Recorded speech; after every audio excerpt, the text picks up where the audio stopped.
sometimes I do it too quick. Oh, wait. Oh, there we go.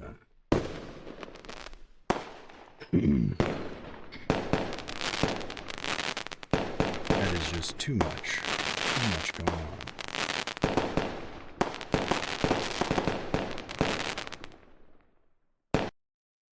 I do have to say that it's probably the most American sound that there is. Welcome in, Mr. Grumple. Don't know if you can hear me yet. Oh, no, you can't. Because I was muted, so there's no way that he would be able to hear me. Welcome in, Mr. Grumple. Oh, hello. First one here, perfectly on time. Appreciate that.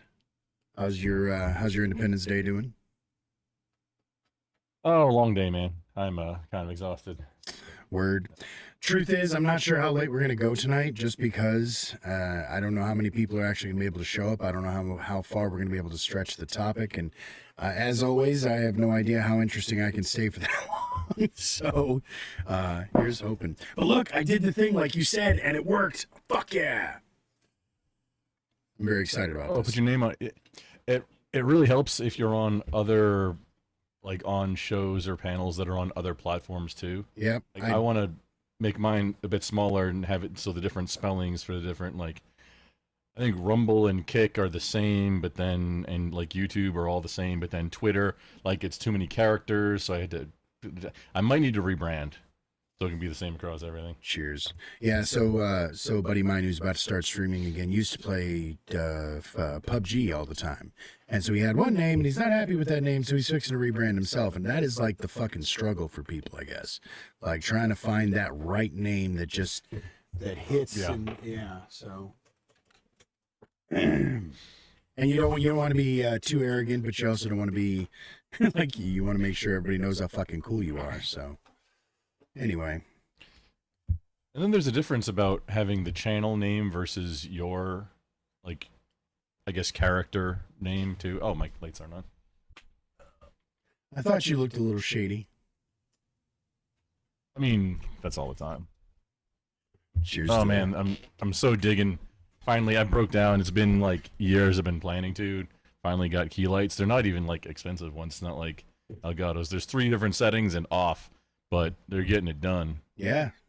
So I had the biggest struggle with the green screen for like the first 2 fucking years. I kept trying, like literally in the studio, that entire wall is painted green.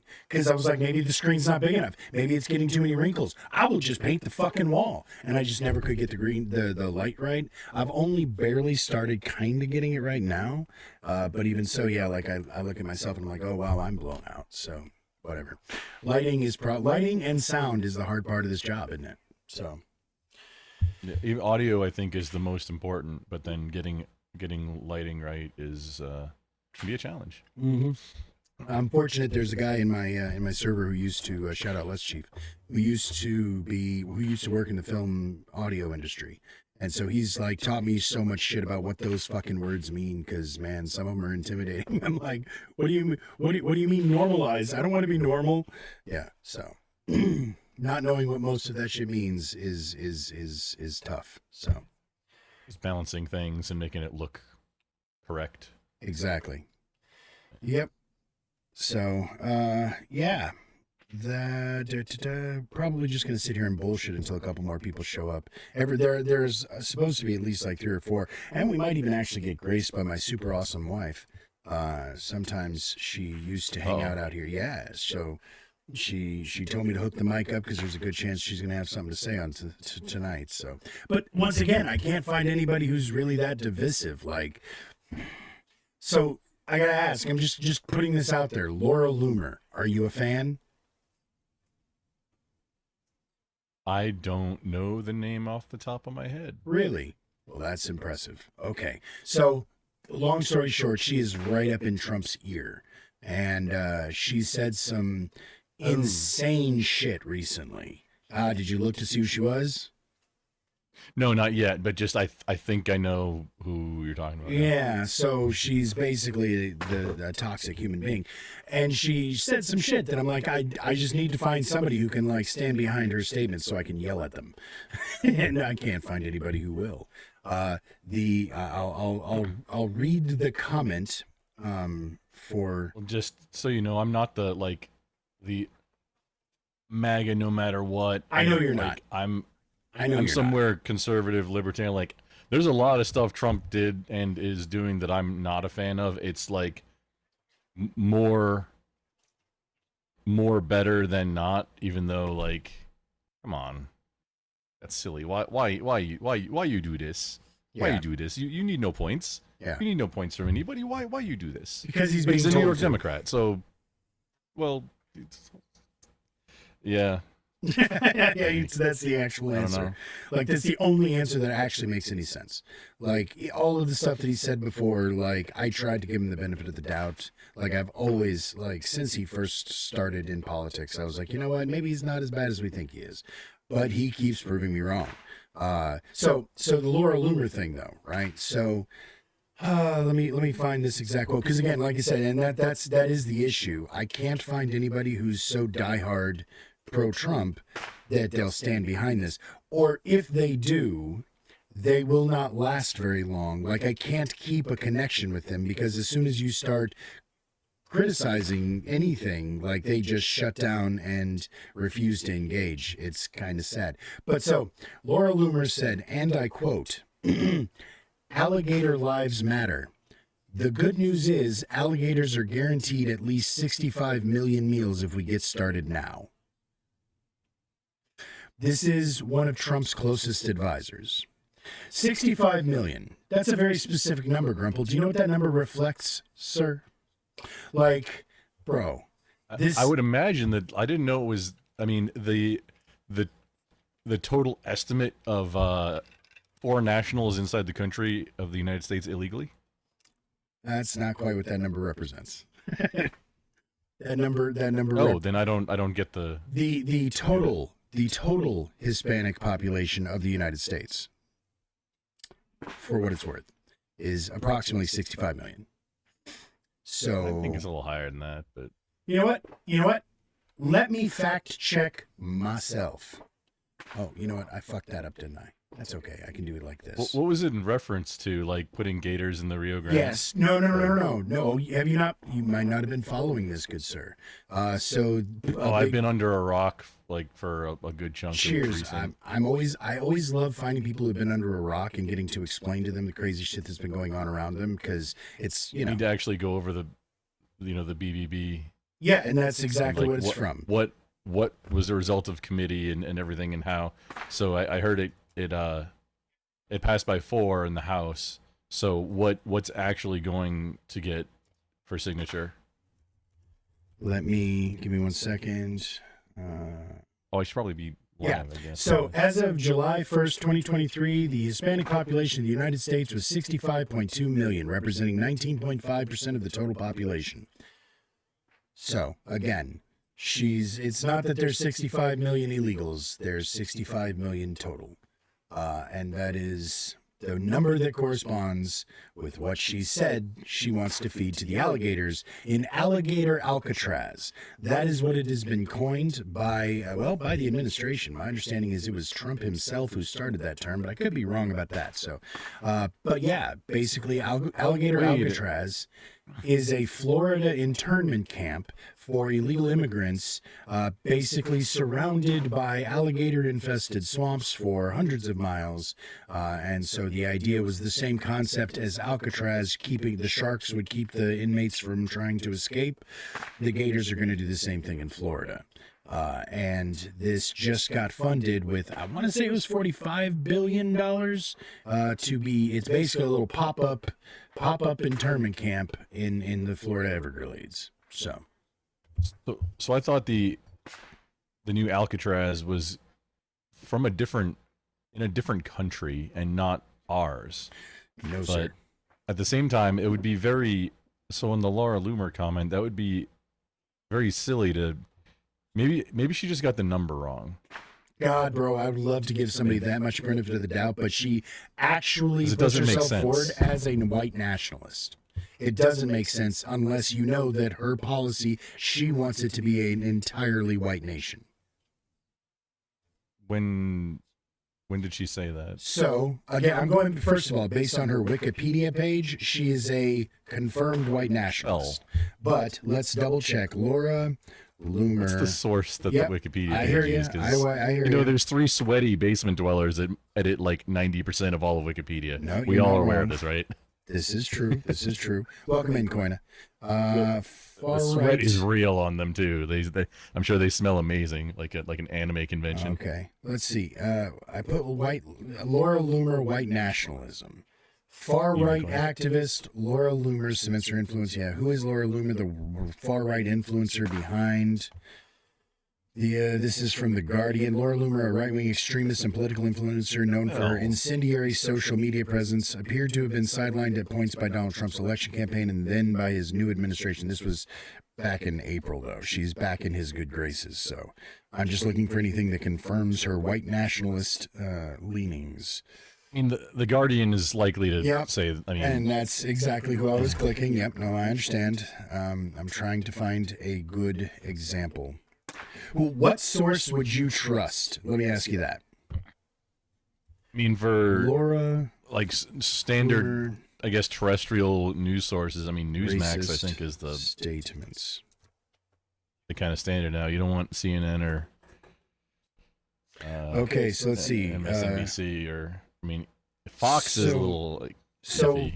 according to Politico, Trump ally Laura Loomer swatted down after posing. This was back in 2024, but still, this is a idea of what we're dealing with. After posting bigoted attacks on Harris, 2 loyal allies of Donald Trump are feuding after a bigoted post about Kamala Harris's Indian heritage, the latest sign of discord among MAGA surrogates as the former president seeks to regain his lead in the presidential race. Laura Loomer, a right-wing activist, close Trump ally, was rebuked by Marjorie Taylor Greene on social media Wednesday after having referenced racist and offensive cultural stereotypes about Harris, whose mother was Indian. I don't remember what she said, and it's probably better if I don't read it out loud anyways. But yeah. Yeah, saying somebody made a bigoted attack if it's from a news media, depending on the spin that they're trying to do, what was said, was it just describing It had to something? do. Because there's some It had to do if you with look the into- smell of the White House. oh, interesting. Yeah. Because Kamala does have some really sketchy like family, just in the previous generation. Again, it and was her it upbringing. was specifically about her moving into the White House and the effect that that's going to have on the smell of the White House. I'm not going to get any further into it. Like I said, you can Google for yourself. But again, I guess what bar does a person have to pass? Again, I would really love to. You know what? Is there maybe there's a list of racist shit Laura Loomer has said. List of racist statements by Laura Loomer. All right, activist. I'm really not trying to be the devil's No, advocate on this no. one. Like, you could make almost anything sound like it's a racist statement Sure. if you, depending on what context, the way you cherry pick it. I'm not carrying water for Laura Loomer. I hear you. And the thing is, It's I fun do. to say her name though. It is kind of fun. But it's much more fun than it is to look at her face, for what it's worth. Who is Laura Loomer? New York Times. See, I'm trying to find anything that has like a play by, or like a shot for shot of the dumb shit she has said. I just hear her name attached to really dumb shit all the time, and I have for a long time. Racist 9/11 truther Laura Loomer. Trump flies. Okay, this is when she was on his plane. Trump disavows Laura Loomer's statements but keeps her close at hand. Laura Loomer is not affiliated with Trump. Like, it's ups and downs. It's kind of funny. That was September 14th and September 15th, based on NBC and The Hill. Calling Harris. No, I'm not going to say that word out loud. Far right conspiracy theorist Laura Loomer makes racist. Yeah, so it's basically, if a person repeatedly behaves in a racist manner, one would have to assume that at some point you can no longer give them the benefit of the doubt. However, I was wrong. You are still able to give her the benefit of the doubt, despite the fact that 65 million just happens to correspond with the actual population of Hispanics in the country, and not what is the estimated. Let's look that one up real quick too. just for a hoot. Estimated illegal illegals in the country. Yeah. It's like 20 million, but it's a lot closer to like 60 to 80. Because they can't have estimations on things where they have no information. So Sure. like tracking, that's about to change though. If we get, I was working on a project fairly recently, Real quick, Grumple, before you answer, I want to tell Koina. Let me answer Koina real quick because I want to hear the project, but I want him to at least be involved in the conversation, know what we're talking about. So we're talking about the Laura Loomer tweet regarding the 65 million meals for the alligators. Yeah. So I pointed out the fact, hey, that's got to be Beach, right? Welcome in, Beach. About Laura Loomer's comments regarding that, and Grumble had never heard of Laura Loomer or didn't recognize the name anyhow, and is saying that perhaps she miscalculated the number of illegals in the country, and I'm trying to explain that is a bit too much credit. So no, yeah, that's the number of Hispanic people in the U.S. Yeah. And I guess that's just a weird coincidence for her to have miscalculated the number of illegals to exactly the number of legals. But again, and I know that you're kind of turning your nose up because as a civilized fucking human being, you would think, what kind of mouth-breathing idiot would actually say something like that, right? Like, there's no way she would say something that fucking stupid, right? But no, she did. So, and that's the thing, is I like you said, you're not carrying water for her, but I'm looking for somebody who can, somebody who thinks that what she said is swell, so that, like I said, I can yell at them. Now, back to the project you were working on. I'm going to assume it is some sort of a Palantir-like database of illegal immigrants? No. Like virtual border wall, essentially. A lot of observation, video, radar, night vision, and seismic detection.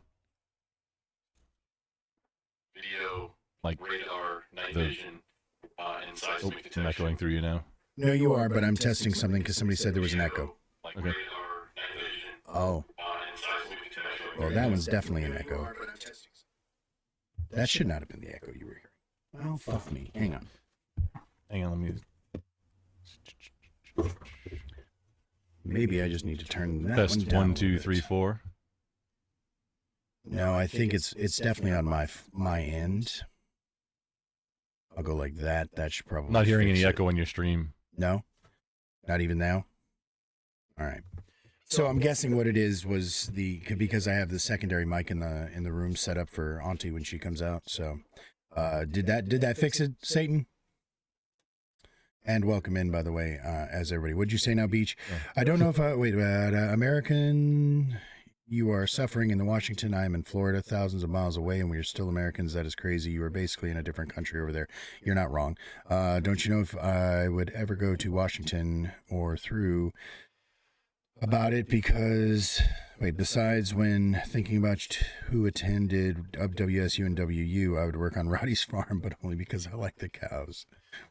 All right, cool. Appreciate you, hey, Satan. Roddy's cows, man. You and Roddy's cows. You have sort of an unhealthy obsession with Roddy's cows. Speaking of which, Roddy is our resident Trump lover, and he has basically gone systems dark. Well, I wouldn't say Trump lover. No. He refused to defend him last time. I don't think that's true. No, you're right. You're right. The marriage is slowly starting. They're definitely past the honeymoon phase anyway. Definitely. So, which was going to be my other question to you, Grumple, because you were saying, and again, we're still waiting for a couple more people. I see that Casey is at least peripherally aware of us. I think he's supposed to be showing up. And then, like I said, there might be a couple more. So you had said earlier that you are not a Trumpistan, and that he has done many things that has you with your head in your hands. What is the line in the sand or do you think you've already gotten? Has he already done more bad than good, or do you think that he's still a net positive? What would he have to do for you to believe that he is a net negative? Act like a current New York Democrat instead of a 1980s New York Democrat.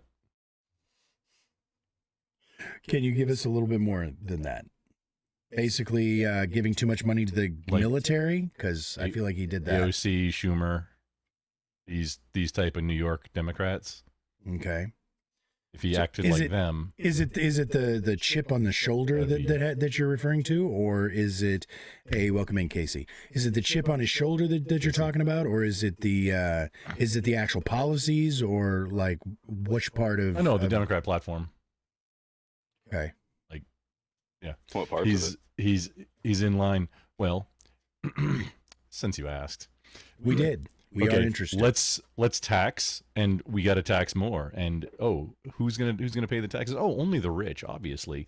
But we're gonna, it's gonna end up on everybody. And then who we're gonna give it to? Well, don't worry about that. Whether it's foreign aid or unfunded liabilities for social programs that we're just gonna keep growing and growing and growing until you can't do anything. Where money is taxed every time it leaves someplace in transit, when it arrives someplace, and then as it sits there, you're probably getting taxed also.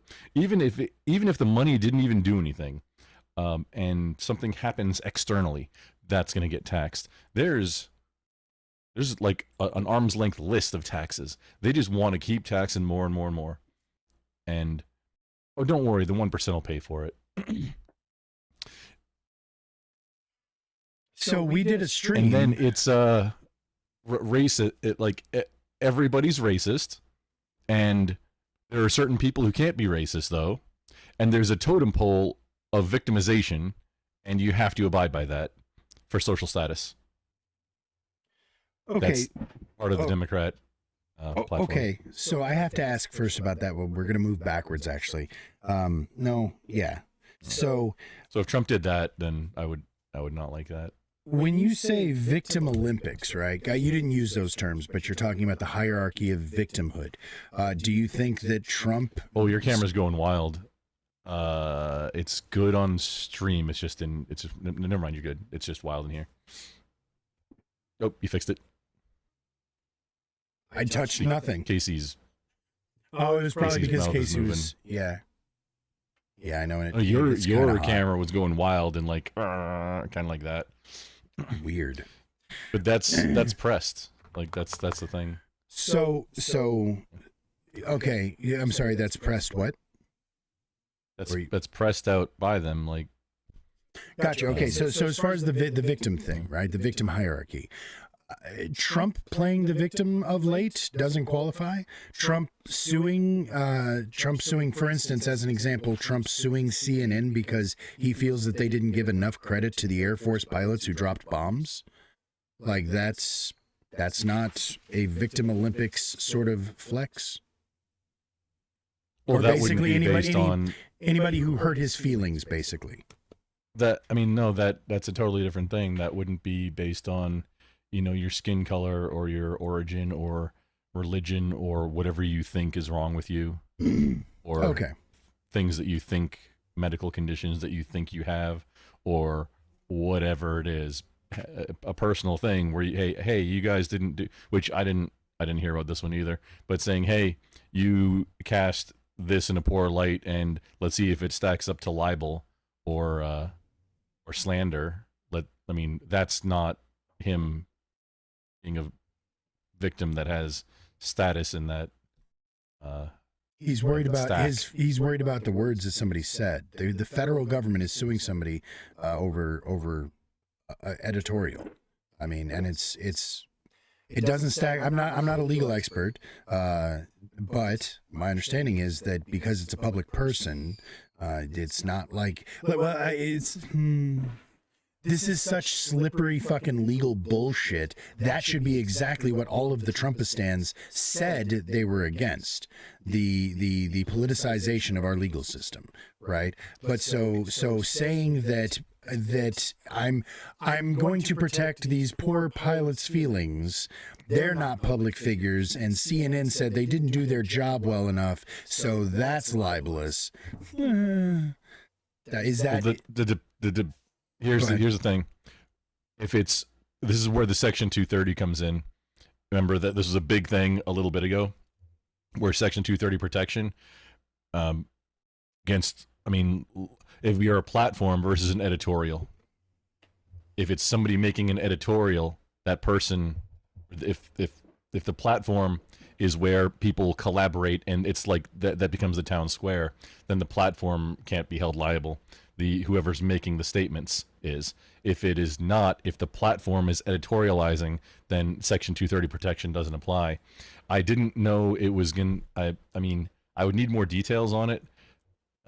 If it's the Trump administration suing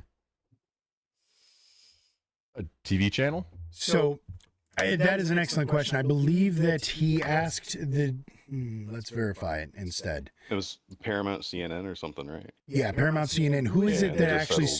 started they settled already that quick? They're not a Yeah. platform, so that they can definitely be held liable. But I didn't know that. It's not.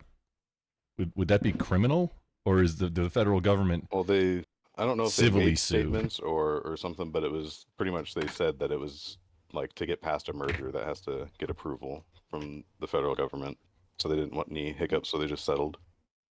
Yeah, that's just a bribe. I was talking about the comments, and maybe I was misinformed because this was something that I heard mentioned tangentially on a newscast. But somebody said something about the fact that Trump had instructed somebody to begin a court case regarding the slanderous degradation of the pilots involved in the Iran bombing. And that CNN said that they weren't successful enough, and that hurt their feelings. Am I misinformed on this? Well, I mean- no, that's a separate one then. Okay, but do you know anything about that one, or? I think I heard about it, but I don't know if it's like filed or anything. Okay, Trump suing CNN for Iran. Do you know anything about it, Casey? No, It'd be silly for them to say. sounds- Yeah. like a ridiculous lawsuit. But I think more importantly, it's sort of disgusting to me. Like we bomb another country. The only real commentary on any of the on any of the networks is oh you didn't go and do good enough job. Better go back or not. You know, it's like that's the only. I agree. Not condemnation of bombing another country, but it's like you didn't do a good enough job. Better go back. I agree, but for a different reason, Casey. Like just the saying, "Oh, the bombers did a shitty job." Like, why would you even say that? That's like. So I don't know the exact Right. verbiage Qua? that they used, but here is an article from Axios I just dropped in chat. President Trump and Homeland Security Secretary Kristi Noem on Tuesday endorsed the idea of prosecuting CNN for its critical coverage of the U.S. strikes in Iran and reporting on an app that warns of immigration raids. The big picture: Trump's years-long disdain for the media spiked after multiple outlets covered a leaked preliminary report on the strikes, with the president calling for the reporters to be fired and threatening to sue the New York Times and CNN. The Defense Intelligence Agency's initial assessment estimated that Iran's nuclear program had only been set back by months, rather than Trump's repeated claims that it was obliterated. CNN recent report on an app that alerts users about ICE sightings sparked further outrage, driving the news. Asked Tuesday about borders are blah blah blah blah. Okay, Trump suggests CNN could be prosecuted for having given false reports on the attack on Iran. CNN defended its reporting on a leaked assessment, which officials have emphasized was low confidence but have not denied exists. What they did here, we think, is totally illegal, Trump says. So CNN literally just reported on the initial reports about the lack of, that it was only set back by a few months. That went against Trump's, his preferred narrative. So he is considering trying to prosecute, whatever that means. So you heard what it said. Trump says a lot of things. He does. But this time it's been said multiple times by Kristi Noem. Trump says a lot of things, but he tests the water. I think we can all agree he says things to see how people react, and then depending on that reaction, he decides whether he's going to follow through. So this was absolutely a toe in the water, and it seems like the water's warm enough that he's going to stick his whole foot in. And Kristi Noem is there to, stick her foot in with him. So, I mean, I've heard the discrepancy I didn't, not all the details, but a key piece of the discrepancy on this is a term in the report being, quote, low confidence. and that is due to the inability to verify damage to something that's underground. Sure. Absolutely. So it's low confidence because it's not there anymore, Sure. and you'd have to dig it all out. So Right. in a hostile country, However, my understanding is that one of that's the the term reasons that has to be used. one of the reasons why they had low confidence of the actual being set back was because the U.S., it has since been found out, warned Iran, so Iran was able to move all of the critical things in advance. So they didn't actually, they just lost the infrastructure in those mountains, in those holes in the ground. They did not actually get set back that much. They had enough warning to get the critical stuff out. So that is my understanding anyway, and feel free anybody out there They to did get the stuff out. They did Yeah. get the whatever uranium. the yellow out. cake, yeah, the yellow cake and all that stuff. And whether or not like the damage to the facility, like apparently the bombs are tested. Have been tested on like a bunch of concrete, like so. But rock can be more random in how much it can, what damage you're actually doing. What it can withstand, apparently. and sure. Well, in both directions for what it's worth, because and this is just because I've played a little bit in this particular field, but like concrete has a set break point, right? Whereas with rock, first of all, rock can be way stronger unless you find some sort of a fracture or some sort of a weak spot, in which case all of it can suddenly crumple for no apparent reason. So it's both directions unpredictable. But you hear me twice. Okay, no, I do not. But somebody else told me that they weren't. Let me see. Oh, how'd that get turned back up? Yeah, it's a little bit back. Yeah. Okay, no, I see where the problem is. There we go. Is that a little bit better? Yeah, but again, I mean, these people, man, they're so sick. If you got Trump derangement syndrome, that's fine. You criticize him for bombing another country. Yeah. Criticize him for that. Geez. Appreciate you. Yeah, there, Link. criticizing like the pilots did a shitty job. Like that's Linux asinine. can do it. Yeah, I mean, they did their job. They put the bombs in the place. Lena can do it. Am I saying that right? It's Lena can do it. Sorry. It's part of my favorite part of this job is trying to figure out people's names. Anyway, so circling back to it though, if all that they said was based on somewhat low confidence information, and they did put in that it was low confidence information, but it has no. since. No, wait. The low confidence is low confidence of the result of if it was effective fire. That you can't. The report, I mean, I would need to see it, but you couldn't put whether or not equipment was moved and having confidence in that. The confidence would be in the result of the bomb effect. Was it effective fire or not? That's low confidence because unable to verify the target. That's strictly what the confidence piece in this being low would be in reference to. Okay. Not about whether equipment was still there or not. Well, the efficacy of the attack, I was of the impression. So they were referring to the efficacy of the attack and whether or not it set them back by months or years or indefinitely, like Trump wants everybody to believe. Because the thing is, we all know that Trump needs wins, right? Trump needs to be the king. Trump needs to have the accolades. He needs people cheering for him. So when anything he says gets contradicted, he always just says, "Oh, it's a nasty statement," or "Oh, you're just being mean," or "Why? Well, you're not even a real news reporter," or "You go get another show, Tucker, and then we'll listen to you." Like anytime somebody criticizes anything he says or goes against anything he believes, he just insults them or disregards them, right? So again, this is another example of that where they were reporting based on the accounts that this was only going to set them back by months, and that fact, or the fact that they were reporting on that, was enough to incite Trump to pursue legal recourse. That is the absolute definition of what they criticized people for doing against Trump. Is it not? The actual effect is going to, that's not going to be public information. What do you mean? They got to be I got you. They're going to be, the entire planning and execution of it. That was all class. Sure. What actually happened and what they actually know. That's all. That's all national security Wait. stuff. Yeah. So was the signal chat classified? Thank you.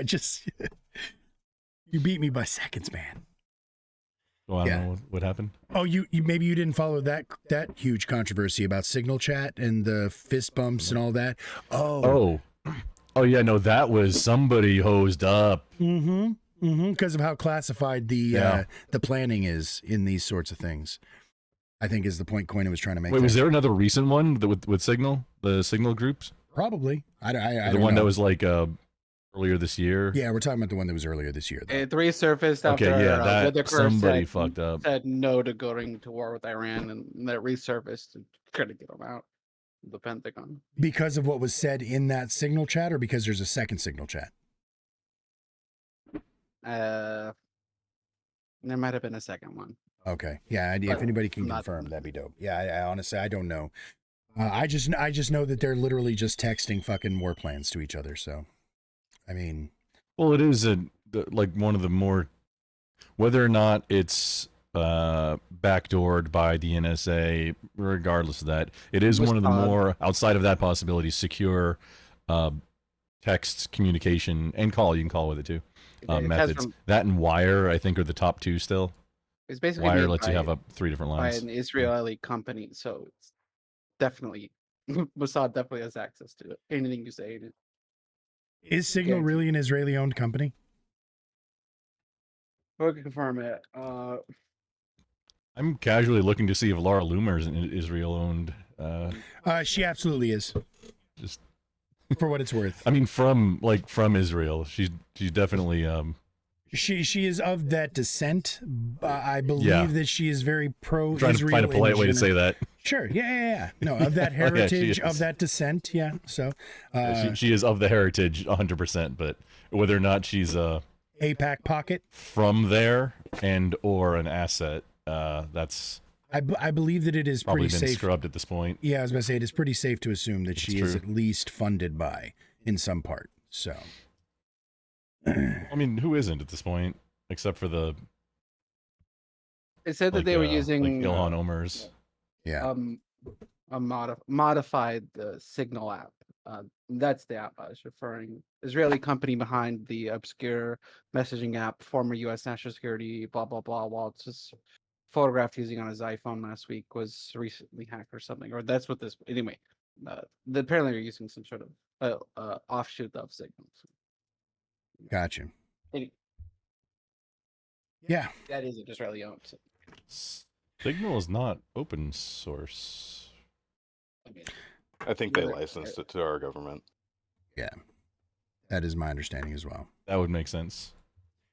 So we talked about the Victim Olympics aspect, but you mentioned the tax the rich aspect of the modern Democrats.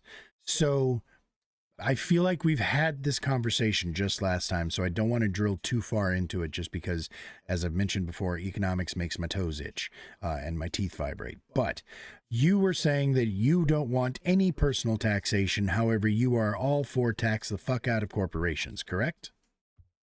Well, not tax the fuck out of, No, but maybe not tax the fuck out around of, the same as what they're getting taxed currently. I mean, under 25, like, you got to still have, businesses need to be able to do business, and taxing more on businesses does make it harder to start a business because you're starting as a small guy.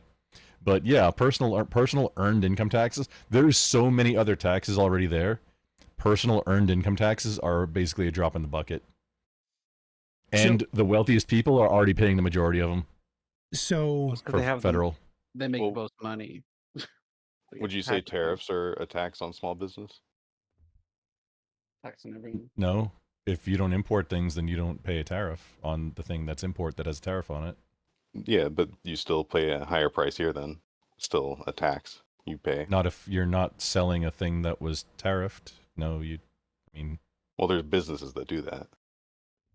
there are businesses that do You that, pay but a higher not all price small businesses do that. for something So like I'm just doing formal logic here. If X equals Y and Y equals Z, does X equals Z? The answer is no. It's not a tax on small businesses. wait, you just said Maybe X equals some Y and small Y equals businesses. Z. X So what absolutely is a equals Z. tariff? Yeah, but in this which X equal, yeah, I'm just giving an example of formal logic. In this case, your question was, is a tariff a tax on a small business on all small businesses? The answer is no. It is not. Well, on small Tax business, them not all. disproportionately, you might Just say. in general, like On- you used it, like specifically taxing on small business- is bad. Well, no, I mean that's not a descriptor for it either. That would be a disingenuous descriptor for it because it's a tax. I mean, it's an operating expense for businesses that deal with importing things that are under that tariff. It has nothing to do with whether you're a small business or not. So that would not be a good descriptor for it at all. It makes it harder that to makes- be a do- small business. If, That makes sense. Do small Depending on businesses the pay tariffs?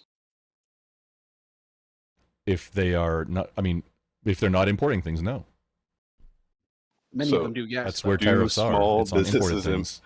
In general, there are small businesses that exist that import goods. Yes, There are, but making the and statement those small businesses pay are tariffs, now that's paying not more true. of a tax. No, it's not true because not all small businesses So if we pay use the word tariffs some, because can they're we not all move on? importing things. Do some Yeah, I mean, small using the word businesses- some would Yeah. to not say some would be, again, it would make it a fallacious statement. Okay. Does that still fit into your argument, Koina? do humans have 2 legs? Some. Yeah. Like I'm not understanding how a tariff is not a tax on a small business. Well, saying it, I mean, that's depending on which way you're looking Yes, at it. I that would know be if you don't not import cherry-picking anything, you're not or- paying a tariff. But say you sell, so you're that a banana yeah, that makes it stand. false. Say you're a banana stand. You pay a tariff 100% of the time, right? Unless you grow bananas locally. Can we grow bananas locally in the U.S.? I mean, not with that attitude, you won't. No, I actually, he's right. I don't think the bananas grow naturally here in the States, do they? I don't think there's a place No, where bananas I grow. don't think so. So again, like Coin is saying, all bananas that you sell from your banana stand are going inside, love? Maybe in Puerto Rico. I'm not sure. They might. Do they?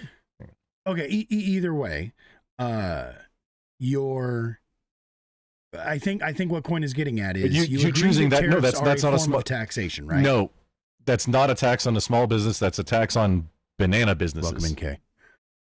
Okay, it is not an A exclusive banana small business happens to be a tax, small business. but it is a tax that small businesses may sometimes have to burden. Correct. That can be on a small. Yes. I mean, So but it's not. It's technically not a tax. It's a tariff. It's a different thing.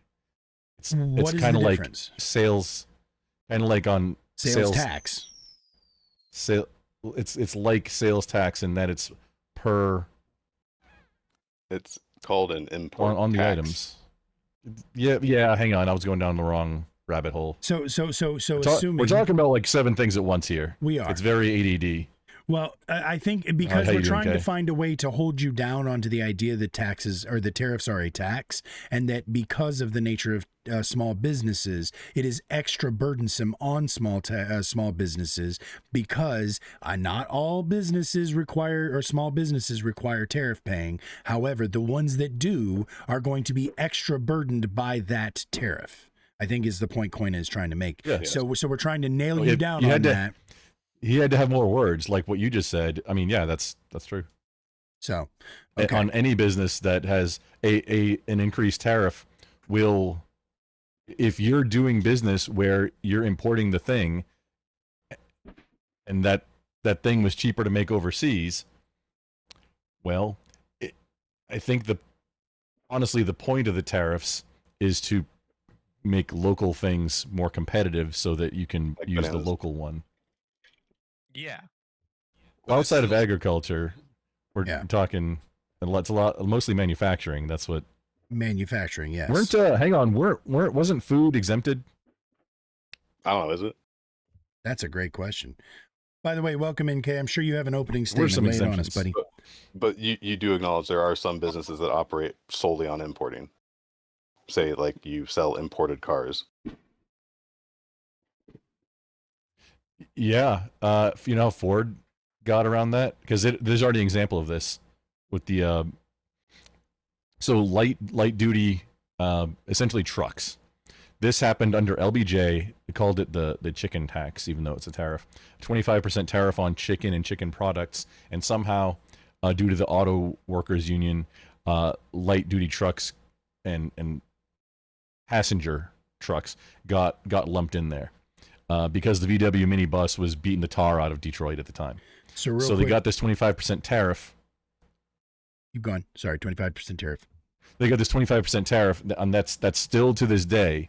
So that is why we couldn't have the Toyota Hilux in the United States, and that's why the Toyota Tacoma is manufactured in the United States. Well, all summer in Mexico, but they're made in Texas. So is the Tundra. Tundra started out in Indiana. After the first couple of years, they moved manufactured to Texas. Also, Toyota is moving RAV4s to from Canada manufacture to Kansas for a U.S. market, or actually just all of them for American continent distribution. So just real quick, according to Google's AI, So I'm sorry, I got to get this out there real quick because while it's still relevant, 10% tariff on all imported goods to the United States, including food and agricultural products.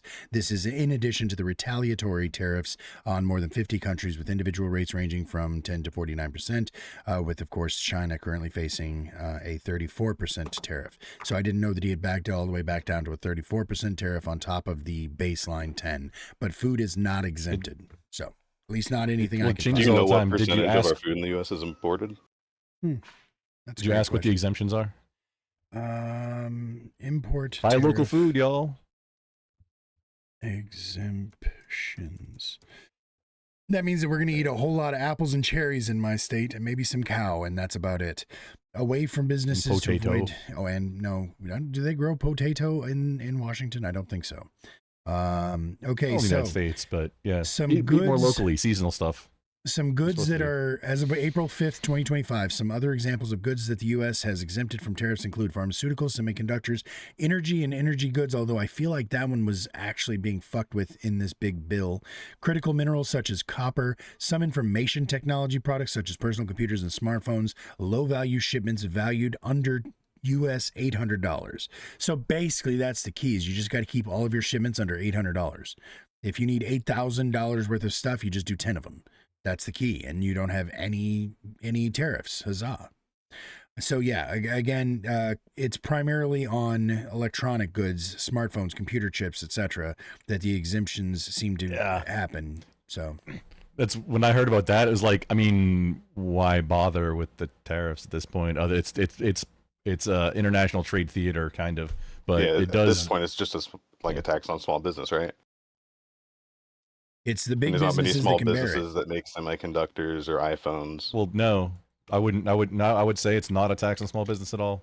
Again, you're zooming in on this part, but that's not to say that's what it is. No, it also is all this other things that's not just that, and it can also be specifically not that. So no, I don't agree at all. Okay. If all of the businesses that are exempted, all of the industries exempted are large business industries, do we agree with that? Because Yeah. there's not a whole lot of small there might be some business energy examples, but- companies. Yeah, very one out of 1,000. There's not a whole lot of small businesses that are energy companies. There's not a lot of small cell phone maker companies. There's not a lot of small semiconductor companies here in the United States. So again, all of the exempted products are big business imports. That the remainder is the small business imports, right? There are still some big business imports too. Well, no, what you said also is that any orders under $800, that seems like that would fall under small Businesses. I hate to territory. say it, but he's right. Yeah, I was thinking it as I What? said it, but it. So the fact that there is an $800, so okay, medium small businesses are fucked. If you're itty bitty business and you're only doing $800 orders, you're okay. But if you get past that, it's like the lower middle wealth income people who get fucked every time there's a tax break, because they're the ones who get, like, we're just gonna put it all on that middle class people. So right, isn't that? Like if you sell keychains, I guess you're fine. Yeah, exactly. If you go on Etsy and you sell your braided bracelets, you're gonna be okay. So a small business that sells keychains would be unaffected by tariffs. You're now agreeing that, Kona? Yeah. We realized. Just No. Do you Fuck think off, people. Do you think of all the small businesses, keychains, and the They all do places that keychains. yeah, do you think that more of them are affected by tariffs or aren't affected by tariffs? I would have no frame of reference for. There's a lot of small businesses. Like there's a lot of small businesses that don't do any importing. If you're I'm sick of importing this. things like I'm for sick of this. manufacture, Yeah, it fucks over a You're- lot of small businesses. Okay, some of many doesn't.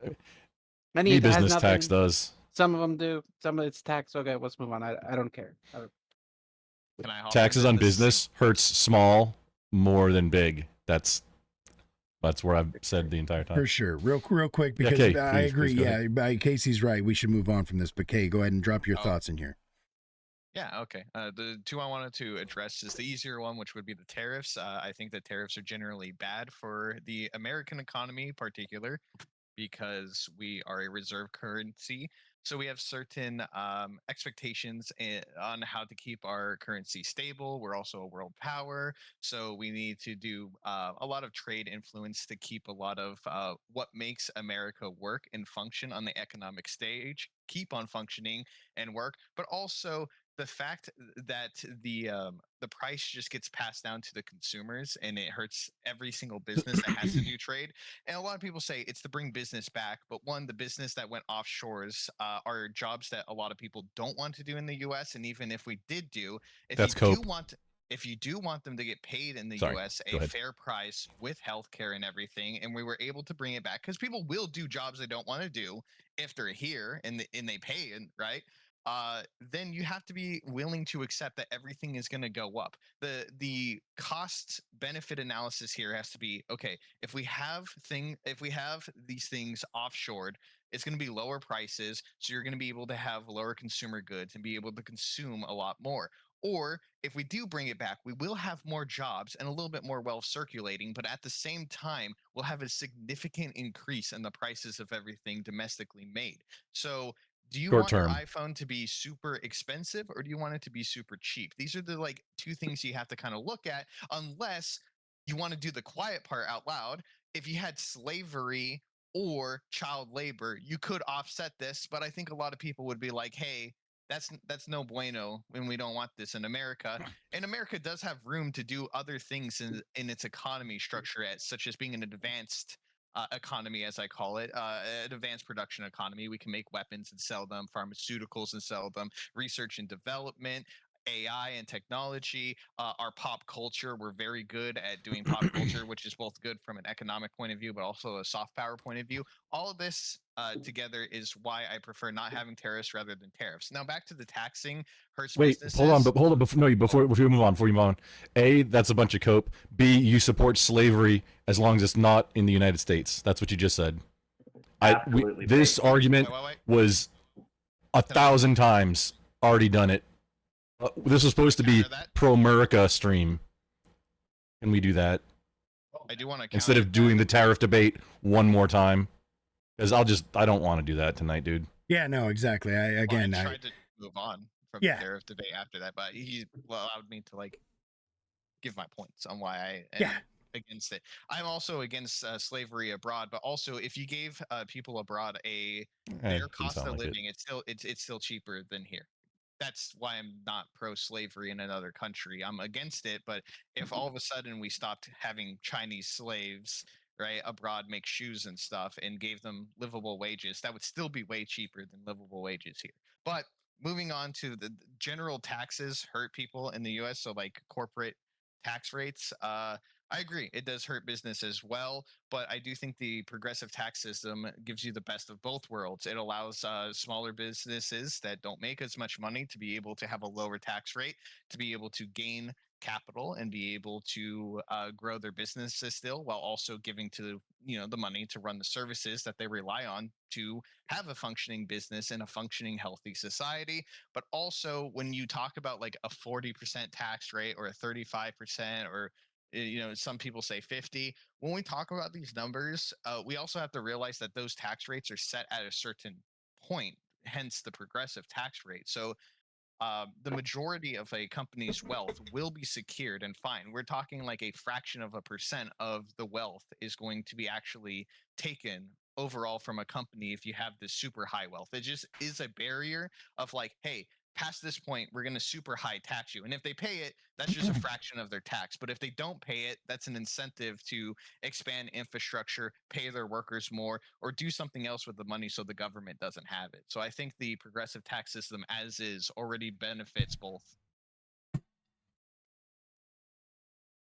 Okay. I have a Benefits- lot. There is Go a ahead. lot of things you guys have said that I think are wrong. And non-fun. Just From so you know, basically- first of all, Ghost Riders, welcome I'm into gonna- Fun. Your camera is tripping balls, bro. Yeah, And I know. I Pocahontas. don't know. Yeah, Good and see you, welcome girl. in, I Toga. have my shitty camera. Not But I my don't. This regular wasn't what we were going to talk about. No, it's not. tonight. Now, we, this was- we this was just got started on this. Exactly. This is just pre-banter. We were just bullshitting when everybody was kind of making Escalated. their way in. So, but it's perfect because there was a great warm up. And yeah, again, now that everybody's sort of coming in, but I can't be a dick. I let Kay put out his comments, and I'm gonna give you a solid 3 minutes. Give us your quickest 3 minutes non-fun Okay. of why what we just said was wrong. Okay, one, I think everyone here seems to be presupposing that trade is responsible for the decline in manufacturing employment. I don't think that there's good evidence to support that. I think I think automation played a much bigger role, as well as sort of like structural trends overall that happen in every economy. That's why we see it in other countries that have trade surpluses. They still have declining shares of manufacturing employment. That's why we see when you look at studies, even the highest estimates estimate that only or less than a majority, 40% of manufacturing job loss was due to import competition. Now, I have issues with even that study, but that's the highest one you can find. Obviously, automation and structural trends played a role as well. And also, what you see is if you tie like a trend line in manufacturing employment from 1950 to like I think it's from like 1950 to 1980 or whatever, like you can basically exactly predict manufacturing employment all the way up until today, which indicates that clearly these trade deals that we signed or whatever are not the driver of the declining share of manufacturing employment. Secondly, it seems dumb to assume that tariffs are even going to help manufacturing, because most of the about 50% of the imports the U.S. gets are inputs for. They're not all from manufacturers. Some of them are from services, but for companies or whatever. So that's why if you look at surveys from the New York Fed, Dallas Fed, Philadelphia Fed, all these Federal Reserve banks have surveys of manufacturers. They all show that basically everything is going down except for prices paid, right? Right? Prices paid are going up because they are passing through tariff cost to consumers, but orders are going down, expected future investment is going down, expected employment is going down because they rely on inputs from other nations to do these things. Third of all, if we're talking about the effects on foreign workers, I think the evidence overwhelmingly shows that trade is good for foreign workers, even if they are working at what we might consider low wages in the U.S. These are usually high wages in the country where they work at. That is much better than agricultural employment, right? We have to consider the alternative for Chinese sweatshop workers is Chinese rural farming, and that is not any better, and usually is worse, which is why people voluntarily choose to work in sweatshops in most cases. And scene. Perfect, dude. That was a solid 3 minutes. I'm impressed. Well done. Like, were you watching He's the been timer? practicing. I know, seriously. Like, that was some debate chops, bro. being able to giving us the summary and all. All right, so taxes suck. Everybody agrees, except non-fun. I think that's what I took from that. So before everybody, first of all, welcome in everybody. I appreciate everybody hanging out, and I appreciate everybody showing up. That's to you guys out there in the audience as well. I did send everybody a stream together invite, but if everybody would be so kind at some point to throw each other's to throw your name in chat, just so folks can give you a follow and give you a watch along. The main reason that I wanted to stream About to tonight. live. Oh, but about goddamn time. The main reason I wanted to get everybody together tonight is because obviously it's the 4th of July, and this is the day to be American. But it also coincidentally is the day that old DT desperately wanted to put his name on a piece of paper. right? Yep, we see you. Welcome in, Toka. So we today's also the day that he desperately wanted to put his name on this big beautiful bill of his. And there's a lot of things in that big beautiful bill, not the least of which has to do with an aggressive increase, a shockingly aggressive increase in the mass deportation agenda. And my question, and I spent the last 2 days trying to think of how I could try to corner somebody into this trap, but I realized there's nobody here that I think I'm going to be able to trap this way, so I'm just going to lay it right out there. The people who most desperately want to be Americans are the people who are willing to swim across water, who are willing to fight across disease and cartel infested woods and do whatever they have to try to achieve the American dream. And those are the people that are somehow being turned away or told no. Meanwhile, we all agree, and we've heard the MAGA people say for fucking a decade now, oh, well, you don't like it here, you just go ahead and leave. Well, which is it? Are you trying to kick out people because they're not American enough to you? Or if that's the case, why are you trying to get rid of the people who desperately want to be the kind of American you are asking for? So, my question to each one of y'all, and if it's all right with y'all, we're just going to go around in a circle. We're going to start up there with Casey Lee, but y'all saw the title. I've got, say 8 questions here that I'm going to go through with all of us, but the main one, what does it mean to be an American to you? What does that word mean to you? Casey, what does it mean? Because everybody in this panel is an American, I believe, correct? Yeah, everybody. So what does it mean to you, Casey, to be an American? Yeah, I think that you did sort of nail it with what we call the American dream. It's really the idea of America, or at least what we see it as. It is important to me. People seeking it out or whatever. It is not, it's not the meritocracy we pretended it is today, but it really is America, traditionally, at least speaking, at one point where you could achieve better income and wealth status than you were born into. That's the American dream, slowly dying. But and what does it mean to be American? It means also that you're somewhat responsible for a lot of evil shit that's going around all around the world. So to take these together, we got a good. There's a good idea here, but also take some responsibility for the bad as well. Okay.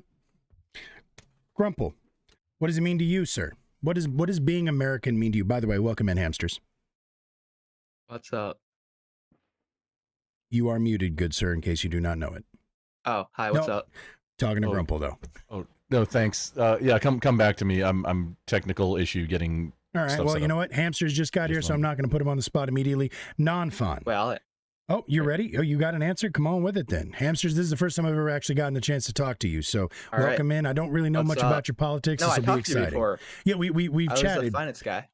Oh, that's right. But you didn't have your camera on. All right, cool. Yeah. So tell me, what does it mean to you, hamsters? What is being American? Are you American, first of all? And then Yeah, second I'm of an all, American. what does that mean to you? Being American, Mm-hmm. it's having like some type of core values, I guess, and contributing to the economy. Okay. So anyone Are you who... looking for? Go ahead. Oh, sorry. No. No, what were you gonna say? Anyone? No. Go ahead, please. Well, I You- wasn't sure if you were looking for like a longer form answer, or... Yes. But what was your question? What does it mean to you to be an American? I was just going to summarize because you gave me the shortest answer imaginable, contributing to the economy. So, I mean, it seems to me like anybody who comes to visit from another country is going to pay tourist fee, touristy charges. They're contributing to the economy. That doesn't make them American, right? Yeah, that's true. I'm probably meant something more like working domestically and Okay. moving up like the social ladder, like through social mobility. So contributing to the economy through labor is what makes you Yeah. an American. Okay. And then what was the other thing you said? You said having a core set of values. Like value, what sort of values do you refer to there? Well, like a diverse set of values is what I mean. Generally, A person should have a diverse set of values, or being American encompasses a diverse set of values? yeah, being American encompasses a diverse set of values, Okay. like in certain cultural and social norms. Okay. All right. Non-fun. Going to you, sir. What does it mean to you to be an I'm gonna have American? yeah, my definition is not going to be too more complex than hamsters, but It's it's fine. basically it's just going to come down to having values in line essentially with our constitution, and obviously intending to live here, domestically, and actually spend your life here. That's going to be the two main things. Say that last one again, please. The wish or the desire to spend your life here? Just spending, just the intention to like actually spend your life here, to actually, to not just be a tourist visiting, but to actually live here and do do everything you want to do here. And do you believe that that's part of being an American because of the fact that you would be somehow invested in the system?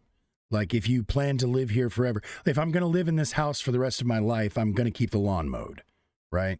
Is that kind of the? I mean, that's probably. I mean, that's probably part of it. Yeah, but also, I mean, just obviously, I don't think we would want to include, people who are tourists or even just living there for a few years to be or for work or whatever, to be a like full blown American. Okay. All right. Tokahannis, also new. Welcome in. First time ever talking to you. So what does it mean to you? I don't know a whole lot about your politics either, so this will be fun and interesting. What does being an American mean to you? It's more, I would say, like being able to utilize the rights that we have. Like, sure, some countries say they have these rights, but I feel like we're the country that kind of plays true to that for the most part. I mean, these days it's, debatable, but it's our true values is upholding our rights. And I think that's a thing that we've kind of been lacking, but something that we can probably get back to. Okay. So our enshrined rights and the value, holding value in those enshrined rights and a willingness to do what we have to protect it. I don't know if And I'm use putting them. words in your mouth. Okay. And use them. Okay. Like that. Kay, brother, what is American? Yo. What does it mean to you, sir, to be an American? To me, it means anybody that calls America home and seeks to have a place where your rights and freedoms end, where it infringes on somebody else's rights and freedoms. That's pretty much it. Okay. So a willingness to honor other people's freedoms is inherent to being an American. Yeah, that's the only thing that majorly made America different in my eyes, is that this is the one place where you can come to as anybody, right? And if you want to call this place home, you could stake your claim and you could do whatever you want as long as it doesn't infringe on anybody else's rights. And I think that is at its core what an American is and what America is supposed to be. Okay, I can dig on that. And Mr. Koina, last one. What does it mean to you, sir? What does it mean to be an American? I'm good now too. Oh yeah, I forgot Crumple. We pissed you. We skipped right past you. Do you want to go first? Oh, go ahead. I think it's a little more basic for me, at least. Like basic love for your country, like you support it, like you just support the country pretty much. You look at the flag, you feel pride, you support the Constitution, you have civic engagement, like you vote every, election, you participate. It's real basic to me. Like I'll make a controversial statement. It's like some of the people on January 6th that were arrested, probably definitionally patriots in my eyes. Because of the fact that they were willing to do what they were doing for what they thought was right for Yeah. their country. Yeah, absolutely. I mean, I can't argue with that statement. Okay, so to you, it's more the loyalty to the nation. Like the intent behind it, yeah. Okay. because patriotism is a word that we're going to circle back to at least once tonight. But to you, the patriotism in the American, would you say the American ethos, the American way of life, which part of, or just the word America? Well, probably ethos, yeah. Okay, so again, circling what they were saying with the morals and the constitutional principles. Oh yeah, definitely have respect for like the Constitution, like just basic rights, all that jazz. All right. Now, lasties, Grumple, sir, what does it mean to you to be an American? Well, I like and agree with what part or most of what AOK said and what Kona said.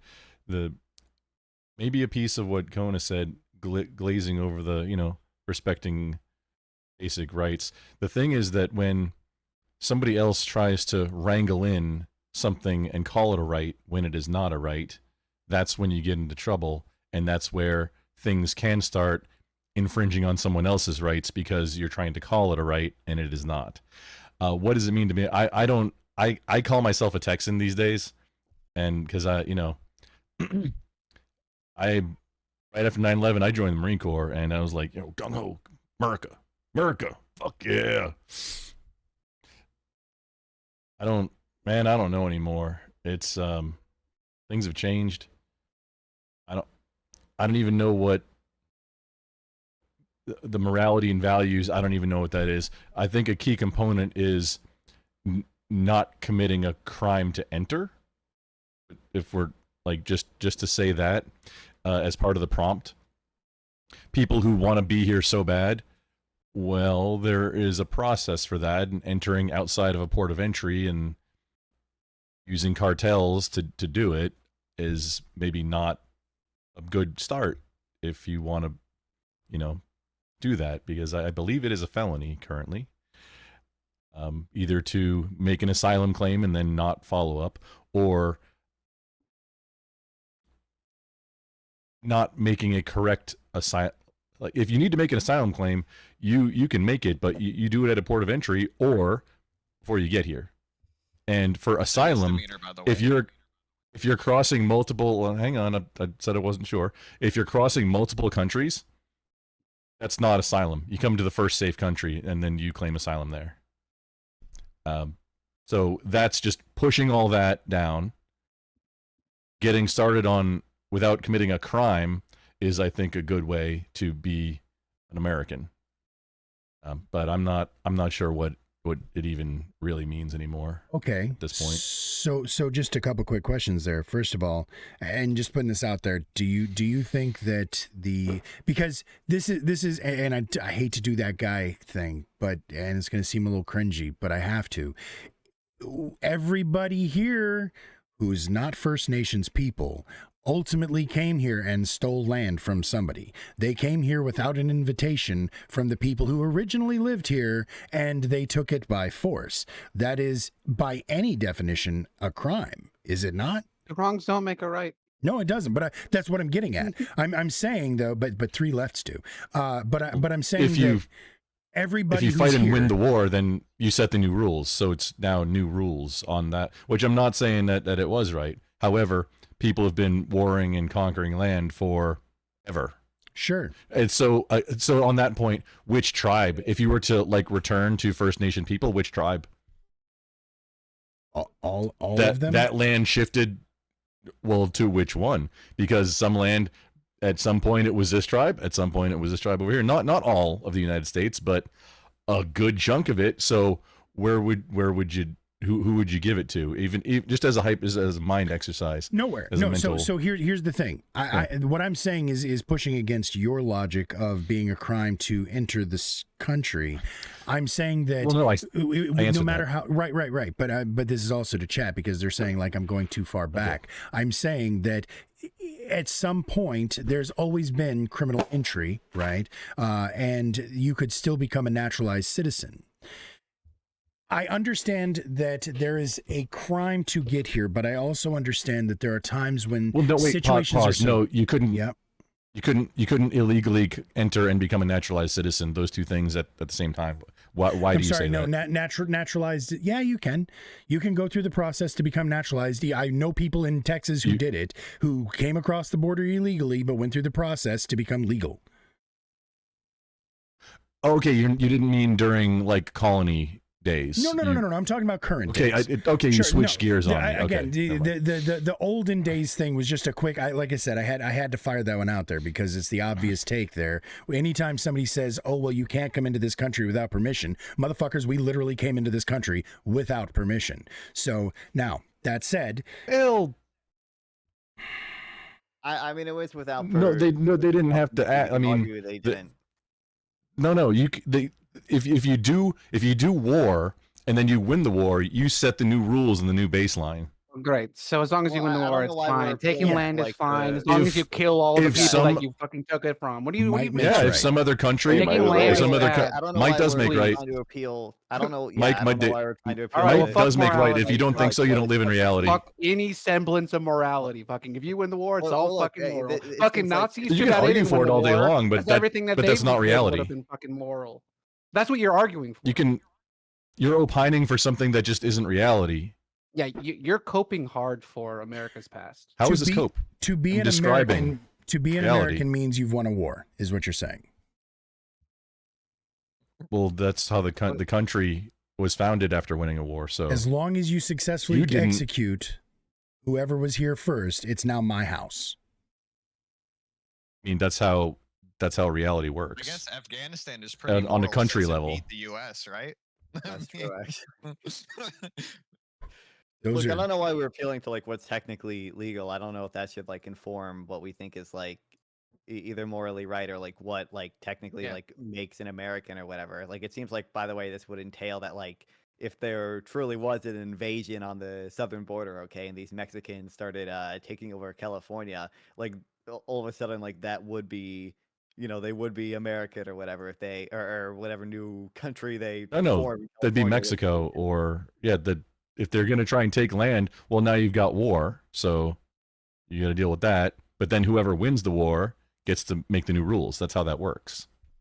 fight harder, I pussy. understand. I just don't think I really don't think it's at all appropriate to like appeal to like what is like technically like legal. No, or it's not an illegal in the case of No, it's in- not an appeal to anything. It's just war. describing reality. Well, but in regards to what it means to be an It's not American, an appeal. you were saying that if you entered illegally, then that is an un-American thing to do, which is Yeah. ironic considering the fact that, if I'm not mistaken, the American crime rate, I don't know how exactly it stacks up with the rest of the world, but I feel like doing crime is a pretty fucking American thing. Just saying. It's also weird to say that because like they're the only ones really choosing to be here. If you're born here, you didn't really choose to be here. You're just kind of stuck. But they're the ones actively like, yeah, I'm gonna risk it all to fucking come to America because I believe it's that much better than where I'm from. Yeah, and also by the way, you do under current U.S. law, although the executive branch under Biden, to be fair, and now To be fair. a more extreme level under Trump, has kind of mitigated this. But you do have a right to claim asylum even if you don't go through a port of entry. You do have a right to do that. Now you can say most of the people Not a who are right. doing That's that a are making no. fraud- That's a privilege. You have a right to do it under the 1967 Convention on the Rights of Refugees from the UN Appreciate and the under follow. current U.S. asylum law. Like that, you are entitled to do it. Still a privilege. I don't know. Entitled. That's a better word. Well, you have the right to travel. Entitled. Do you not? Is that not It's an like entitlement. the traveling is a entitlement, not a God-given right didn't- that I have I legs didn't say and I that. can walk. No, I wasn't talking to you, Kay. I was Oh, answering Okay. horseradish. oh, my bad. Well, But so- unless yeah, you're go ahead. traveling into someone else's house, right? It's not. This isn't anybody's house. If you say, okay, this is land that was here before you and I kind of just were born into it, and you say you want these people here, and I say I don't want these people here, and I say I do want these people here. Now we have to make laws that make sense for that. That is what's going on right now, right? Everybody has to agree on the concept of you can own land for this conversation to happen, or else we talk past each other. Does everybody agree on that? Say that again. The concept of land ownership. What about it? And well, national sovereignty too, that a country can have borders. Fair enough. Those Yes, two no, that things is a- are that is a key really for this good point. conversation That to is a really happen. good point. Otherwise, it's a waste of time. Is there anybody here who does not believe in national borders? Okay, good. I think technically, I think my end goal utopian society wouldn't have them, but practically, obviously, I support them. Like, As long as you're not arguing from Same the point answer. of they shouldn't exist right now, then we can solve the conversation. And then that owning dirt is a thing that exists now, and we're not going to talk about, well, you shouldn't own dirt in the context of this conversation.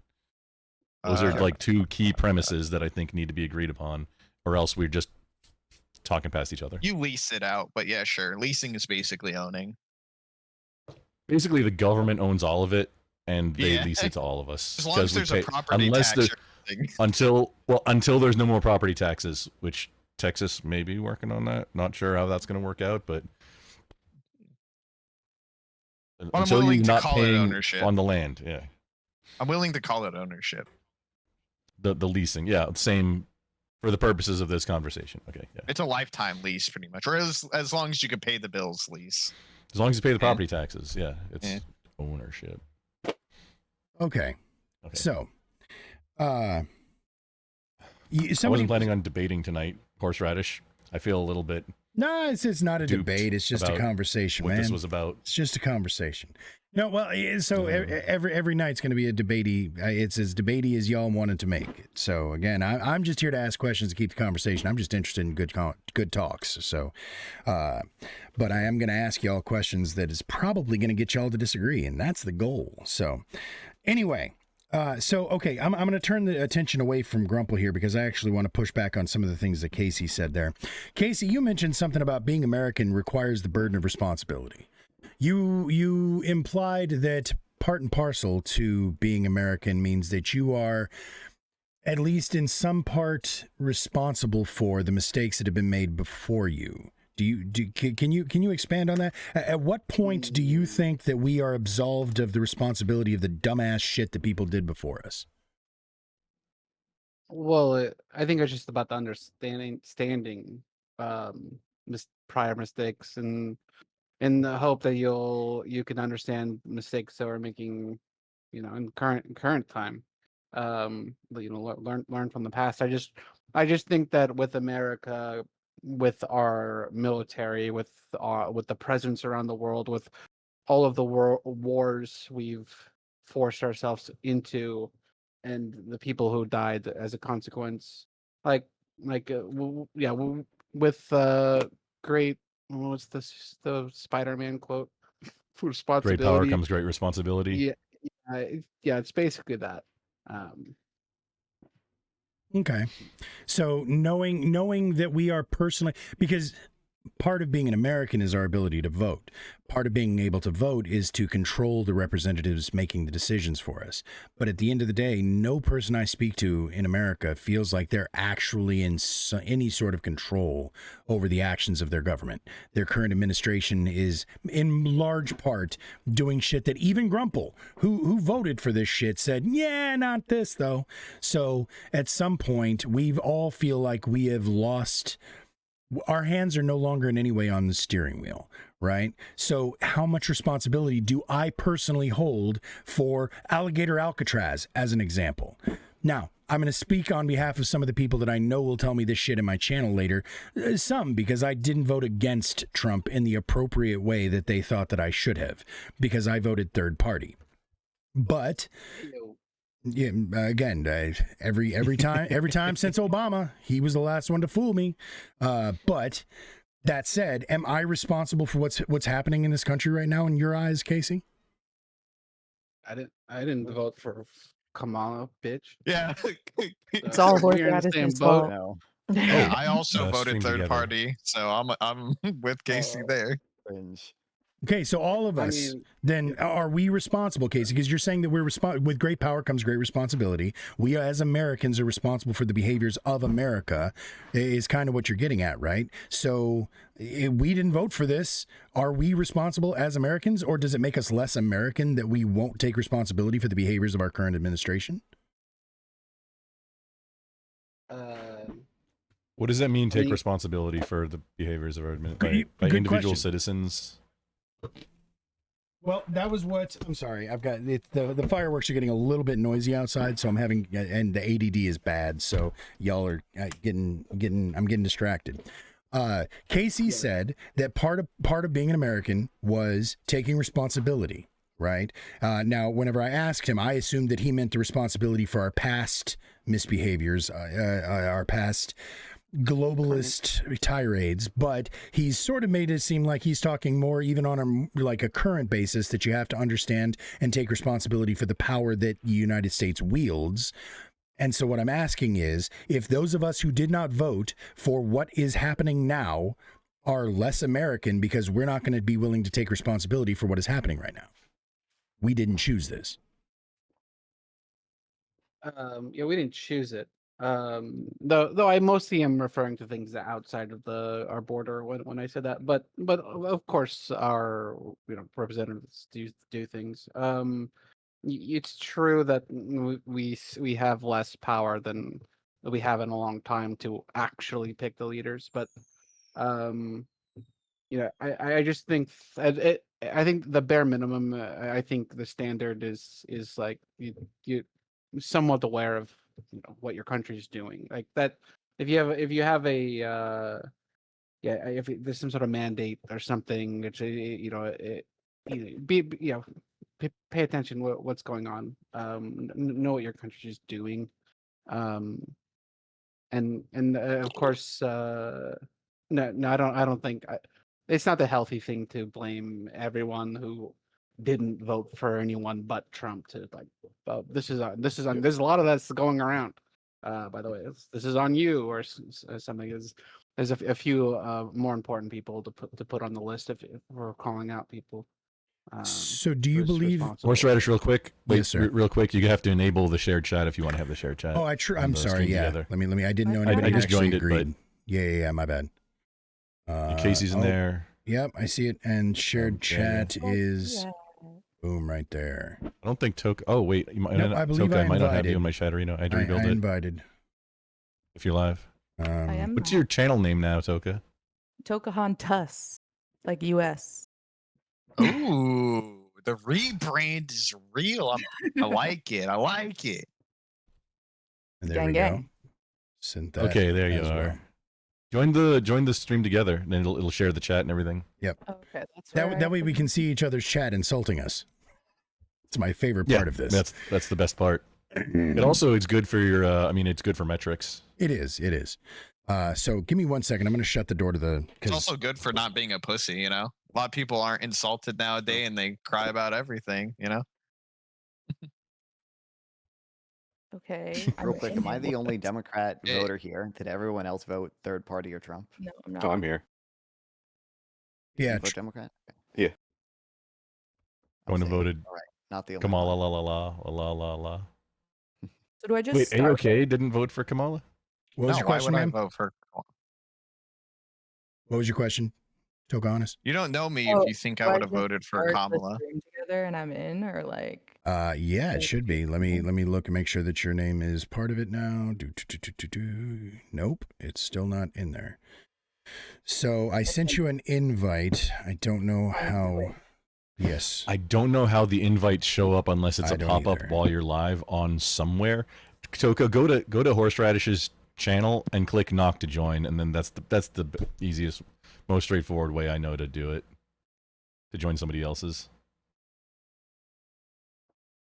And I think if it's shared, it automatically lets you in because it was instant when I clicked it. Yeah. Or if he's invited you. Insulted by the idea that you would vote for her on Connect. Oh, okay. I know that's actually the worst thing Grumple has ever said to me. Oh, I'm sure there's been much worse. No, No, I most think of it he calling wasn't me. here for. Oh, damn! Sorry. No, I prefer Call- to Call me a talk shit to Kamala people's faces. supporter. That's a rough one. You're The still only not thing seeing worse that could be a invite, ma'am? Hillary supporter. That would be worse. Yeah, no, Hillary supporter would be definitely worse. Yeah, I'm still not seeing. And also, Non-Fon, you also have not joined the stream together. I'm not streaming. Oh, okay, you're just Non-fun just- is not live on Twitch. just hanging out with us. Super. I feel special. Yeah. Did Right you get my on. knock? I did not. Well, I would have thought you'd be live on YouTube, or at least I don't understand. Yeah, I'm not live anyway. It's saying something went wrong. those view hours. What went wrong? I do not know. All right, so. Oh, maybe I have to start watching your channel first? No, I don't think so. You shouldn't have to. I'm going to send. Yeah, go invite to yet Horseradish's again. channel, and then there's a underneath it next to his name. There's like it'll be +2, I think now, because Casey and I are on it. Click the little drop down next to it, and it says you can join the stream when you mouse over it. Drop that down, or Oh, I click see. knock. Okay. I was not in this. Hold on. There you go. And there you go. You're in it. That's you. You can allow, but please do mute your mic on it. So, or I mean, it does, Yeah. you don't have to. I have that tab muted, but just so everybody. Yeah, you for will everybody get echo on yours. So, and you don't want to do that. Oh no. Oh, maybe there's you no- do. But you got it, girl. Now you know how to do it. Groovy. Thank you. You can It's start alright. your own from the creator dashboard too, if you want to do that. And but you can that's how it actually set people to be able to invite you, like Non-Fon. Anytime Non-Fon's streaming, he has the ability to just send me an invite, even if I'm not actively streaming. It can compel me to stream. So you can actually set people in your buddies list and such. I don't remember what it's called. So anyway, How does it show up for you if you're not live too? Like, where does it go? I believe it goes into your notifications. Does it email you? No, it goes into your notifications on not- Twitch. Oh, so if you have just Twitch up, and then it'll notify you that hey, Correct. Non-Fon wants to Wants to touch tips. play with your chat. Yep, that's it. So, all right. So, the other thing I wanted to ask you about, Casey, before we move on, because I've got some pushback on each and every one of y'all's comments, just so you know, it's because it's what I do. Contributing to the economy through labor, that was you as well, or was that Non-Fon? Or no, that was hamsters that who was- disappeared. I think that was hamsters, but I mean, I don't know if that's a necessary component of being an American. I mean, I think you can be a disabled American, right? Obviously, and not work or whatever. But I think that's a important part of being an immigrant and actually assimilating. So Okay. So, the other thing then instead that I want to say, because I know for a fact this one was Casey, because like I said, I'm going to kind of round robin this shit and poke each of y'all in turn. You mentioned the American dream. This is on my list of talking points because it is the cliche talking point, right? The belief in the American dream is inherent to being an American. I actually would have I didn't give y'all my personal answer of what I think it means to be an American, and that's not an accident. But because I'm shy, but part of it is that American dream. My question to you though, Casey, because you said the word unironically, or the term unironically, what does that mean to you? What is the American dream? How would you define the American dream? Elasticity of wealth, basically. That there is some real possibility that working hard can move you up in the wealth. You can gain personal wealth. You could buy a home. You'll own the home. You'll build something, and you'll be rewarded for working hard, basically. Upward mobility, I think. The bootstrap myth. I mean, Yeah, I say bootstrap, myth. no. The What idea do that the idea that you can pull yourself up by your yeah. bootstraps. I mean, the idea- basically, yeah. Okay. That anybody can do it. You just got to try harder. Yeah. So that actually goes back to the thing that you mentioned earlier there, Grumple, regarding the victim Olympics and the idea of a hierarchy of victimhood. So I don't think that that's a fair explanation for what the group that you're referring to actually believes. And because I also agree, the idea of trying to put different grievances on a sliding scale seems pretty silly. However, I feel like we can all. The best graphic I ever saw was there was a YouTube video. By the way, everybody out there in the chat, in case y'all didn't see the scroll thing, I don't look at the chat that much when we're having a conversation. Normally, when it's just me streaming, I'm going to engage with y'all. And I know that not all of y'all are actually talking to me. Most of y'all are in somebody else's chat. But I just want to make sure you guys know that I'm looking, but I probably am not going to respond because I'm talking to them. Anyway, the idea of that list of grievances, right? So it's not so much. Have we all seen the YouTube video of the people lined up to go for a race? And they're like, okay, everybody, we're gonna have a race, and whoever gets to the finish line first is gonna win $1 million. But before we do, I want everybody who started out in a single parent household to take 3 steps backwards. And they take 3 steps backwards, like, some number of them.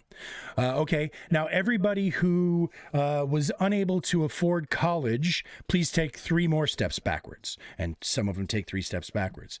Okay, now everybody who was born in an biracial or multiracial household, take 2 steps backwards. And they take 2 steps backwards. And they go through this, and you get to visualize how a collection of these victimhood statuses accumulates into a greater overlapping setback.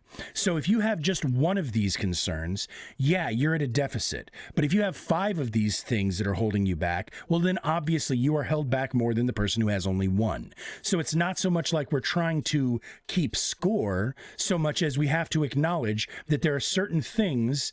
Obviously, if you were born to a family of upper middle class or higher, you are probably going to be off to a fucking great start in advance. While, yes, that American dream tells us that we are able to pull ourselves up by those bootstraps if we try hard enough. The people who started out with a nest egg in the billions, they don't need to really bootstrap too hard, right? So again, the people who have a multitude of these things holding them back are going to be more set back than a person who just has one of these things holding them back. Does that make sense, Grumple?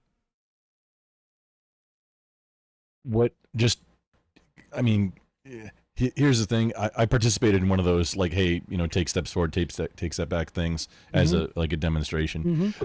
What they refer to it as, in this case, what it was called is that's what they refer to as privilege. So instead of victim totem pole, they call it privilege.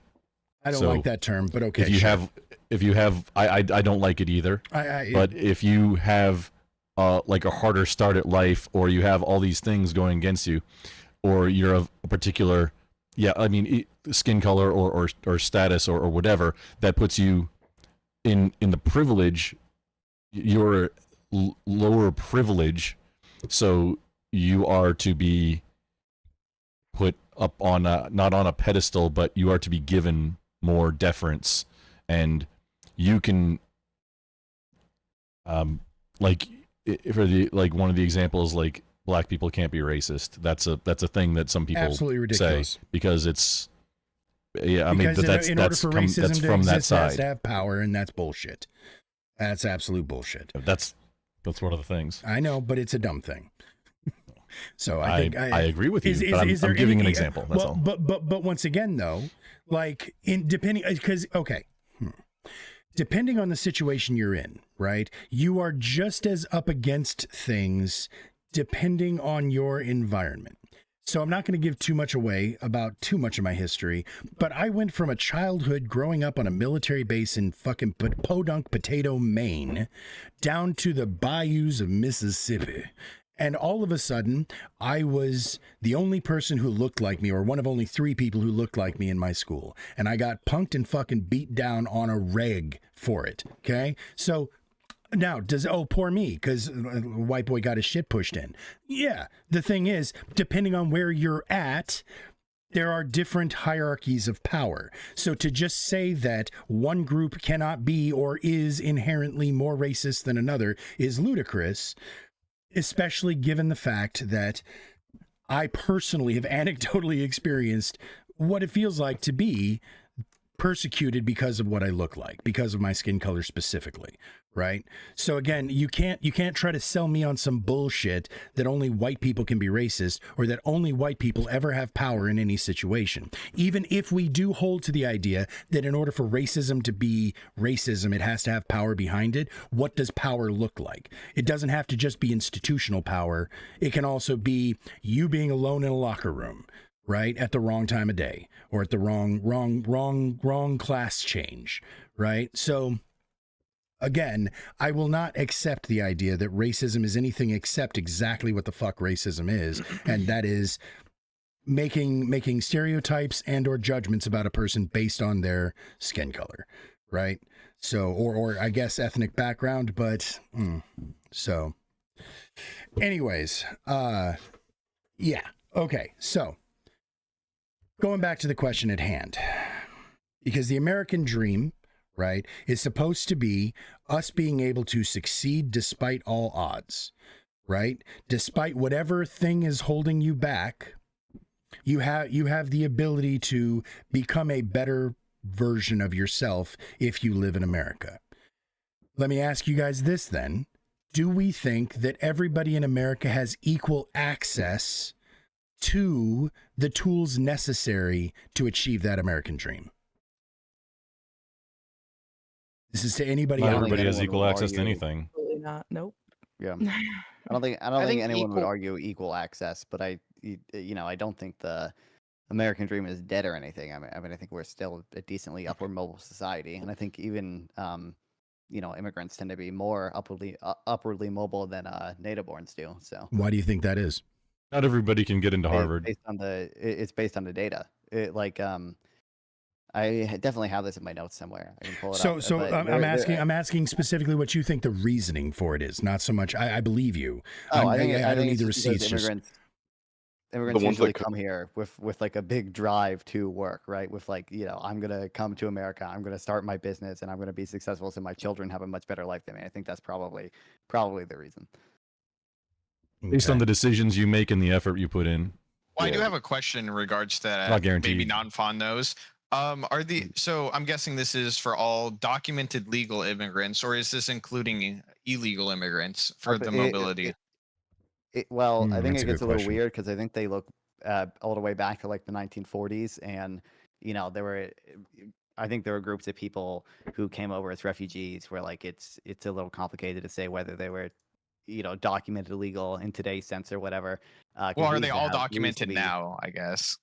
By now they're all documented, yeah. But Okay, yeah, it's not the type documented. of illegal immigration we see today. So yeah. And okay, so for with those documented people, are most of them from the H1 VB process and H1B.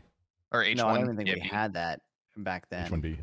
No, for today. No, but Like, we is have the it majority now, of which is yeah. the point. I think he's bringing up.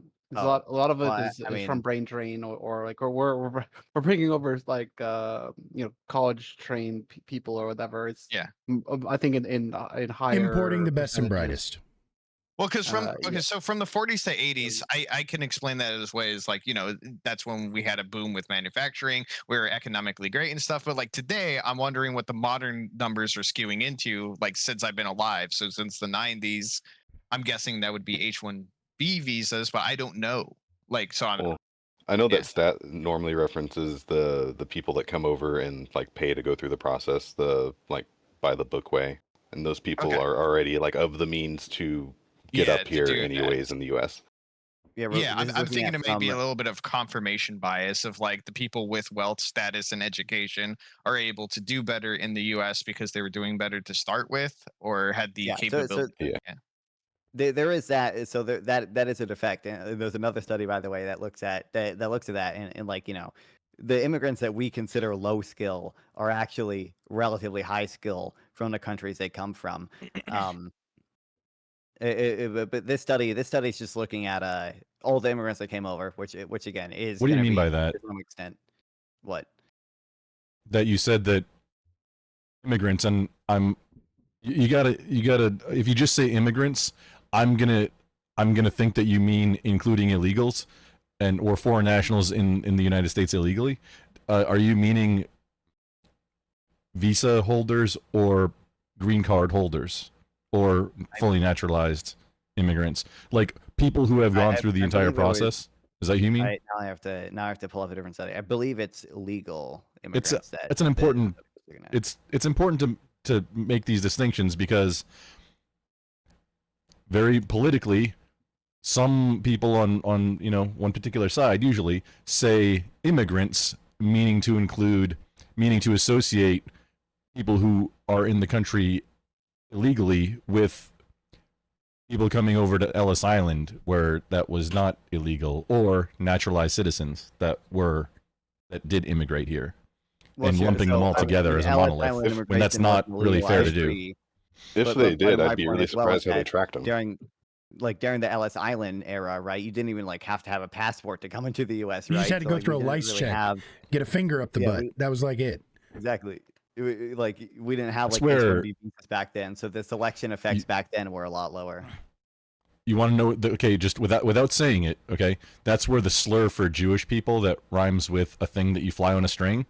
That's where it comes from, because apparently they didn't want to. The ones that couldn't write, I guess, they didn't want to make their mark with an X, so they would use a circle. And the word for that in Hebrew, Yiddish, I guess, is I'm going to be very carefully saying it. Keikel. And so that got shortened. So that's how that slur came to be. Now you learn. The more you know. Yeah, and knowing is half the battle. Yo, Joe. So, okay. Just fun fact. Yeah, super fun. Okay, so I'm going to go ahead and push to a different direction now because it started out me picking on Casey, but we all had something to say on there. And I actually, the meritocracy aspect of the American dream is important. And I feel like we all agree that it's the availability of opportunity, not the guarantee of success. However, It also feels like we should all have equal opportunity, and that's kind of the key. Like, it's not a guaranteed outcome, but I feel like we all have to start on the same starting line for it to be an equal opportunity. If I can just please, and put on this. I feel like the word equal is loaded. It's never going to be equal. It's not pretend it's ever going to be equal, but sure. I think there's some reasonable chance of upward mobility. And this is actually a really easy to track statistic: the elasticity of wealth. How often do the rich stay rich? Or you're born in a rich family, you're going to be rich, and how often do the poor born in the poor family stay poor? It's going in the scale of you being more and more locked into where the status you're born into. That's where we're headed. I can clarify it, so I bet Horseradish will agree, and Casey, that equal opportunity from the government, not from private institutions like Harvard, even though they get a $40 million endowment. So you might say they're government at this point. Close. I mean, might as well. State funded from sure. Like everybody can fill out the same forms. Everybody can register an LLC. Yeah, it does take a little bit of money to file those forms, but it's the same for everybody. So that is equal in the eyes of from government. There's nobody that's going to get like, hey, you can't fill out this form. It's specifically illegal to discriminate on somebody filling out a form to like register a business. Now, whether or not you're going to be good at doing that thing, that's on that personal effort and how you deal with it type aspect. So, and whether or not you can get into Harvard, of course, somebody who can and somebody who comes from a wealthy family, that's not the same thing as quality of opportunity from government from public institution. We do have to acknowledge that while person A might have to get a good enough SAT score to be able to walk into Harvard's hallowed halls, person B, whose parents, they won the meritocracy scale and they made lots and lots of money off God knows what, maybe a great idea that they had or their forefathers had or whomever, whatever, blah, blah, blah. It doesn't fucking matter. But they get to walk into that dean's office and say, I know my kid didn't score as high on the SAT, but let me buy you this cool new library, right? So if that happens, then that person is no longer using the meritocracy scale. They're using the meritocracy of the previous generation to pay their way, as it were. right? So it's not even that it's not even that your skill set is necessarily what's going to get you into Harvard. It's just as likely that it's your parents' success ratio that is going to get you into Harvard, right? And that's kind of what I was gonna say. Like everyone has the ability, DM. but not everyone has the access for sure. Yeah, and I'll just Okay. add in with the new bill that passed, they just capped federal loans for students at like 257K, like lifetime. So people that would have relied actually might be completely good, on though. loans, well, yeah, for some people for sure, but for like doctors that would rely completely on loans, now they can't. Well, one of the problems with tuitions being so high outside of like administration fees and everything was that the government didn't have tuition caps. This could actually economically be beneficial and drive down the prices of college, meaning more people access it. I don't know. That is something I've read on, and a lot of economists agree on this. I don't know if I've made up my mind of agreeing or not, but it is a possible outcome. For sure. So, okay, just so everybody knows, Non-Fon had to dip. Apparently, he's got some people doing stuff, and so he had to call it. Plus, he's on the other side of the planet from us, or the other side of the country, which may as well be the other side of the planet, because this is Planet America, baby. But anyway, that said, I do think that we might be getting somebody else coming in, an invite.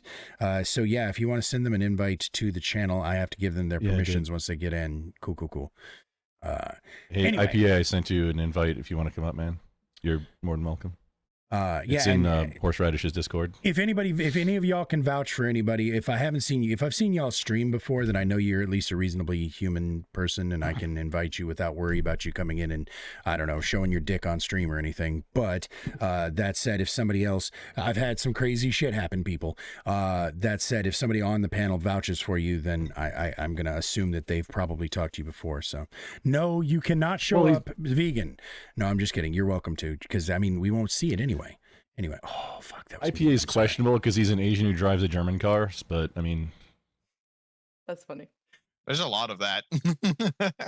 I feel like They love that. They love those Mercedes and BMWs if they like work at Microsoft or like Google. we got to be careful about throwing around theys in this conversation. I'm just saying, because that's how you get demonetized. You think that's Anyway. racist? I could be way more racist. I don't doubt that you're capable, Kay. Keep it in the pocket, okay, buddy? It was not a challenge. Anyway. oh, I am live on YouTube. I don't think there's anything we're talking about that's No. I was being a Twitch is smartass. usually way more restrictive. Wildly weird specific things are a little bit like on YouTube though, but Yeah. it's just algorithm, and I'm not monetized yet, so. Sure, yeah. None of us are that big of a deal. So, well, I mean, we're not as big of a deal Well, as Grumple is. no. Anyway, no, we know. Oh. We know. That's why you're top dead center, buddy. Anyway, all right. So moving I'm a right simple along. monkey. And it sucks because Non-Fon dipped, and I was actually just about to pose the next question to something he had said, and it's possible that we'll be able to have your buddy IPA in here by that time. But values in line with our Constitution. I'm curious what he meant by that. Now I'm actually going to punt it over to you instead, Tokahannes, because you said something very similar. Although, if I'm being honest with you, you said it kind of cooler than he did, which was the enshrined rights and the respect for our enshrined rights. So I'm curious, what values and/or rights do you think are intrinsic to Americanhood, to being American? I would say definitely the freedom of speech. Definitely, like that's like the key one, I would say, because the power of your voice is just you can't compare it to anything, like to get your message out, to get like what's happening on your side of the world out. I think it's a big part of it. Obviously, the right to bear arms is a big debate, but it's a key thing in our country that a lot of other countries don't have, and it differentiates us from a lot of the rest of the world. And then, just being able to change those laws and having that ability to go in there, make amendments, change something that's out of date. It's like, there's so many things that we can do to make it better than what it was. There's always a potential for progress. To piggyback on what Tokahannes just said, the most important part of freedom of speech and why it's the First Amendment is to be able to make grievances, public grievances against the government without being criminal, without going to jail. So you can let the people in the town square know, hey, this thing is going on. Let's vote these guys out, or whatever, because they had just gone through something like that, without trying to take away the rest of her point. No, that's perfect. Thank you. Yeah. Right on, right on. So real quick, IPA, welcome in. Are you a streamer by chance? What's going on, everybody? No, I used to be, like, probably 3-ish years ago. I'm still going to put you into the system as a streamer, just because that way I can send you invites for these panels in the future in case you are Cool. interested Appreciate in that. participating. One other thing, since you are brand new, I did this quietly earlier, but now I got to kind of interrupt because you're a little bit loud. Can you do me a favor and just introduce yourself real quick so I can get your sound? No, you don't change anything. I'll fix it over here, but just introduce yourself so I can get your sound levels right. I'm IPA or IP a lot, or the guy who pees a lot when he's drunk, because I drink a lot of IPAs. So there you go. It all tracks. I've been around the Twitch Paul scene for, I don't know, probably the last 4 years or so. Grumple, yeah. Background story on I think me, longer than that. But either way, it doesn't matter. Been For around what a it's worth, hearing little you bit. say your name out loud, I get the joke, and it's fucking hysterical. Go on. I get it. Yeah. Background story on me, I used to be a marriage and family therapist. Now I am a used car manager at a car dealership. So, yeah, I know. That's a bit of a twist. All right. It is. But when you talk about these deep dive topics, right? Like human behavior, my wheelhouse. Cool. Perfect. Well, then, you know what? Let me ask, since you're just showing up, and we're gonna circle back because I have questions to what Toka was just saying. But go ahead and catch you up real quick. In your mind, first of all, I assume you are American as well? Yes, I am an adopted Korean. I've been here since I was 4 months old. So Okay. my parents are both white. I'm American as fuck. I'm generally the whitest motherfucker in the room. Carry What- a German gun, drive a German car, have a German last name for that matter. That's all sus. So what does being an American mean to you? If you start asking for my papers, I'm going to be very angry. Anyhow, so what does being an What American kind of mean beer to do you? you drink? That's the most important thing. No, I'm kidding. Homebrew. Go on. Dude, I Belgian love ales it. brewed by Wait, monks and say more, monasteries. like in a homebrew. No, there is an American value, okay, right? And me, I embody that, right? As somebody who wasn't born here in America and yet has assimilated, right? And I think the important thing is assimilated, Ooh, right? that's a I great have word. assimilated all those values. And no, I'm not saying we had to be all this homogenous population, right? But at the same time, there are certain values that we share as Americans. Okay, And no, that is and you largely assimilate to A those, you fucking think? Constitution. So a willingness to assimilate to the American values, you think is inherent to being an American? I think so. And now, granted, I wasn't brought here voluntarily, but there are people that come here voluntarily and that choose not to assimilate, which seems a little weird to me. Okay, and that was going to be my next question to you, to just kind of push back, because I push back on everybody else, so don't take it personally. So Sure. people Like a who sheep are, against a cliff face. I appreciate that, and I'm open to it. The pushback is real.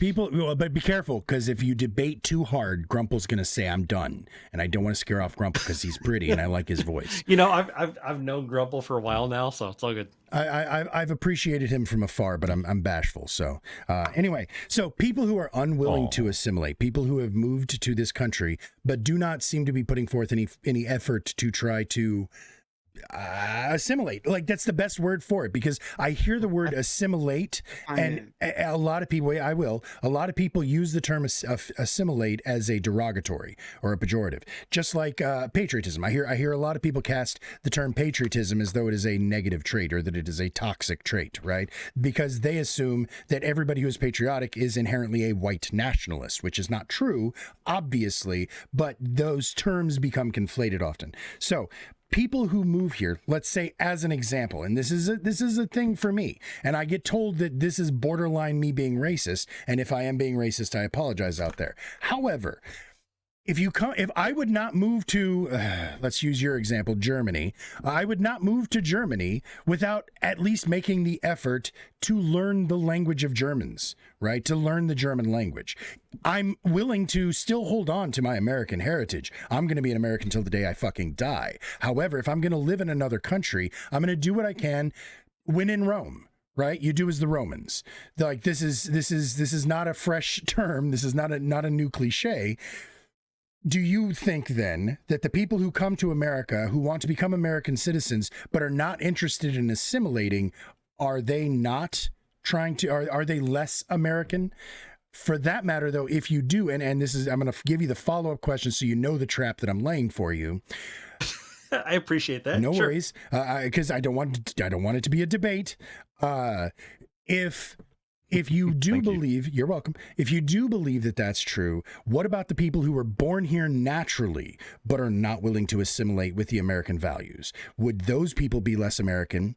And then the final follow-up to that is, if that is true, should we consider Final deporting form. people? Yeah, should we consider deporting people who were born here, regardless of being born here, because of their lack of Americanhood? Oh boy. Okay, that's a really complex question. I know, and I'm giving it all to you, buddy. So that gets into birthright citizenship and all kinds of different things. Okay, so like if you talk about like, there are plenty of people here, and many of my friends. Okay, so like again, I'm a naturalized citizen. I'm American as it gets. Okay, and when I say that, I mean I'm a pure fucking constitutionalist, okay? Not like America, MAGA, fucking, shove it down my throat like I'm American, brr, right? You like the concepts the founders meant. Constitutionalist. Yes. Yes, okay? So like when I say that, just background, right? Like there are people that were brought here because they're refugees, and regardless of what the fuck you think about them, they were allowed to be here legally because of some goddamn shit that the U.S. government did, okay? Whether that's the Hmong people, whether that's the Somalians, whatever it is, right? There's any number of people that we've fucking wronged over the centuries, okay? We can go back to slavery. To some degree, yeah, absolutely, Nope, yeah. got it. 100%. Those people were legally brought here. They have the right to be here, whether they agree with it or not, okay? Sure, fine, yes, you're allowed to be here. At the same time, if we grant you that, like, okay, make a little bit of effort, right? Something, okay?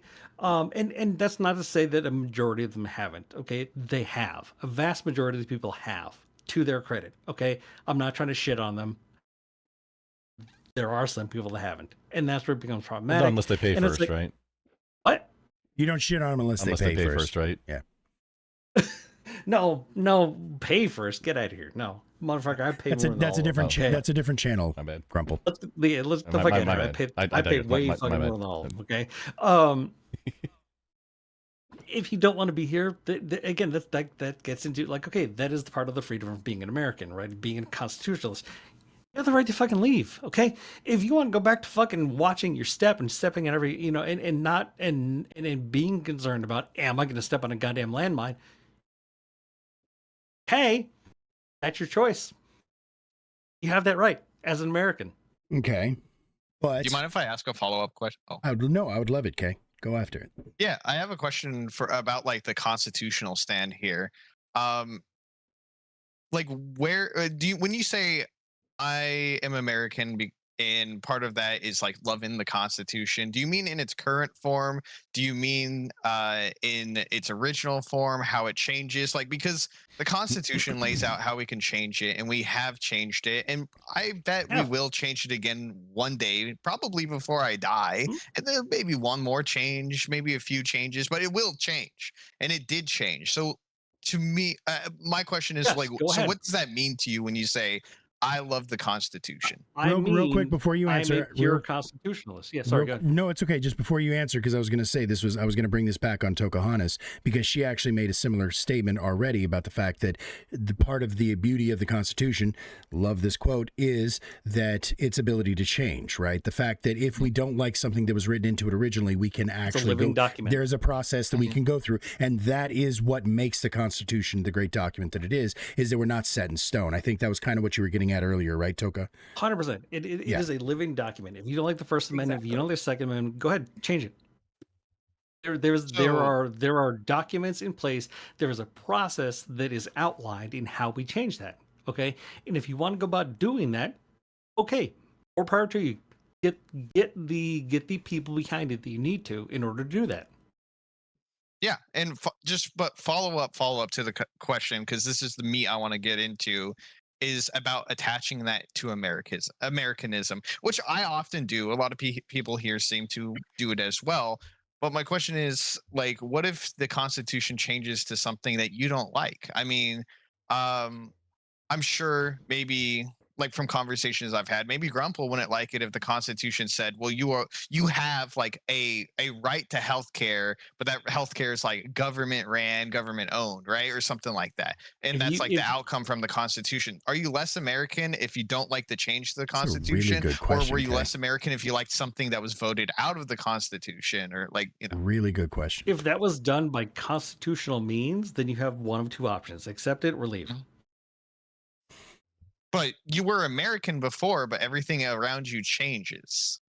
Like, Yeah, but if they that's- took that's, if they took again- the Second Amendment out, I would think Yeah. that would be un-American. Even if it was done in a Oh. quote unquote American legal way, I would instantly take that as a un-American slight against Americans and freedoms and inherent rights to life, right? The And I Constitution would is a living document. It is intended to be changed. The founding fathers, was it? I want to say it was Jefferson said that we should redo it every 70 years. I think that was Jefferson. Well, do you think there could be a constitution that's I was thinking un-American? Madison, but it might Like, be. I mean, Was it Madison? the Constitution not didn't positive. give freedoms to everybody, and actually made Black Americans like worth 3/5 of votes and stuff. Like, I would say that's Again, we should review it every now and then. It should be revisited because shit changes, right?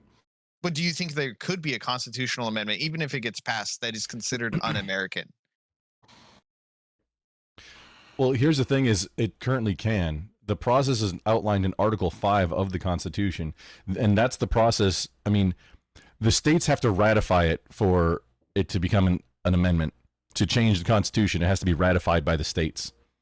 However it gets to that point, whether it's the states coming together in a convention to make proposals and then voting on it, or if it coming from Congress, however that starting process is, it still has to cross the finish line of getting ratified by the states. So that's And that's It the can all be- constitutional it all can be Congress and all changed. that stuff, right? And if Yeah. I'm not mistaken, I remember Roddy a bitching about that convention idea. of states. The terminology, the constitutional convention was for the writing of the Guys, Constitution. well, a convention of states would be. But the what you- Constitution is gather them suspended together for. during the period that they're rewriting it, right? Because I remember a long time ago, this was Roddy, our local MAGA lover, his argument with the idea of rewriting of the Constitution was that the Constitution as it stands is suspended during the process, and he was concerned that was going to lead to instant anarchy. No, that's not what Article 5 says at all. No? It's Okay. it's basically instead of Congress doing amendments, it's just the states doing it themselves Starting directly. over. Yeah. Okay, real quick, And I voting just on, not even starting over. not even just starting over. the same way as an amendment can be proposed. However much you want to amend, I mean, that can be in an amendment. But I mean, I don't rewrite it's a state- process. I doubt you're State going to have. convention. I doubt you're going to get the majority of states to sign on for rewriting the whole thing. I mean, But they could potentially And that's get why rid it of something. requires 3/4, right? Yeah. So I do Or wanna if give- if you get 2/3 of the states, 2/3, I'm sorry, yeah. their legislator, like if you get 2/3 of the individual state legislator to fireworks starting, to add an amendment that it will be added, so it doesn't have to go through doesn't need to go to the federal Congress, but I just that's- want to say that the sound Congress, of fireworks, U.S. Congress is a starting point, not a finishing. the sound of fireworks is possibly the most American sound that there is. You could I just want to put that circumvent out there. the federal Congress. Nothing more American than Chinese-made products. Let's go, Going boom, boys. Yeah, going yeah. exploding. Yeah. Wait. Time out. Chinese-made products that we paid 8.5% percentages or taxes on. They're not taxes, they're tariffs, bro. They're not taxes, Tariff they're is a tariffs. tax. Tariff is a tax. Grumple will get mad at you. All right, so speaking of All right. Grumple, I just want to I correct will you so not you get know. mad at IPA. It was I a do wanna Thomas do the Jefferson quote. thesis, though. I just want to put that out there. It was a Thomas Jefferson quote. Each generation should have the solemn opportunity to update the Constitution every 19 or 20 years, thus allowing it to be handed on with periodical repairs from generation to generation to the end of time.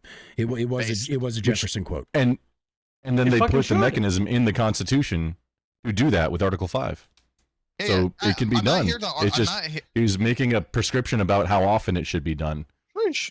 I mean, I'm not here that's to what I got out of argue it. if it can be done or not. I know it can be done. It was my questioning here to IPA, which I still want a little bit more in-depth like conversation on, is like tying it to Americanism, which I mean I agree that it has something to do there. It's just about like what lines are we drawing here, because there's people that believe in a constitution with different amendments, right?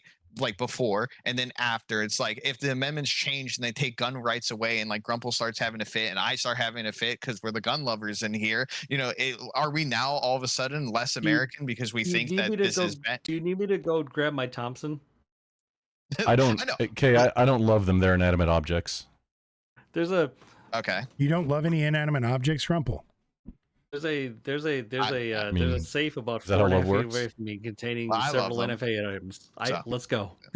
Yeah, so I'm just saying that I want to be a little bit careful and like just kind of see where the mindset is, because it seems the most American thing, in my opinion, would be the ability to disagree with these things Freedom of and speech, not be First kicked out of the Amendment. country or be considered un-American, because things do change, right?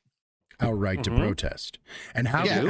how can we protest something if we're not safe in the streets talking about our grievances? How can we make any sort of changes happen? Yeah, so I just tying it fully like it being American to the Constitution, something that is like changing. It's like kind of saying American is following the full ways of the law. It's like, well, Americans don't all even agree on what the laws are. True story. Hence, Well, real quick, Oh. I just want to the question that I think you're asking, and I really like this question, but I want to reform it to you, IPA, so that I can get a straightforward answer.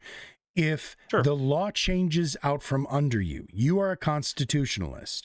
If the law changes and you no longer agree with what the law has changed to, does that mean you stop being a constitutionalist, knowing that it's set up so that democracy can change what the actual core values and rights of that constitution are? No, that means I have two options. One, it was done constitutionally and I have to accept it as a constitutionalist. Or two, violent revolution. Yeah, unfortunately, I always keep coming to that dichotomy as well, and I always say we haven't forgotten where the pitchforks and torches are. Okay, so going back In to Grand what, Theft Auto 6, Violent Revolution, Grand Theft Auto 6. yeah, oh yeah, no, course. Minecraft, In Minecraft, 1000%. We're talking about in In Minecraft. Minecraft. So okay, going back to what Tokahannes was saying as far as the enshrined rights, I'm going to ask you the same question, Toka.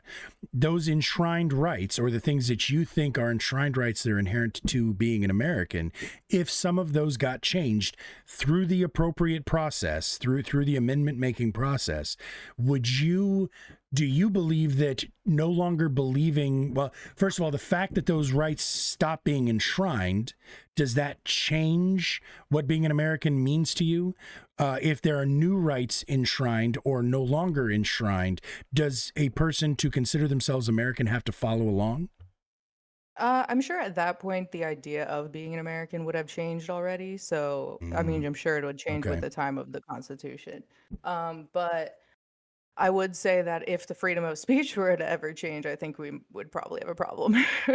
Do we think that the freedom of speech is changing under the current administration? Is there anybody here who thinks for even a second that if Or Donald last I think Trump, one. it's changing in general, just the all around warfare of speech that's been going on has been, it's obvious. It's obvious that there's some things that people are just wanting to say and not saying because they can't say it, Sure, yeah, especially like in, that in whole regards meme to other going countries. around about, someone should, but Yeah, right. Or everybody saying, okay, I'll do it or whatever. Yeah. So that's already Okay. happening.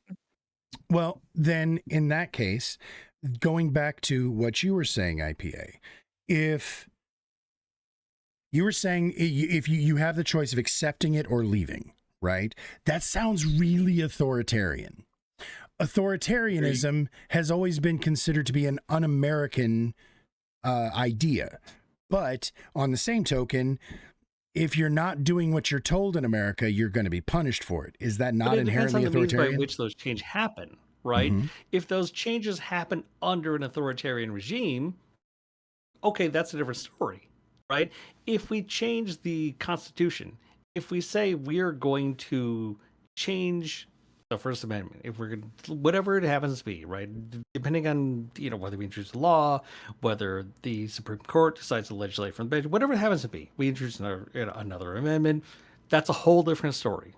Okay, if we are doing it from a purely legalistic perspective, if that is the case, then yeah, you have three choices, right?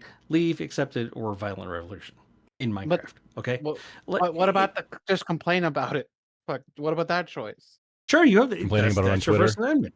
Or wherever, Absolutely. right? I That is think that's 100% your point First Amendment right to do I that. disagree with that, and I'm complaining about it, and right? You 100%. don't have And I will absolutely support anybody's rights from the government coming down on people for that. Okay. Anybody's rights, Clarification: including people the who are here on government and green only the cards? government. Sorry, say it again. I said anybody's right to do that, including people who are here on green card and visa. Yes, I think else because there's technically MasterCard. speaking, no. Constitutionally MasterCard's speaking, out of yes, the those question. rights those rights extend to people that are here legally. Yes. Okay, so let me ask you this: as a fellow constitutionalist, and perhaps I misread the document, so maybe you can help me with this.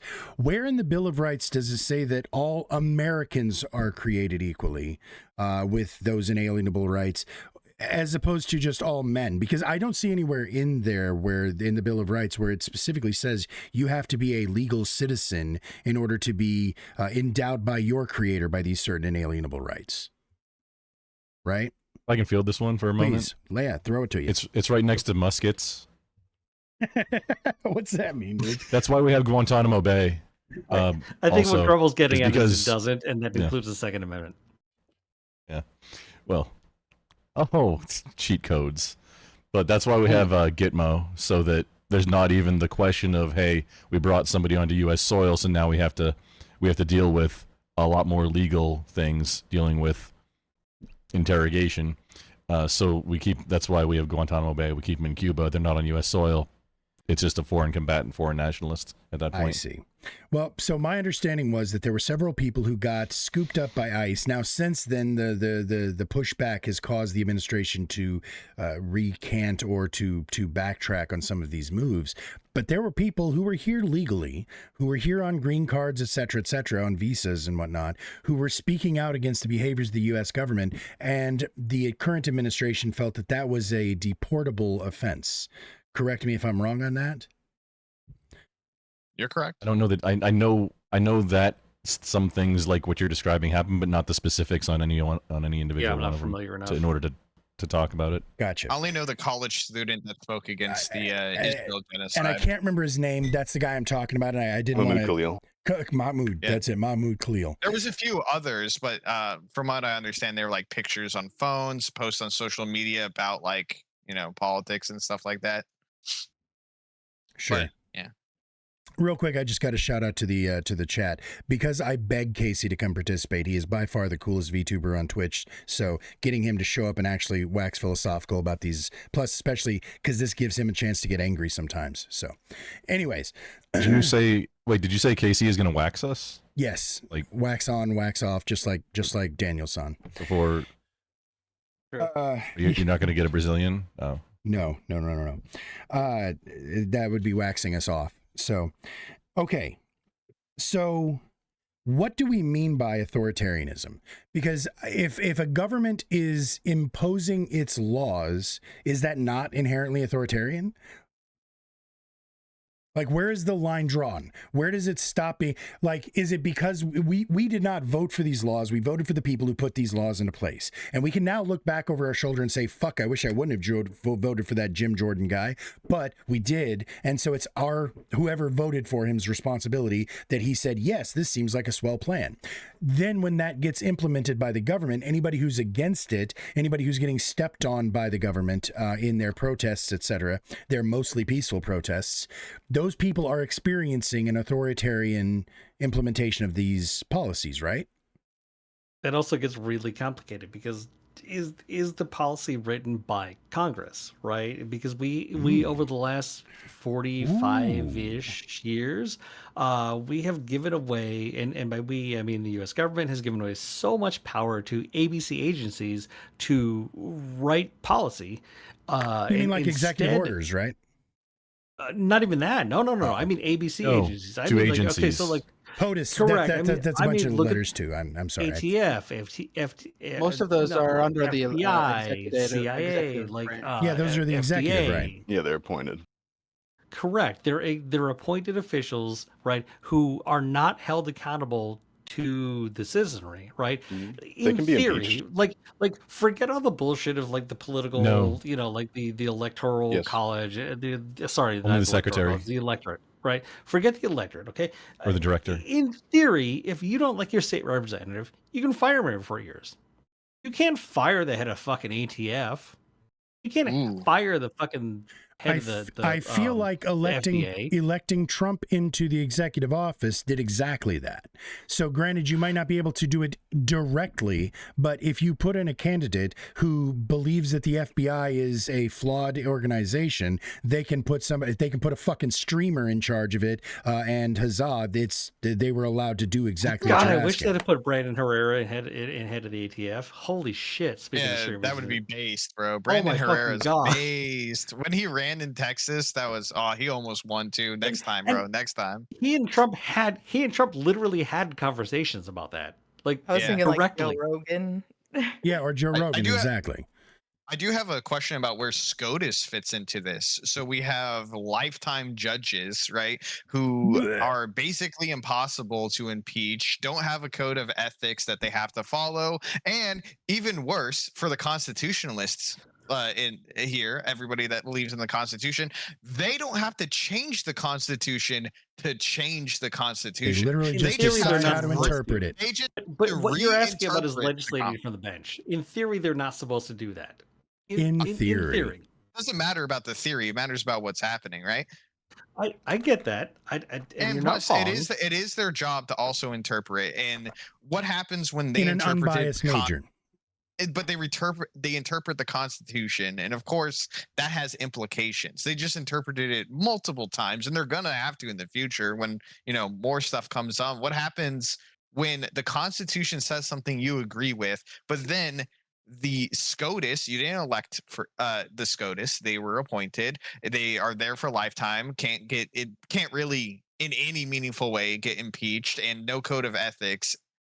They decide to have a change of heart of what it means for like the Second Amendment or the First Amendment. Well, What if they say that, aren't even the changing freedom heart. of speech doesn't mean the freedom to protest anymore? Yeah, Kay, they're not even changing heart. It's a changing of the guard who is then getting to revisit other people's hearts. So again, Yeah, it's not like there's they saw the light and changed their minds. This is a whole new set of super biased, hyper political partisans who are now put into a allegedly unbiased interpretive Yeah. position. And So so, how- yeah, So can So I how pose do a we all feel question? about that? Can I pose a question? you just did. I get the. You're right. I did. Thank you. Can I pose two questions? That's the one second being, can I one. pose a question? Keep going. How do we balance that, right? Like in theory, if the idea of checks and balances is that the Supreme Court is A, not supposed to legislate from the bench, and B, that they are unelected officials with lifetime appointments, okay, cool. And yet they're not doing Term that, limits. right? Like, okay, so what's the how Term do we limits. change that? That's the okay? answer. So term limits, hang on. Term limits is one option, right? Because then we have a scheduled time in which, okay, your 8 years, your 12 years, whatever it happens to be, is up. Okay. However, that changes the game. So, like, you look at any time a Supreme Court justice dies or is close to retirement or whatever, RGB, best that example. election cycle becomes incredibly political because of that reason alone. Yes. So how do we like avoid that? More judges. Well, Mm. yeah, you have a few ways. You can have more judges. Definitely have a more Nice. streamlined, Nice, I mean- Crumple. impeach process, term limits, implement that code of ethics that they have to strictly, adhere to. And We see you, probably, Grumple. yeah, you could also just have them directly elected. And why not? But that's part of that checks and balances. They're not supposed to be elected, right? Like if you look at the intention of the founding fathers, they were not supposed to be directly elected. I thought They the were intentions supposed to can be change appointed. with the times, right? You're correct. They can. So Yeah, they also so wanted the then vice once- president to be the You Senate asked runner me up. how I would fix it, Okay, not how the you're right, founding but- fathers would. Okay, let me rephrase point. that. How through a constitutional process do you change that? I genuinely don't know. I've never thought about, like, okay, how do we go about fixing that? An You know, amendment. from a So honestly, I think it was Casey actually also said the ethical proscribed like barriers, like some sort of a ethical or moral. What's the word I'm looking for? Like a framework, an ethical framework that they have to operate under. Things like recusing themselves. quick and question on stuff. that. Shoot. Who enforces it? Themselves. Yeah. No, it's- Congress can impeach. Yeah, they can already do that though. oh, they can. Yeah, Okay, that's good. What would it take like- for that to happen? A supermajority, a majority, or just like how I many? think it's the 60 vote. Same as the president. Yeah. Okay. Getting The same for like all elected officials, like the head of the ATF and all that. All right, which brings me back. I want to welcome in Rep Haven. Real quick, I want to go back to what you said there, He's UP. appointed, not elected. Or yeah, appointed. UP, you were saying that to avoid authoritarianism, it has to be a congressionally passed a mandate or law, et cetera, et cetera. What about EOs? What about executive orders? Those are essentially that's legislating from the bench for the POTUS, right? And are those not inherently authoritarian? 'Cause I said so is why. there are checks and balances in which those can be overturned. That's Like an true. injunction.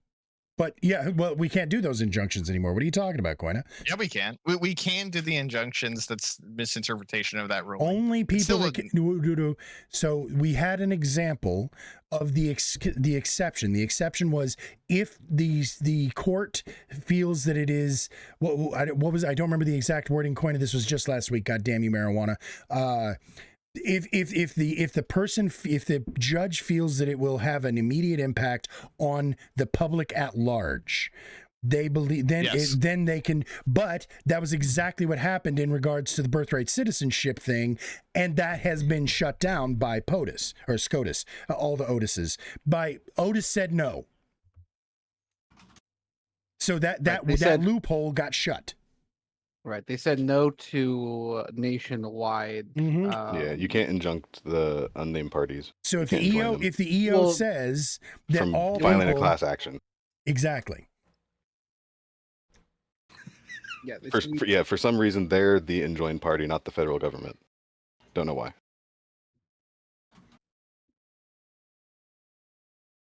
That was to you, PA. Just so you know. Sorry, I'm laughing at the mildly racist chat going on right now. Oh yeah, I wasn't even watching. I'm sorry. that- Oh, it's As long as we keep casual. it mildly racist. Yeah, no, that's perfectly No, fine. look, see That way it's easy to look IPA. away. It's Casual Friday. You can Yeah, call look- it Casual Racism Friday if you want, but it's Low-key Casual Friday. racism. So No, low key racism is my thing. Okay, that's my shtick. All right? it's my kink. Gotcha. So this is probably a bad time to tell you I'm Polish. Uh-oh. I'm just saying. Polish like- go back I home. no. I that have makes a it a good time. significant. What are you talking I have about? a significant amount of money invested in Lockheed Martin. It's okay to be Polish right now. Gotcha. Well, for what it's worth, you have German guns. So And a German car and German last name. So the Polak in me is a little bit sus. That's all I'm saying. Anyway, we don't have the best history you and I, pal. Okay, look, I'm playing both sides of the field here. Okay, I have money invested in the industrial military. That's what makes it complex. sus. Anyway. Okay, okay. it's all right. So, real quick, I think you said I don't remember if this was Kay or if this was Casey. KC. The elasticity of wealth. Who was it that used that phrase? Because that's a really cool Casey term. and Casey, Donphan. what do you mean by elasticity of wealth in regards to Americanism? The measurement is your of those born into whatever bracket of income. What is the odds that you'll die in that same bracket? And the more Okay. that your brackets change over a person's lifetime, that you would say that then the less the the less situation you are born into dictates what the situation you'll die into. So that's why I say it's sort of a measure of the American dream, and it's not just that it's harder to go up the economic ladder, but also those with wealth, that wealth is more protected. It's harder to lose your money, for especially the super wealthy, but just wealthy in general. So that's we see we see just more and more likely that wherever you were born, that's how you're going to die, economically wise, in America. Okay, just to make sure. So now I thought I was with you until that last sentence. The elasticity of wealth is the ability for you to stretch your means, is what you're saying, right? Like that's where the term elasticity is coming from. Like the fact that you can go from nothing to everything, but you're also, it seems like you're saying that there is a statistical likelihood that you're going to remain wherever you started. So which is it? I'm saying, well, the elasticity is in a measurement of whatever economic status a person is in. How much is that dictated by the economic status that they were born into? How are the measurement of these two things being correlated is the measurement of the elasticity of wealth. Oh, that makes my brain itch. Okay. So More opportunity, more money opportunity is good, and it's part of our dream in America. I mean, it's privilege in a nutshell. what does that word Here we mean to go. you when you use it? Because we tickled this word earlier. We rubbed up against it, but it didn't quite break the skin. So Okay, tell so us what you mean by privilege. So let me put it. I think it like means this. you're a nut and you have a shell around you. Oh, not nutshell. Oh, my bad. I'm of two minds on this, right? Like I will always try and tell both sides of the story. Okay, like I am a non-Caucasian, non-technically birthright American. Okay, Un-Caucasian. non-Christian. Like I used to be Caucasian, but they took it away from me, Okay. bro. Look how chinky my eyes are. Okay, like Whoa, bro. Prank caller. Sorry. Prank caller. Yep, and just like that, there went everybody's streams. Anyways, all right. Sorry. So those are your eyes. but like No. look, He can look, still the see. That's reality the of it thing. is, He can okay, say it. It's true. Yeah. I have a pass. Okay. At the end of the day, right? Like I'm all of those things, right? I am non-white. I'm non-Christian. I am like and also, yes, I grew up privileged. I grew up with two parents that theoretically, had my dad not died 20 years ago, would still be together to this day, right? Yeah, all of those things, right? Like, did I get a leg up? Sure, but are those things related to money and not any of those other things? Not my race, not my religion, not any of that shit. Okay, sure, okay, I 100% accept that. Okay. That said, also other side of the coin, and I said in the chat, 3 generations. Okay, when you look at people who grow up in the situations I grow up in, 3 generations down the line, they tend to not matter unless you're talking about the uber wealthy. Okay, and I mean uber fucking wealthy. I make a good living. Okay, not that kind of money. Okay, you're talking about like the fucking like $10+ million net worth people, right? Then it matters. Then those people, okay, they're kind of the exception to that rule. But generally speaking, when you're in a situation where I'm in, where you grew up with wealth, you know what to do with money. Okay, Rich Dad Poor Dad, everybody needs to go read that. If you're in those situations, generally speaking, in America or any Western culture, 3 generations, that wealth dies. Well, oh, I'm saying it's traditionally, I think that's somewhat true, but I think, but more and more recently, where it's harder for people to buy a home with the same relative salary. It's harder to gain these intergenerational wealth building activities or engage in them. It's No, you're harder right. to get in now than Inflation it has used to be. exceeded the average increase of the income, 100%. With Government printing inflation, more money makes everybody poorer. I mean, that's true. Definitely true. Fuck the Fed. But even in counting, Hey, we're all friends here. Inflation, the percentage of the percentages of what a house used to cost someone in like 1960 or whatever. That's what I'm saying. Significantly higher Versus the amount of income you make. That's Right, exactly right. what I think we're on the same page. We're just saying it Okay. differently, yeah? Yeah. Yes. Well, and so funny thing about that, and I know we're not supposed to talk again too anecdotally, but like I can say that my wife and I, when we first started dating, we were literally squatting in a foreclosed house, stealing cable, and living off of what we could afford from the gas station down the corner. So there was a whole lot of ramen noodles in Dentymore. Now we own our home, right? Afforded. But that said, what for eating Denny more? Fuck off. Anyway, we Doxed, reported. also like frozen pizzas. Eat a dick. So the point is that Frozen dick pizza? even so, 23 years later of fighting tooth and fucking nail, of doing everything we can right, of doing everything we can to fucking get ourselves to that vaunted American dream of middle class comfort, we are still at any moment fucked if something goes wrong, right? Like we are just a couple of paychecks away from it all falling apart. And the worst part is we are now stuck because we don't hate the house that we're in, but it's like we fantasize about living somewhere further up in the peninsula because of the Fed and because of everything else that's going on in the economy right now. You can call it inflation, you can call it the imbalance of whatever.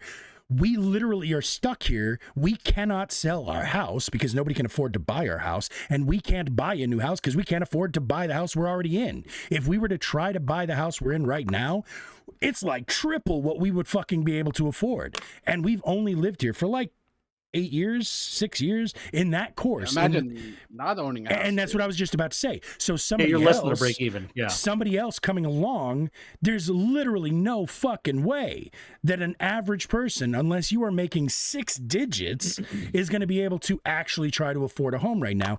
And I never really said this earlier. I never got into my personal views of what being an American entails, but somebody sort of talked about the fact that we have a vested interest in it. That was I believe, and I was going to try to chew Non-Fon down about this because he was the one who mentioned the fact of our labor contribution is sort of like our stake in the game, right? So that said, I have a stake in the fucking game. I own land. I own that dirt that you were talking about, Grumple. But the next person, does. can't. Touche. I know what happens when you don't pay your taxes. Yep, you ain't wrong. You ain't wrong. But the next person can't even pretend that they own their soil because of the situation that's going on in America right now. So my question to everybody here, and this was what the panel was going to be about. What would it take to make America great again, if it ever was? Would it not make sense if Donald Trump was actually trying to make America swell, was trying to make America healthy, was trying to make America economically viable again, that guaranteeing a method or some sort of a path, a reasonable path to owning property for any American citizen?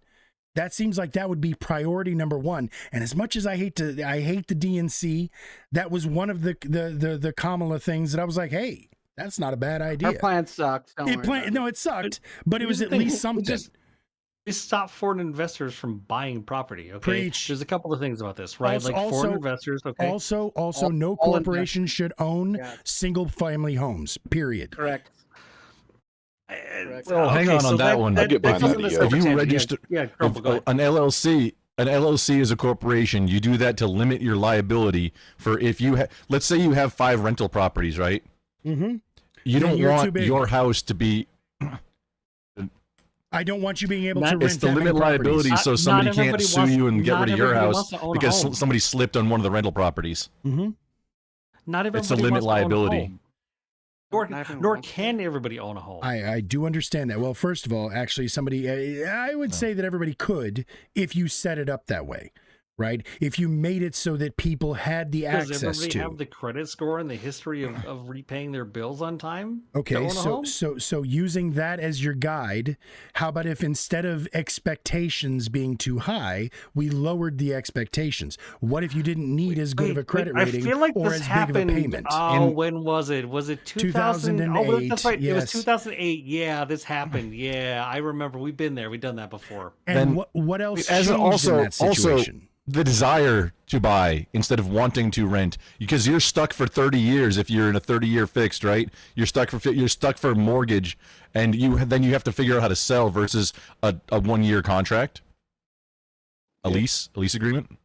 You like take me. Some people want that mobility, Can right? we Yeah, backtrack to married, what 3 happened in kids a way? if I don't wanna Okay, stay so in the like, area. What happened I'm in a way sorry, was a I mean, large amount of you gotta include what that. happened in a way was a large amount of defaults, and then in addition to that, a bunch of shady security trading. Okay, yes, I agree. The shady security trading compounded the issue. However, what kicked that ball down the hill was the greedy, fact that they selfish, said, wealthy "Hey, people. you have to loan money to all these subprime lenders that you wouldn't normally lend money to because you fucking know they're going to default on their loans." Wait, horseradish, by the greedy people, you mean the politicians? Yes, sure. Yes. Politicians That Yes. forced the banks to give out subprime loans. forced the bank. Like No one they had forced to. the They couldn't bank. deny them. What? Yes, That's literally, crazy. I'm not yes, no, holding- literally, Congress forced them to. Yeah. I'm, what did and I'm the- not what was holding the water law? for What Congress did on it this one say? either.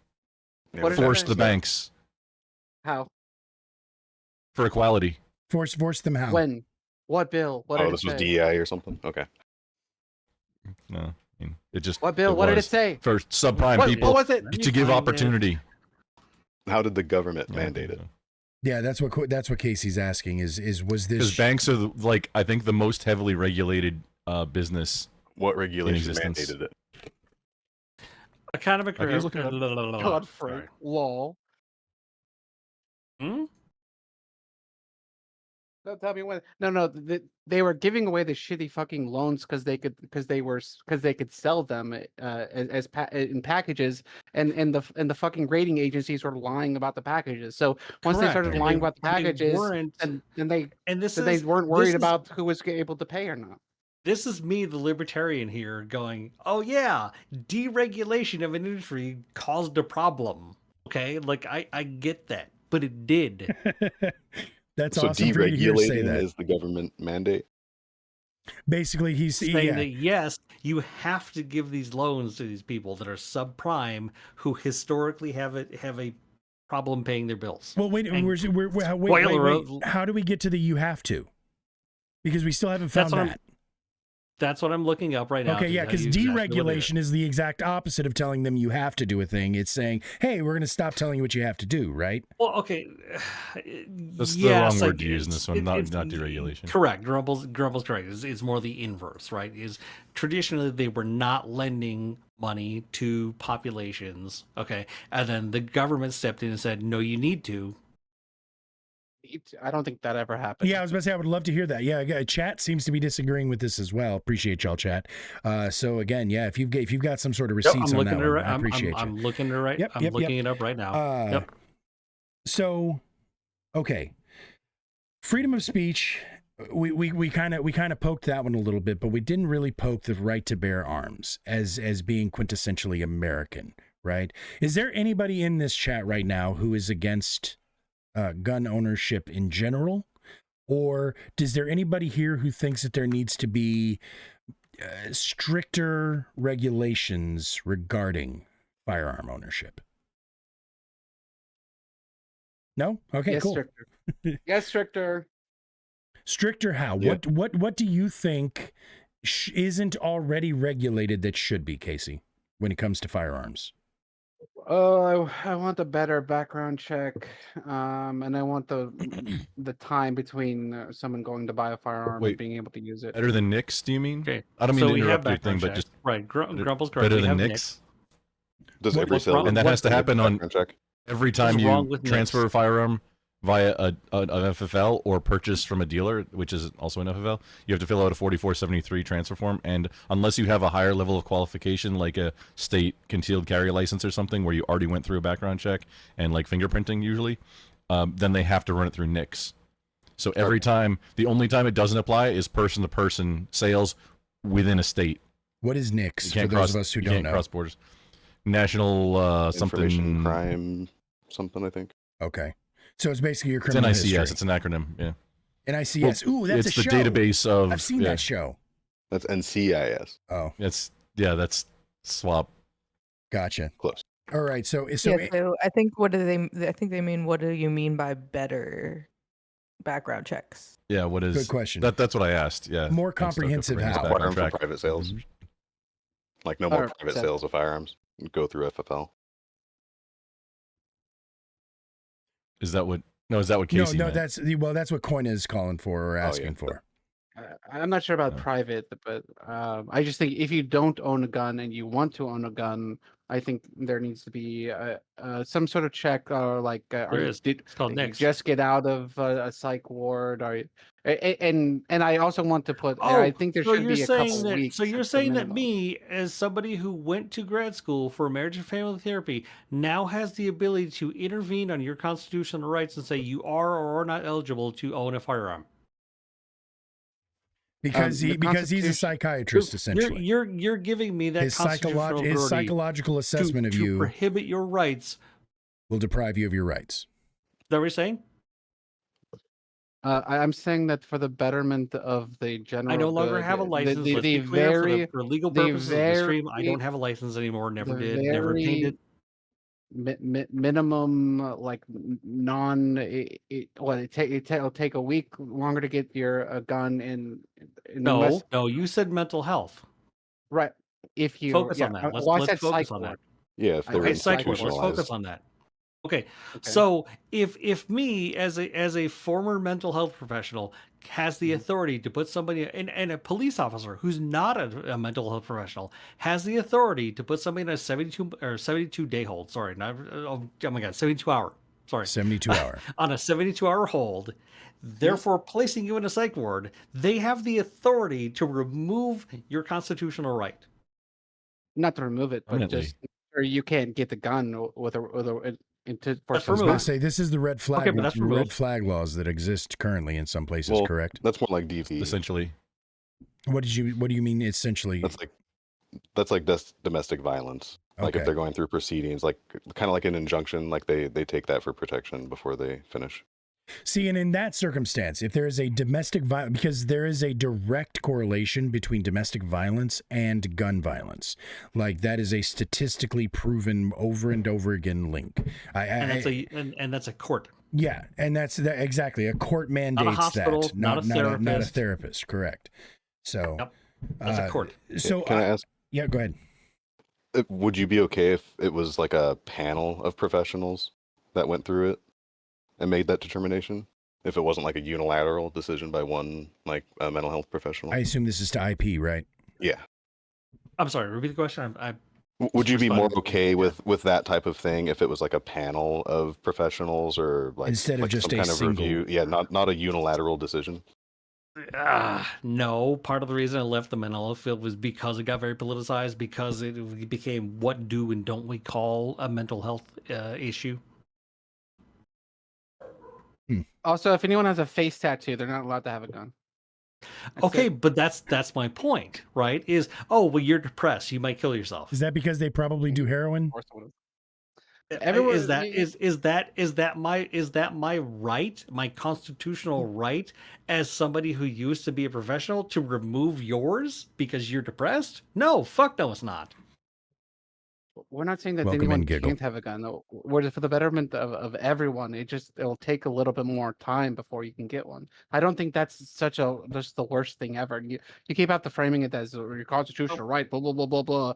Nope. Yeah, but We do not but we could prohibit just the right. change that. We so- can take away people's rights. I get that, but we do not prohibit them without reason.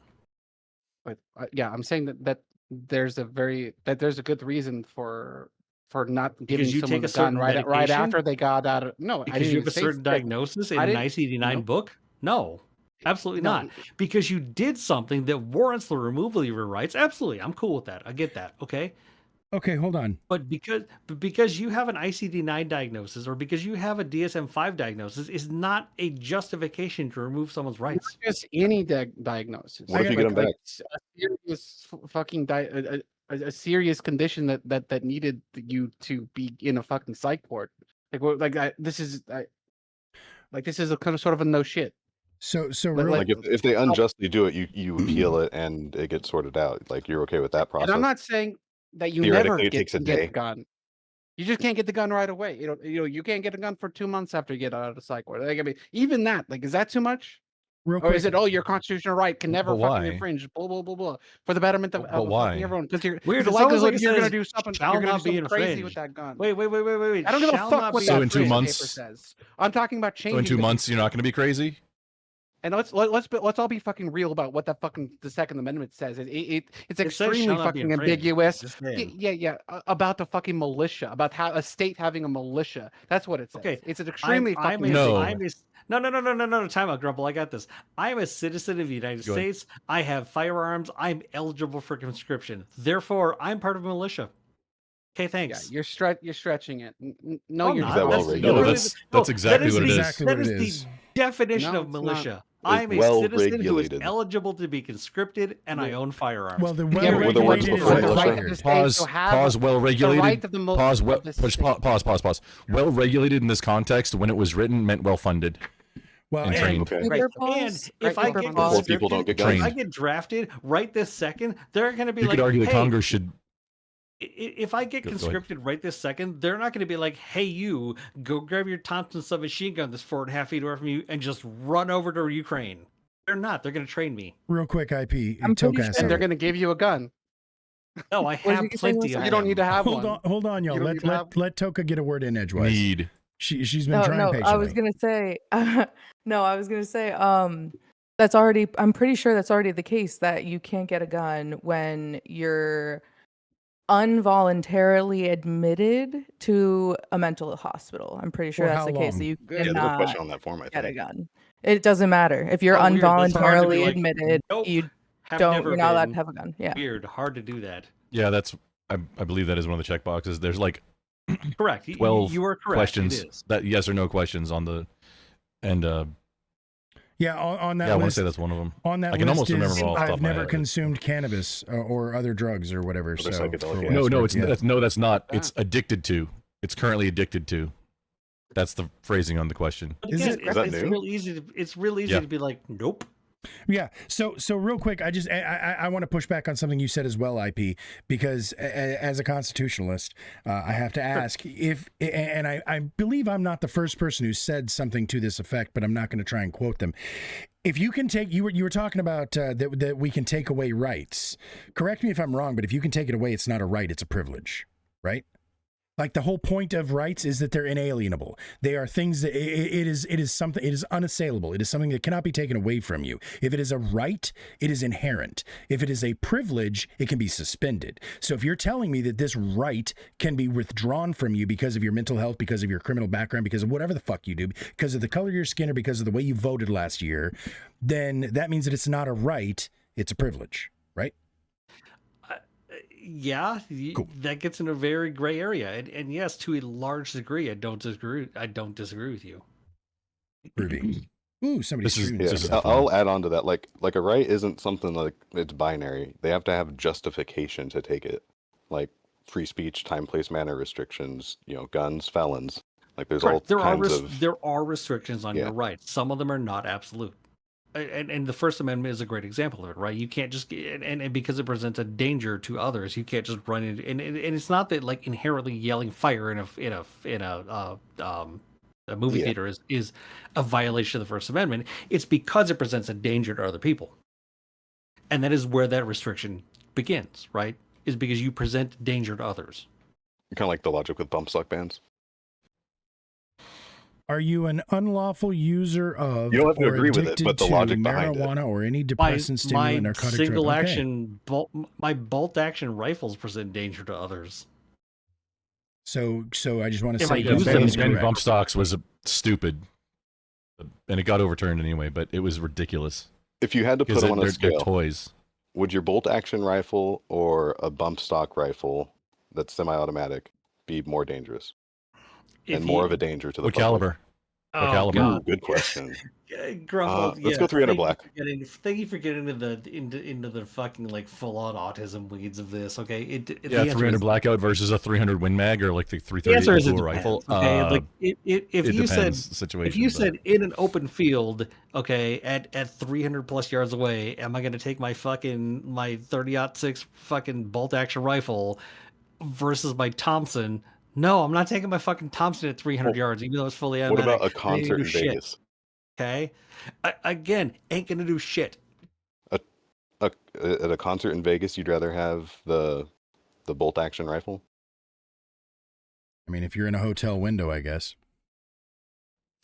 Well, so to that, if you were in a hotel, wait, hang on. In the situation where you had 30 rifles that each had one mag, right? and there's a whole bunch of brass, and, you like can- none of you them can were just- actually you can just fired. reach for the next gun. So to that, I'm just going to push back on that coin with the one that I always go to. 30 rifles versus. as a quasi nerd who reads way too much and may or may not have at some point in his life had access to the Anarchist Cookbook, I can tell you beyond a shadow of a doubt that no matter how many rounds are in your magazine of 300 black, you're still not going to be able to do nearly as much damage as a motivated person with about $500 and a trip to Home Depot. You're going to be able to weigh way more carnage with a heavily loaded box truck than you would with any firearm ever. Takes way more planning and forethought. Does it? Does it? Yeah, I that's To don't. go buy a gun and shoot people? Yeah, I mean that's. Oh, Then I to don't go have to have learn a to back- build a bomb? I don't have a background check to buy fertilizer. A Blom Blomkin is what he said. A The Blomkin. bomb in Counter-Strike. Yeah, in Minecraft with lots of TNT. Again, I mean, I don't. or- I don't or to believe. his Okay, point- let's take away the bomb. The bombing. The bomb. Okay, Bomb. Europe. Bomb Look at baton. And how many also, people have that rented- act is also illegal already. It is. Look at okay. how many people driving Actually, you have into to- a crowd of trucks. protesters. How about that one? Right. That's It's also illegal. illegal. Sure, all The of fully these are automatic illegal. assault truck, A fully assault, automatic a fully assault automatic truck, that's assault right. transmission Well, truck. Those were Learning white to shoot trucks. takes a little bit Rumble. more, I think, Those time were than. not. Those were not black mean, plastic trucks. Okay? Unless Grumple, it doesn't take as Oh, much they effort. didn't have features. Hold on, real quick. I think to follow up on Coina's point there, Grumple, it doesn't take as much effort to learn how to fire a rifle if you have a bump stock, because then it's about quantity, not quality. Correct? Well, you're not learning. I mean, just squeeze trigger, but to aim is the end. Right. But if you're the point is to able not to if aim. you're able to put a whole lot more down range, aiming becomes secondary. Right? Well, no, that becomes the That's difference accuracy between by volume. If you're doing suppressive suppressing If fire, if you are firing into a crowd of unexpecting targets, then your aim is irrelevant. The people that most of the people who are doing this are not trained firearms experts. The people who are executing these violent attacks using firearms, they're not people who came from background of fucking Black Hawk or whatever you call it, Black Hills, what's the fucking the farm? Blackwater. Yeah, those guys. Black It's Rock. not No, like they're not graduates from BlackRock. Blackwater. Actually, BlackRock probably has their own paramilitary no, at I this point. guarantee you they do. But Yeah, Blackwater is who 100% you're they do. thinking of. You're not. Yeah, no, you're not wrong. They 100% do. so my point Like is. confirmed. They do. My point is though that the people who are that are exacting this violence are not well-trained snipers. They are people who are just angry, motivated, and maybe manipulated. But either way, If your intent is to do chaos, 100%, yes. Well, no, let me hang on. Let me kind of reframe this real quick. It's cheaper than buying a bump stock to put a piece of 550 cord that gives you On your just belt? full auto illegally. Okay. Or not on your belt, not even doing bump fire, causing The same effect. inside, or 3D mean- printing, just a little piece. That's all you got to do, and then now you're Or full coat auto. or a coat hanger. Yeah, code hanger. There's a lot of ways to do it, and that Great. information Then you isn't don't even need to hard to buy get. one. Then you don't need to buy one. Yes, it's a toy. It's a novelty. Good. It shouldn't be illegal. All right. Then It make doesn't illegal. make a full auto. You don't need to buy one anyway. Apparently. You Heroin's a just toy. need- It's a But- novelty. You but need if a it's car that illegal- does over 20 miles an hour, Casey. But I wanted to, and it's Oh. sitting You over just- there. you just If we're, explain if, why if they you're don't going need to down be the on the road of market. needs, Casey, need if to you're be on going the down the market road of apparently. what you need, I mean, you're not going to win that one. Yeah, you need to eat bugs. just made the case for okay? me. That's what you need. No, go eat some bugs because that's what you need They're good for you. to stay alive. Go eat bugs. If you want to, I can shut this down unless you want to read anything off of the rest of like the questions, or this is the actual form, the Sure. current one. It does Yeah. say use, right? No, I did say, well, it's specifically, it doesn't say, it says illegally used, which was not the wording whenever last I purchased my own. So again, that said, yeah, this is a change. When did they update this or change this, Grumple? Do you know? That's the bottom. Let's see.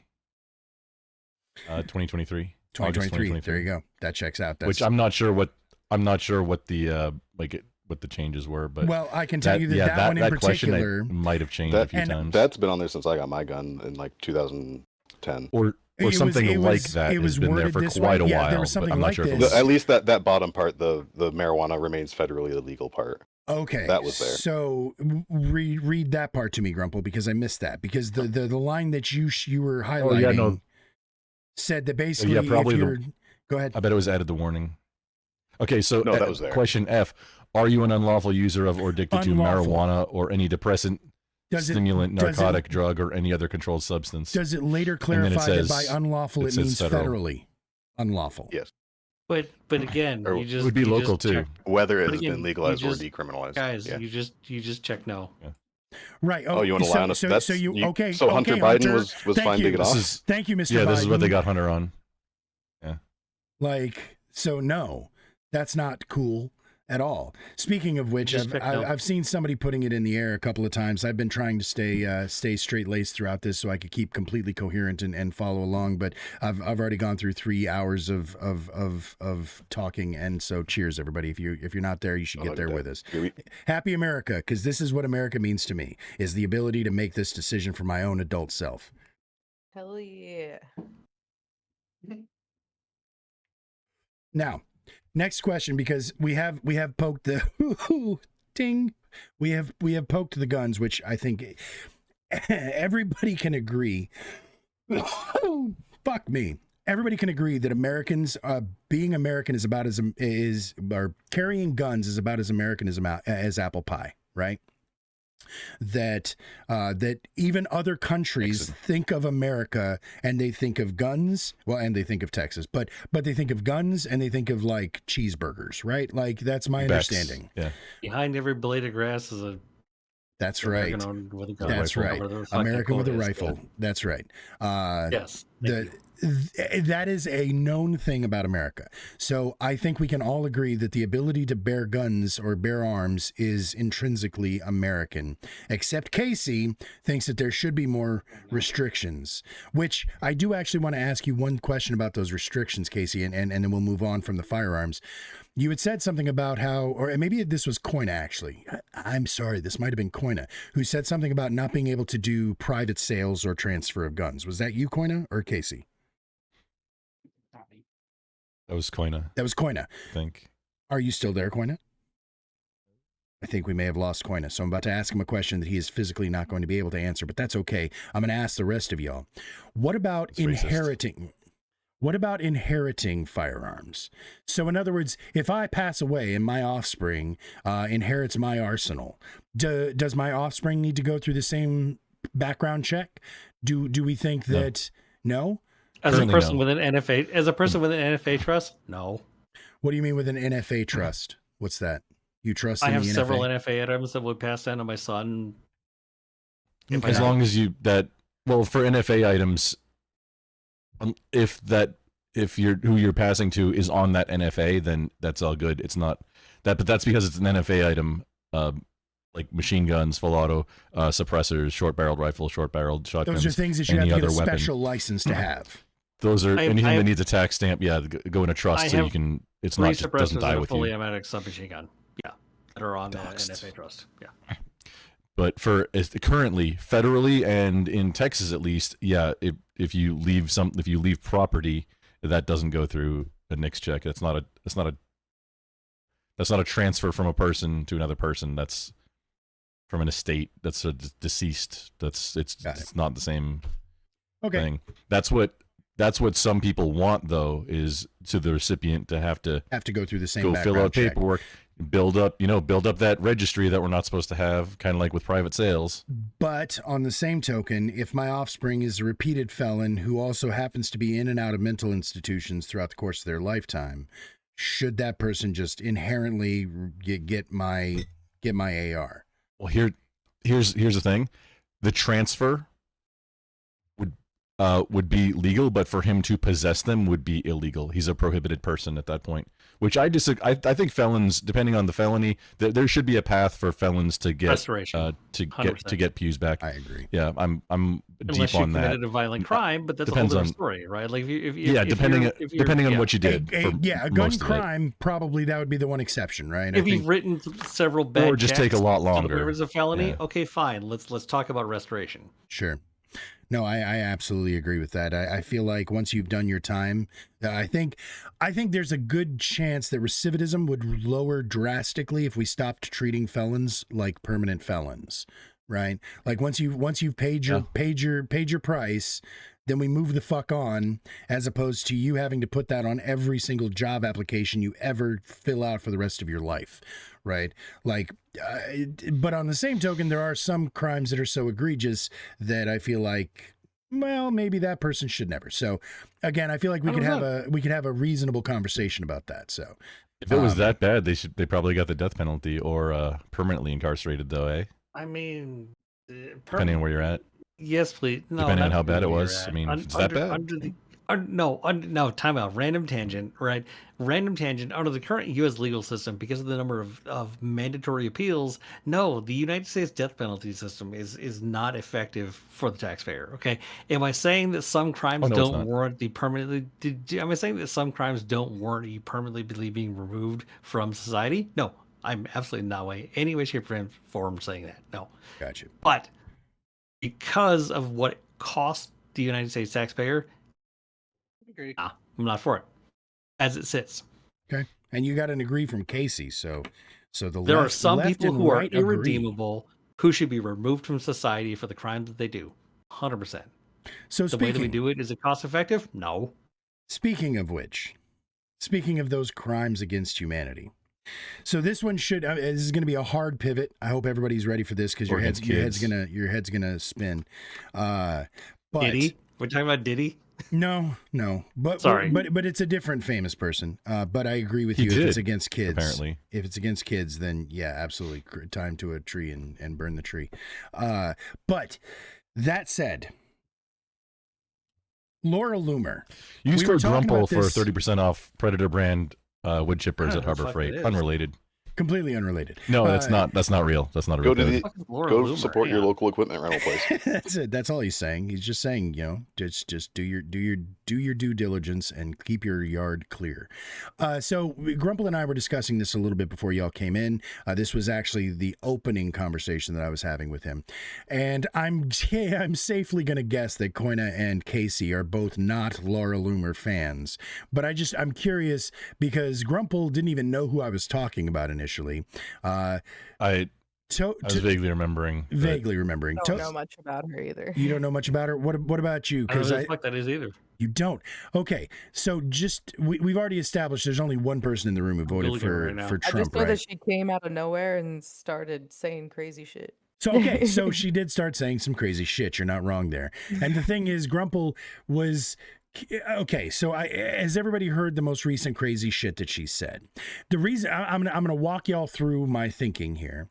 So for what this person said, It seems to me like it is such an egregious, un-American thing to say. Borderline criminal. These sound like fighting words to me. It seems to me like if there was ever a person who should lose their American citizenship over their political stances, it is somebody who says what this person says. Because I'm glad that I tried to find some people that I knew would be Laura Loomer apologists, but I was not able to find them. So it's not like I'm expecting y'all to necessarily be part of the pile-on here. But the quote was, "Alligator lives matter. The good news is the alligators are guaranteed at least 65 million meals if we get started now." This was Laura Loomer. For those of you who do not know, Laura Loomer is literally in the ear of the king. Laura Loomer is riding on planes with Donald Trump, is regularly invited to private events with Donald Trump. She has literally got the ear of the king. This person. When did she say that, by the way? Just to clarify. Yeah, nope, no worries. It was when? On Twitter, June 30th, 2025. So 5 days ago, 6 days ago. Okay. It was in response to this Big Bill's building of the Alligator Alcatraz. For those of you who do not know what the Alligator Alcatraz is, it is a impromptu pop-up internment camp, I believe in the Florida Everglades, surrounded by hundreds of miles of alligator-infested swamps. Trump, I believe, was the one who originally coined the phrase, but I could be wrong about that, regarding the Alligator Alcatraz. For those of you who do not know, Alcatraz was oftentimes lauded as being so unescapable because it was surrounded by shark-infested waters. So even if you do get past the guards and get past the walls, you're still going to have to swim a long ways through sharks, and you're probably not going to make it. So the idea... Except Sean Connery. Except Sean Connery, that's correct. Well, and kind of Nick Cage, but I mean, Nick Cage just did the. No, he didn't escape. Yeah, he didn't escape. He took one straight to the grill. But sorry. No, that's all right. That's the Rock.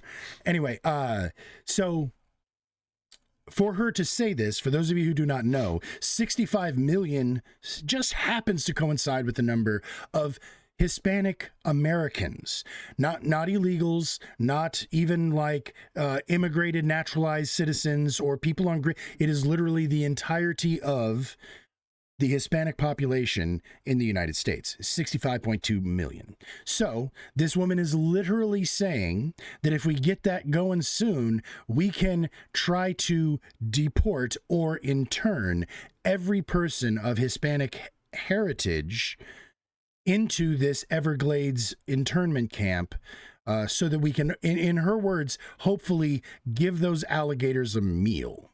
So she is calling for the internment of an entire race of naturalized, oftentimes natural-born American citizens based on their ethnicity. Like, how is that in any way something that... How is that not fighting words, first of all, but second of all, or a call to violence, but second of all, how is that not inherently un-American? One thing that I also didn't hear any of you guys say when we were talking about about American ethos and what it means to be an American is immigration. To me, immigration is fucking key to being American. Every single person here, unless you are First Nations people, you immigrated here. Okay, even if you did fight that war, Grumple, or the people who came after that war was fought, this country is entirely immigrants, whether you were Italian immigrants, Irish immigrants, or fucking wherever you're from. So the very core of, like, Ellis Island for the longest time was the idea of what it meant to be American. The fact that we have this open this border, it's not so much a border as it's an invitation. Give me you're tired, you're weak, you're hungry. What's the fucking quote? So for this lady to say that we need to get rid of people who are in this country because of their skin color or ethnicity is about as un-American as you can get. Do we all agree with that? This should be an easy softball. Yes. Huddled masses, thank you. Yeah, and all that. So I heard Casey say yes. Grumple, do you agree that that is un-American? to call for the internment of any group of people in the United States? Like, for instance, I don't know, the Japanese citizens during World War II. Would you consider that to be an un-American act? I was just going to bring that up. Oh, I know. I got it. I'm there. I got you. I'm not offended by it.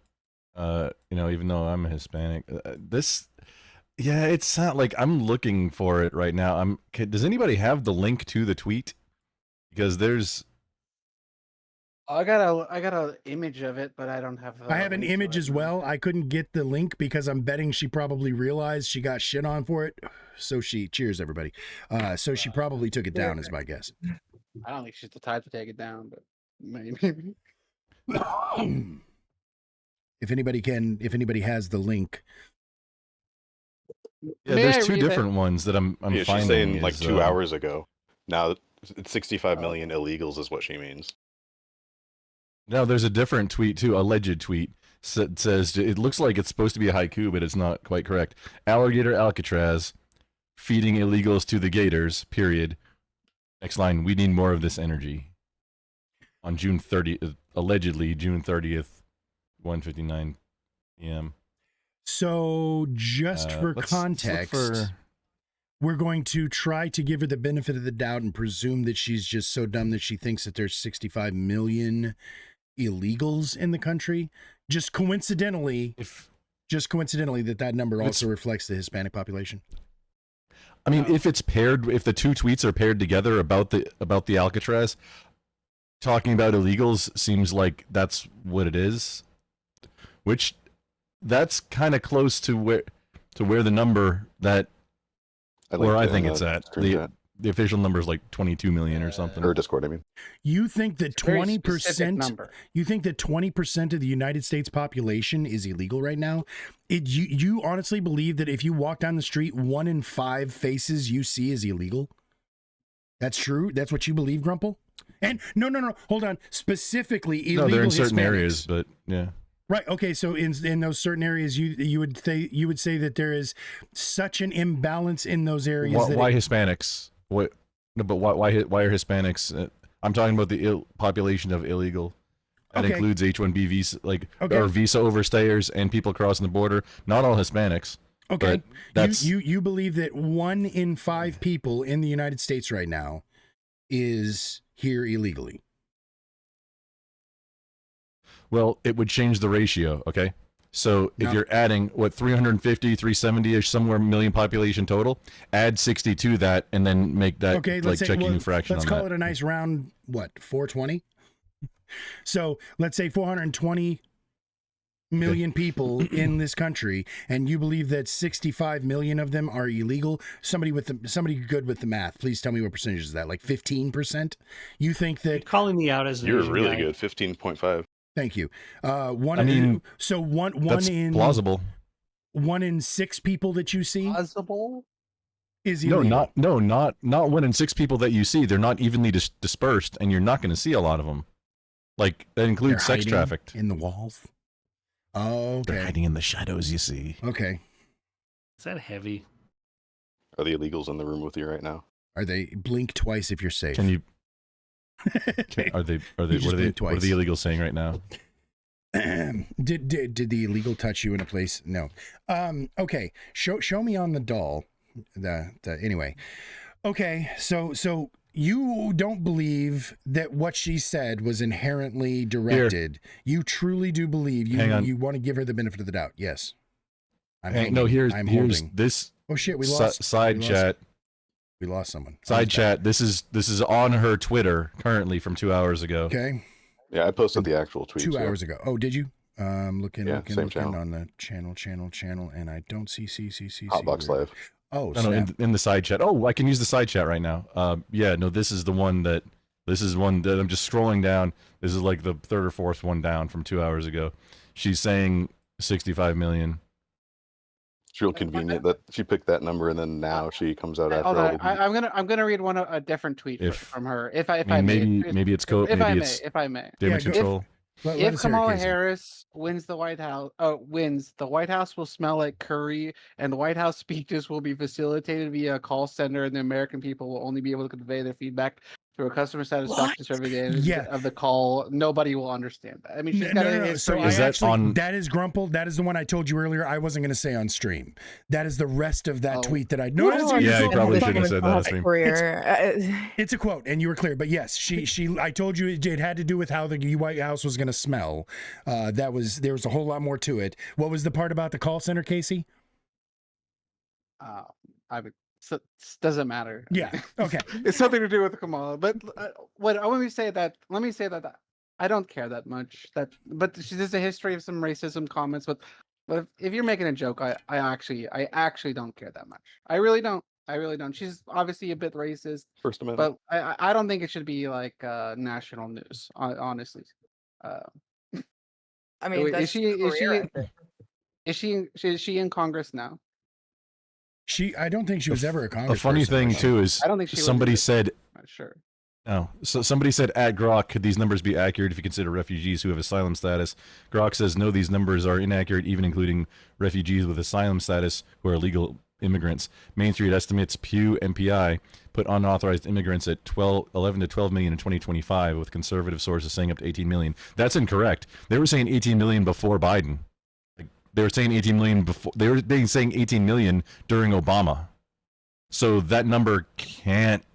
It has to be more. Well, they deported, right? Well, they Of deported that we some, know and some about. became naturalized, most likely in that time. That we Obama's know a- about.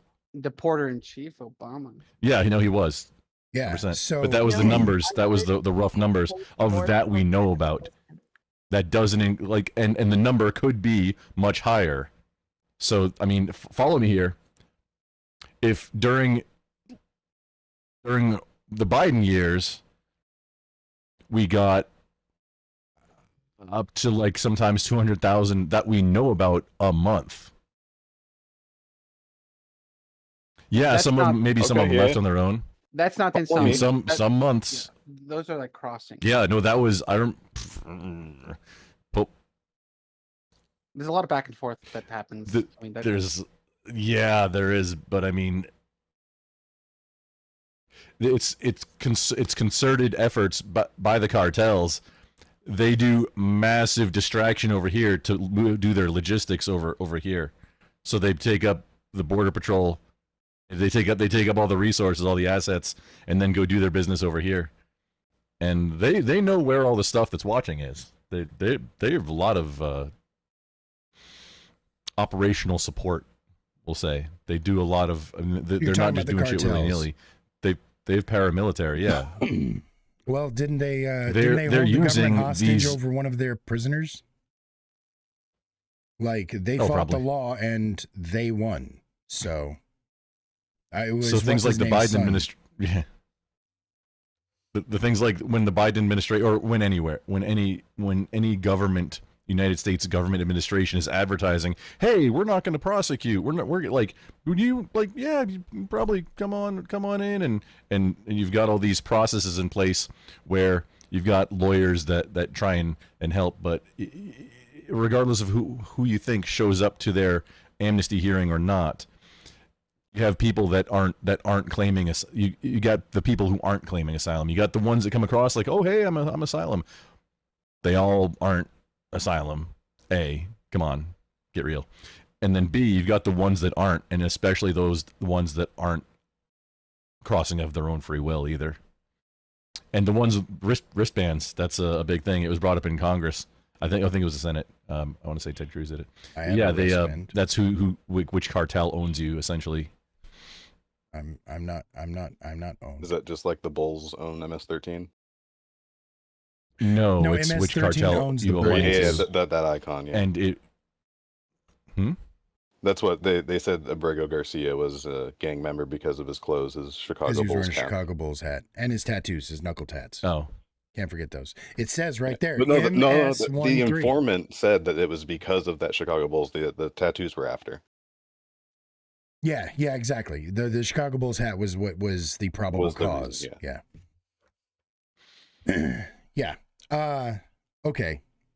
So I'm not sure how we got all the way down that rabbit hole, but I've got a couple more questions, and we're on the last home stretch here. Again, I want to thank every single one of y'all for hanging out. I've enjoyed the hell out of this conversation. So, All right, so where nobody's willing to stand behind Laura Loomer, we all can agree that what she said was fucking dumb, and even Gronk. Can I hear the direct quote It's again? true. Is there a quote? That I can read? No, I will Yeah, I read the linked it in exact the quote. chat. Or wait, she doesn't have access. Yeah, One second. no, this she should. She's in the Discord channel. She's a streamer. She should have access. Alligator read a- lives matter. This was the one from June 30th, the original quote or the original tweet. Alligator can't even lives read matter. for real. The good news is alligators are guaranteed at least 65 million meals if we get started now. That was the original quote in regards, or that I'm bringing up. So she chose this number that AI from that Elon's AI refutes, and I know that Grumple believes that the number 12 million that is estimated from the AI bot is ridiculous to him. Wildly Sure, wrong. but you believe that it is like 4 times that high. Again, you believe that 1 in 6 people in this Very country possibly. right now is illegal, like statistically. Very possibly. And it's just ironically possibly. the same. Complete amount of- coincidence. Complete coincidence. Oh, yeah, okay. Koina. Yeah, no, it's a coincidence that it's the same number as the actual population of Hispanics in the United States. That's just a coincidence. All right. I'm not offended. Yeah. All right. So anyway, that does shock me, but at least we can all agree that the other thing was bad about the curry and the call centers. Like, we can all get on board that one was completely fucking out of pocket. No, maybe not. That Shocking. Well, Shocking. here's a At least. tweet from Laura Loomer too. I stopped caring what people. This is from 4 hours ago. She is on fire with the Twitter. Like she's She's putting an in work on influencer. Twitter. Engagement pays. Yeah. Everyone's looking at her. I stopped Exactly. caring She what has people everybody's thought undivided many attention. years ago. I don't really care if people are offended. Life is better when you don't care about how other people feel when you speak the truth. If they don't like me, they don't need to follow me. It's called freedom of speech. And that was in response to somebody saying, sometimes better not say anything at all, Laura. Your supposed joke was in poor taste. I'm not sure what that one exactly is in reference to, though. Who was the one that said that thing about death? Like, oh, well, we're all going to die or something. And that got big backlash. Oh, about Medicaid being cut. Yeah. What's Yeah. this? What's this? I did not hear this one. You didn't hear that? No, no, no. Bro, Somebody that was please. everywhere. Bring it. I forget who it was. Does anyone know who that was? No, it was some guy was saying, yeah, we all die someday, it was a or lady. something Shit. pretty much I like thought that. it was a yeah. lady. Or was it? I'm Yeah. pretty sure it's a chick. And then she came on to apologize, and she's like, "Next time, I'll let you guys know Joni that there's no Ernst? tooth fairy either." Oh, Joni Ernst is what Boba says in chat. So I'm not familiar. I did not hear anything about this. If anybody has the link, that would be dope. I'll look it up. I appreciate you. So, again, like I said, I was about to move past this. So this is something that I have actually proposed before, and I'm gonna put it out there. I have changed my positioning somewhat on this of late, although I still hold to the idea. I understand why we can't do it, why it's impractical and why it's bad, but I still feel like the core What was it? idea is important. It was Joni Ernst, and it says, in response to Medicaid cuts, she was like, well, everyone dies. Yeah, I Okay. have a PBS article about it right here. Pretty succinct. Toka, your volume got a lot lower. Yeah, I actually, Oh, sorry, I'm probably not in the mic. there you Oh, go. what you Um, adjusted me? I did for the stream anyways.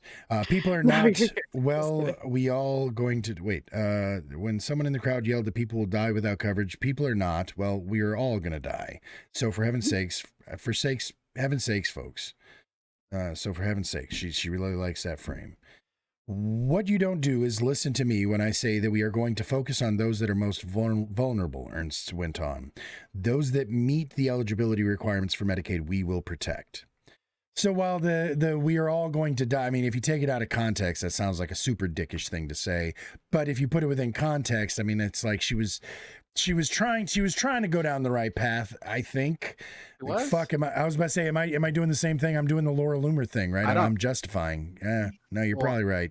Yeah, I don't see what context that's not just like an outrageous statement. No, it is. Yeah. Those that meet the eligibility. Well, she's saying like, that those that totally meet the cold eligibility ignoring requirements will be protected. And as Like- far as the people that aren't protected, they're gonna die, but everyone dies, so it's okay. I see. Okay, I understand. I get it. Everyone Totally dies. cool with Everyone killing people. poops. Yep, no, I'm caught up now. I understand the context. This morning, Joni Ernst said the quiet Like part Casey, out do you loud. poop? I do. Oh, I don't. Even I VTubers do. poop?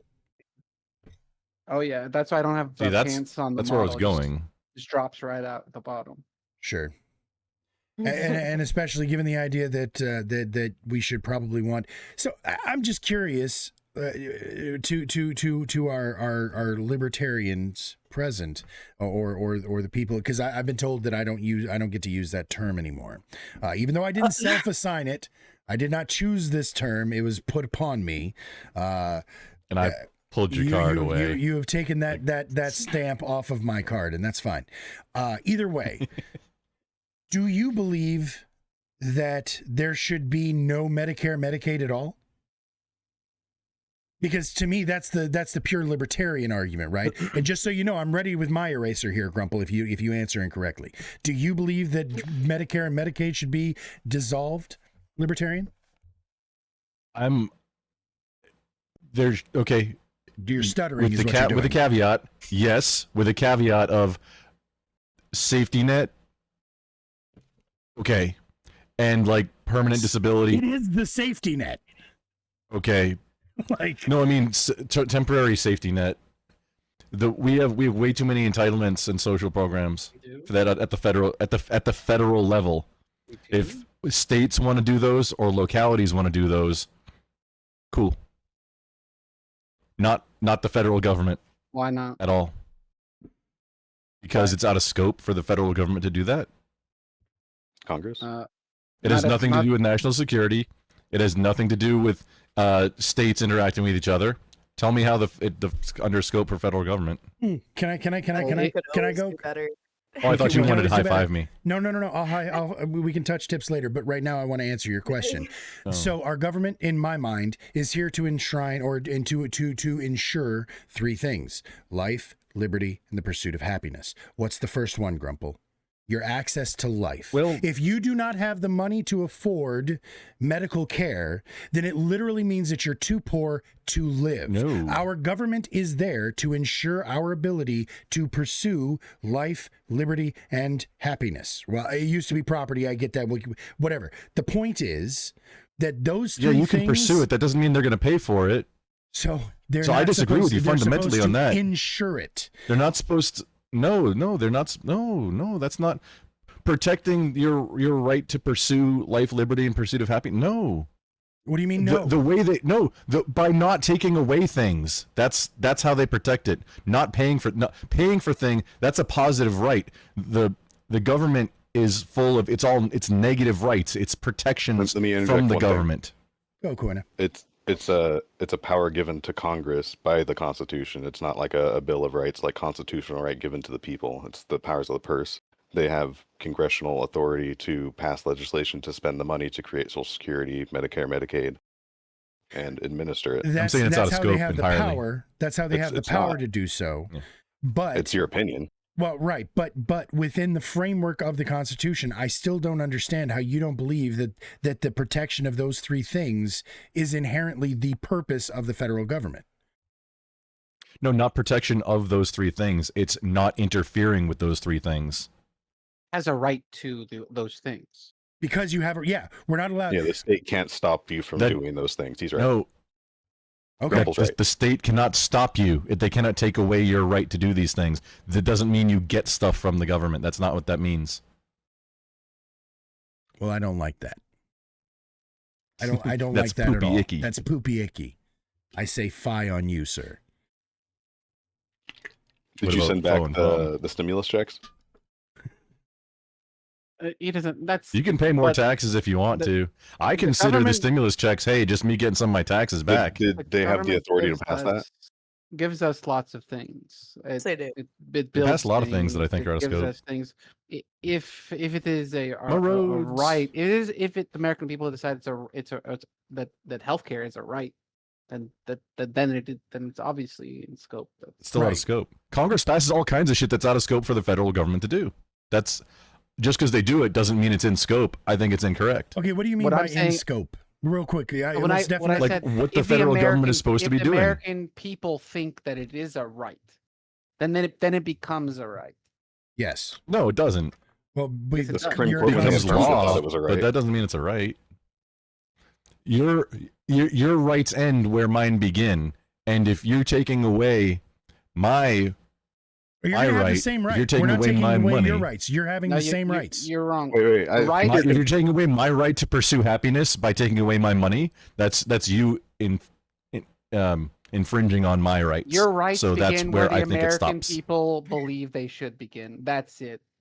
No, Mr. Mr. Mike mean, makes that's- rights. Mr. That's just how it is. Yeah.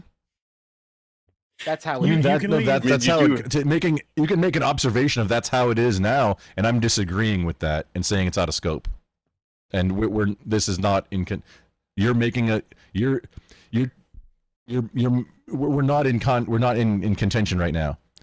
You're making an observation about how things are, which is what I did earlier, or not exactly, but that's kind of where you're on track to. And I'm saying I don't agree with it, which is what exactly I said, because I think it's out of scope.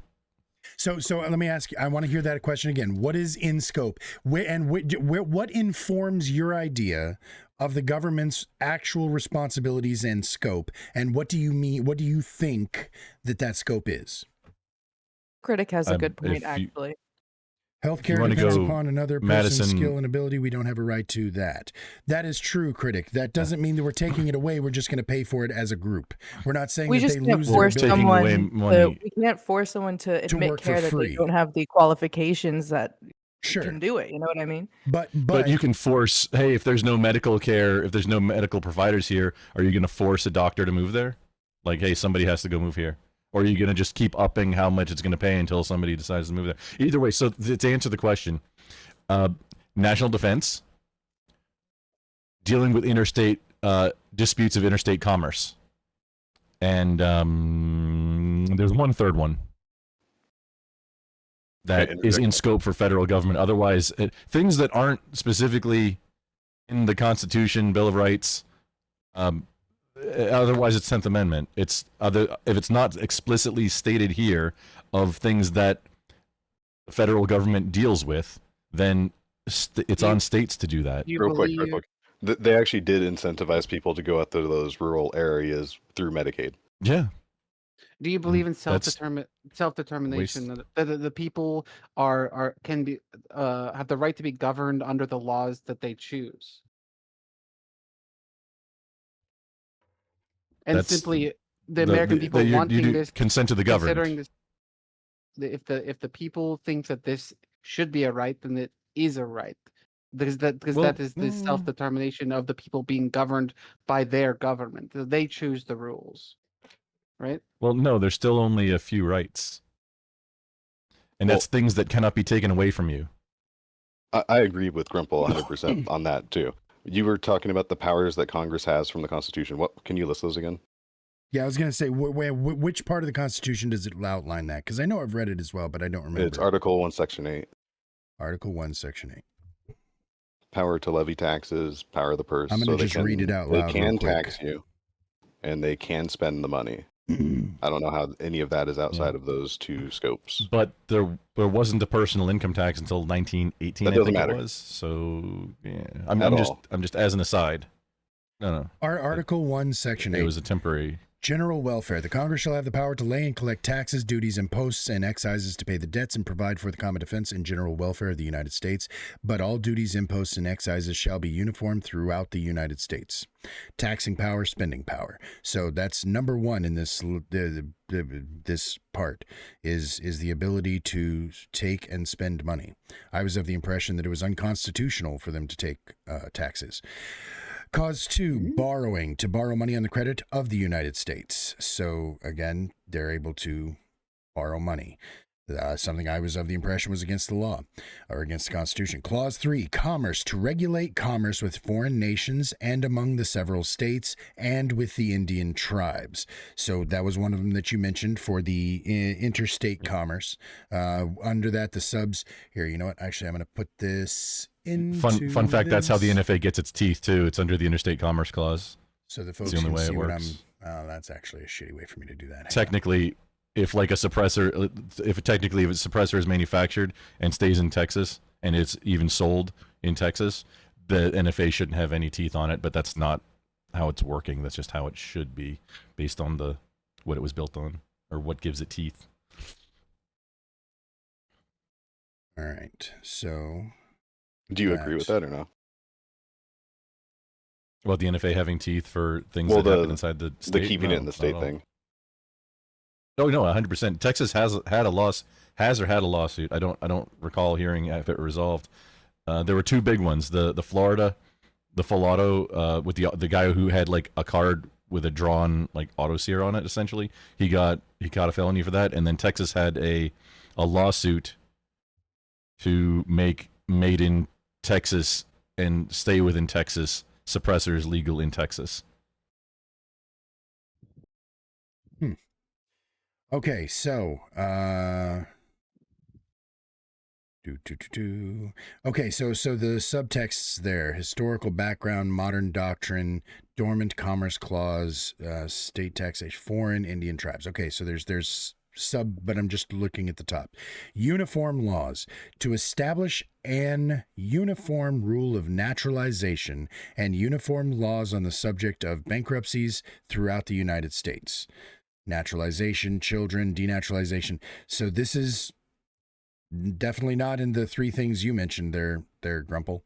Clause 5, standards to coin money, regulate the value thereof and of foreign coin, and fix the standard of weights and Coin measures. money, yeah.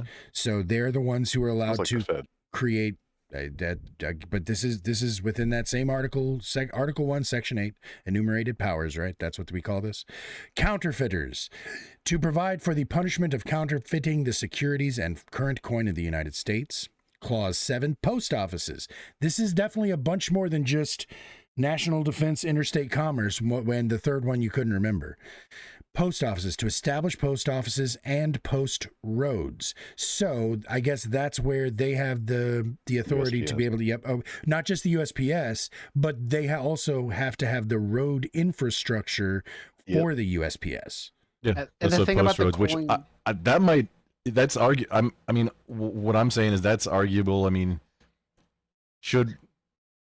roads. It says it. Is that interstate? And It post is roads. part of interstate, especially at the time that was kind of part of interstate commerce. If I'm mailing Just a letter, communications. oh, but Kind of, sure. sort of the argument. Fair. there. Okay, That that one, one I still believe that was follows- why. Oh, sorry, you and have to, the thing- you gotta umbrella. you the gotta thing get into about- Federalist and Anti-Federalist papers. Sure. The thing about the coin Madison's is notes.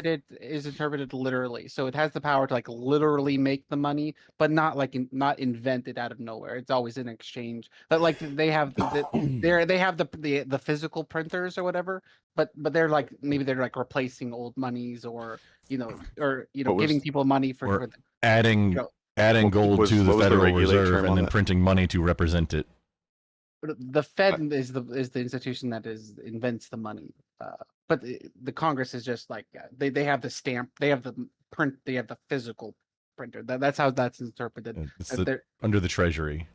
The Yeah, the Treasury is Treasury. where physically made money. So correct, yeah. So real quick, just want to go back to something, and shout out to Jimbo Slice for this one. But within the scope, the healthcare is not a national security issue? Is the Nope. general well-being of the populace not a national security issue? No, You don't think so? Okay.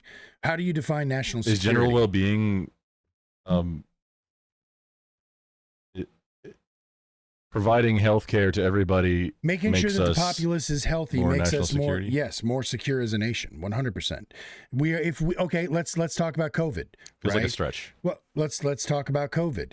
If we had more general health care and general access to medical access, is it not safe to say that we would have been less likely to be as when China stopped sending us face masks? How fucked were we for a little while there, right? Or for that matter, when we were still trying to figure Turns out out not very much at all. Just saying. Remember? touche. How many people died in the U.S.?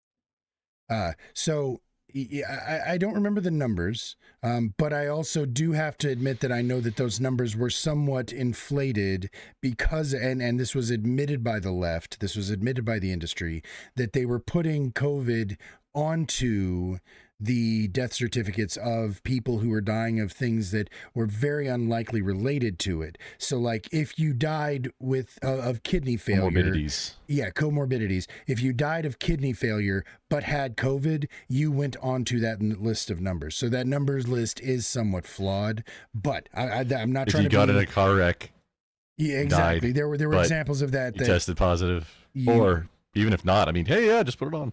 Why not? so Can they get more money? Follow money. Follow the money. Oh, I see. I was confused. I don't understand how you were able to even see this. Badoomf.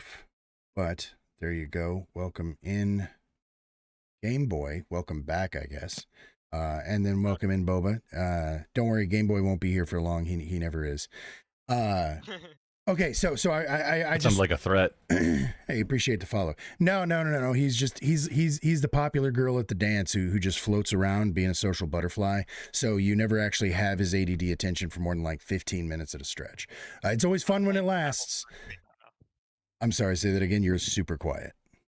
Oh, because I have you Playing really loud. Battlefront right now. There you go. See, told you the ADD. So, and welcome in, Dude, I Boba. lost. So. Hello. I want to finish these though. Intellectual property, just because these are the scope, these are the actual enumerated powers. This is the scope of the government according to the Constitution. You do like the Constitution, right, Grumple?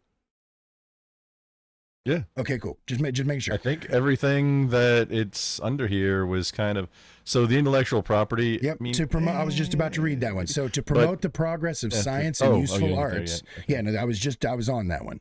To promote the progress of science and useful arts by securing for limited times to authors and inventors the exclusive rights to their respective writings and discoveries. I'm blown away that copyright law is in the fucking Constitution. That actually shocks me. I hate patents for a long time. I didn't realize that this was the core of that copyright laws came from the Constitution. So to promote progress of science and useful arts by securing for limited times to authors and inventors the exclusive right to their respective writings and discoveries. So fair use. Do you had a point you were about to say there, Grumple? It sounded like you're against this. Well, as a clarifying point, the funny thing is about that is supposed to be temporary, but you realize how Disney movies get re-released about every 10 years? It's to renew that. It's to reset the timer by releasing something transformative or derivative or changed so that now it refreshes the timer. Appreciate the That's follow. why you can't draw a Mickey Mouse and use it. because it's not You can't public even domain. draw the three circles, bro. You can't Wait, even draw the three circles. Actually, I believe. think. Wasn't there a thing really recently where specifically Mickey fell into public domain? Yes, I was about to say because of Steamboat Willie. I wanted to say one thing about what Casey said about the only able to coin and not doing the other stuff. Can you go back and look at, I think it's clause 5. Clause 5, standards to coin money, regulate the value thereof and of foreign Regulate coin. the value thereof. And fix the standard of weights and measures. So that the regulate the value thereof, that's the Fed, right? Yeah. Okay. No, hang on. No, regulate the value of money. What that means, okay, is there still has to be something of value, or at least at this time, we were on the gold standard. Like, there's this amount of gold, and this many dollars equals this much gold. That's what that means to regulate the value of it, and that could be changed. That's why in 1964, under Nixon, we changed from wait, was it? No, it was at 1970 under Nixon when we got off the gold standard. Real quick, I can actually read the subtext. They got off that. How did they get off it? Yeah, It was in the Constitution. Yeah, so I was about to say, Well, let me changing the read value. This is the actual wording. So let me just read it super quick. Because Article 1, Section 10, Clause 1 of the Constitution prohibits the states from coining money, the Supreme Court has recognized Congress's coinage power to be exclusive. The Supreme Court has also construed Congress's power to coin money and to regulate the value thereof, to authorize Congress to regulate every phase of currency. Congress may charter banks and endow them with the rights to issue circulating notes, and it may restrain the circulation of notes not issued under its own authority. To this end, it may impose a prohibitive tax upon the circulation of notes of state banks or municipal corporations. So it says right there what it means by regulate the value thereof. So, for what it's worth, I mean, we can now argue about what we think they mean, but that's what they said they mean. What does this have to do with the what does it mean to be an American? Just Well, because Arguing about taxes. well, that's about Thank as you. American as it Yeah, fucking I gets. was duped into coming on this show by the Constitution. but No, we got into because we debate mode. in our outline of that prompt of that question, you said, or maybe it wasn't you. Somebody repeated that belief in the Constitution. I guess the gentleman who's gone, IP, was the one who probably said it the loudest. But the belief in the Constitution I want to say it and was support.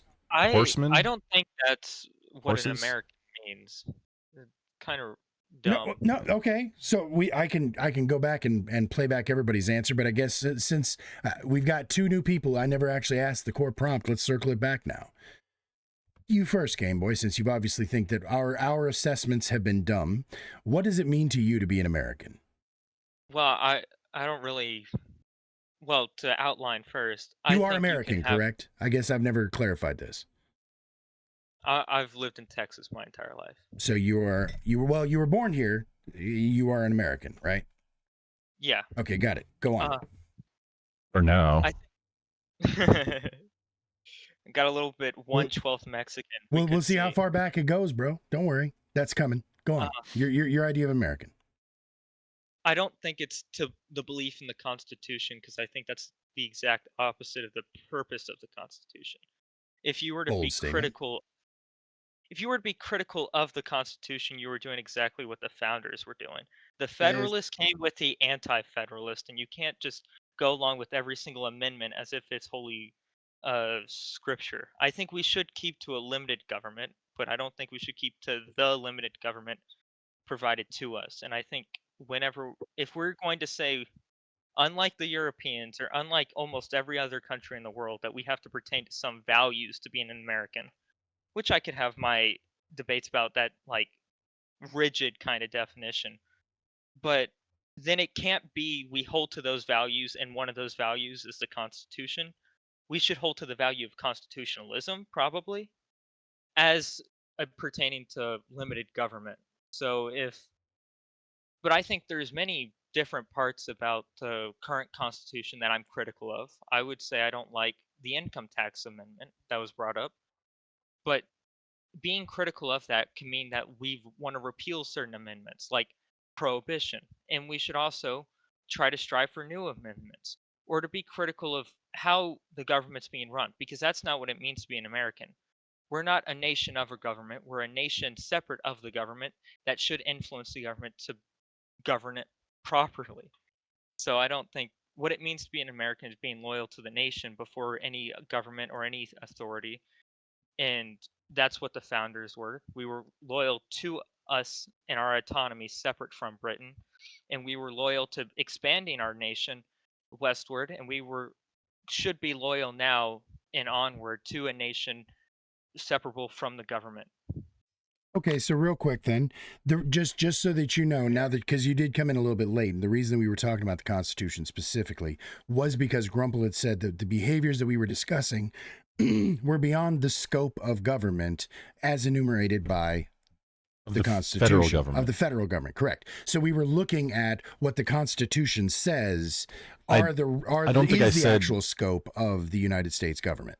Yes, sir. I'm sorry. Go ahead. I don't think I specifically said as enumerated by the Constitution. I just said out You of said scope beyond for the the federal scope. government. Well, and that's what I was about to say. I suppose that in hindsight, now listening to Game Boy talk, it seems like we needed to make a clarification between what beyond the scope of government versus what you think the scope of government should be, right? Because that's what you were saying, is you're saying that it's beyond what you believe the scope of government should be, as opposed to what the scope of government is as enumerated by the Constitution. As you said, you didn't actually make that statement at the end. That was me who added that. Well, under both of those categories, Medicaid isn't under either of those categories.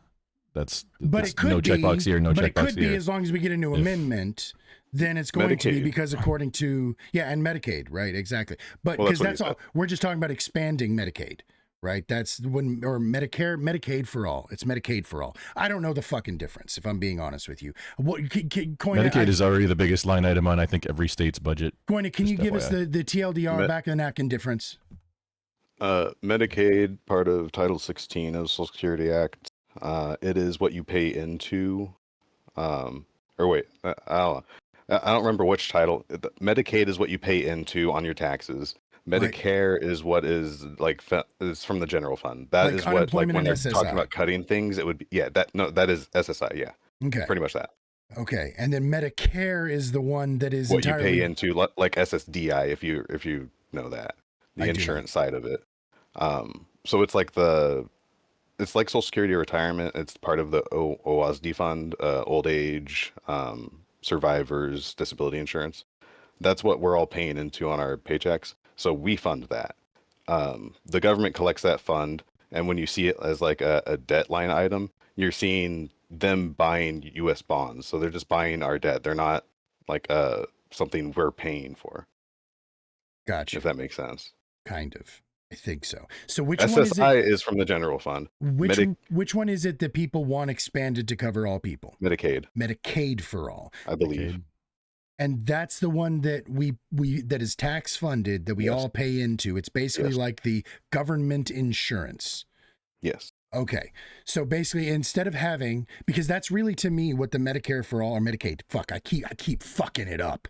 So the Medicaid for all thing is instead of having all of these predatory third party insurance agencies acting as a barrier between the patient and the healthcare, we would instead have the government have a equal, safe version of that for everybody. It's not necessarily that the government is paying for everybody's medical in any more of a way than an insurance company does. We would just be nationalizing insurance at that point, correct? Is that a fair way to Yeah. summarize it? You mean Okay. single payer? Oh, okay. Whatever that means. I don't know That's- why people, I've never Fair understood that It's single nationalizing payer. insurance, yeah. But I'm still paying into it on my fucking taxes. I'm paying into just like I already am, right? Like Koina said, I am already paying for it. I'm just going to pay more so that I have access to it. What's wrong with that? Medicare for all makes it so Americans will pay for less in health insurance. Yeah, no, again, I hate numbers, but every time somebody has drawn out the fucking math for me, I'm like, okay, well, duh, why would we not do that then? And then somebody like, love you, Grumple, somebody like Grumple comes in and says, because that's out of the scope of government. And it's like, well, yeah, but it saves us, it saves the fucking government money to do it this way. Why aren't we doing it this way? Maybe we should, I mean, that calls into question, should we be doing it at all with the federal government? Or should the states be doing that? According to the Constitution, we were just going through that. But okay, so I actually want to go back to what Game Boy said, because there was another thing I wanted to ask. Loyal to the nation. That's an interesting phrase.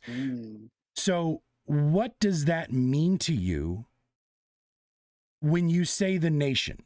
Were you loyal to the nation regardless of, and no offense, I'm not doxing you, but I know you're not that terribly old, right? So you've only gone through a few administrations, right? But were you equally loyal to the nation when Joe Biden was in office as you were when Trump was in office, as you were when Obama was in office? Like, does your loyalty wane with the current administration and their behaviors? Or is your loyalty to the nation regardless of who is democratically elected? I'm gonna be blunt. I would ask for nothing I don't less. like the Not democratic. I don't like the government, but it doesn't matter what kind of person's in charge of it.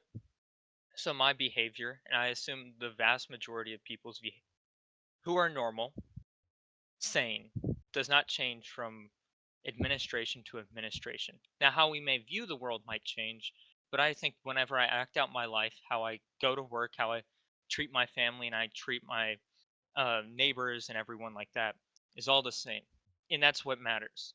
The people in the nation with a shared history, traditions, the way of going about their life is what it is. Like the mythos of like we love our history, love our country should not, I say should not change whether it's Donald Trump, Joe Biden, George Bush, uh, Woodrow Wilson. It just matters what you do and just as much what is loyal to the nation is voting for who you think is going to be the best for it. Although I don't really do that because I don't like either two of them, and that's basically all we Because the got. parties are the problem. But Here. Okay. Nope. I like what you had to say there. All right. Last one. Boba. Last one in. Give it to us. You've had the longest to think about it. What does it mean to you to be an American? You are an American. I happen to know you, so I know that is the truth. Doxed. Boba, did you fall asleep? No. Boba, can you hear me? Okay, you're there.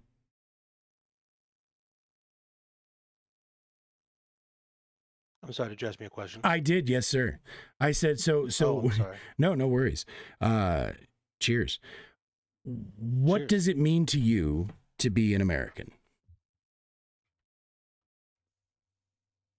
Well, I think in these trying times, everyone has found, I don't think there's anyone exempt who hasn't found that they hold some contradictions. And we have to kind of wrestle with those and strive to live up to whatever ideals we do have. I think that it means that believing about freedom is not just about individual rights, and it can't only. It has to mean collective responsibility to care for one another, right? Fight for justice, make the country more equitable for not just ourselves, but future generations. And that means knowing our history, good and bad, still choosing to engage and dissent like we're doing here and protest and whatever and try to make things better. It's not blind patriotism, but it's like a stubborn hope or a stubborn desire that democracy can work if we work at it and show up for it. I don't know. Okay. That's more or less my answer.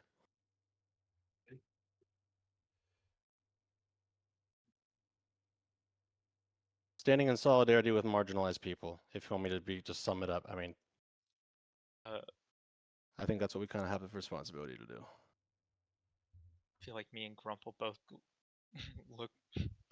I go at it. Yeah, no, again, feel free, because I actually I'm trying to figure out where I wrote down my notes, and I can't remember which one was my response to him. So please jump in. I didn't hear what Game Boy said. He said that you and him both reacted. So go ahead and react. Oh yeah, I choked on it. Yeah, go ahead. Tell us why. Don't clip that. I don't like the idea that there's like you have a collective responsibility with. You turn up Game Boy. I can't. I'm sorry. I tried earlier. No. I'm meaning horseradish. If you can turn you up? Wait. You wouldn't. I got you at max on my end, buddy.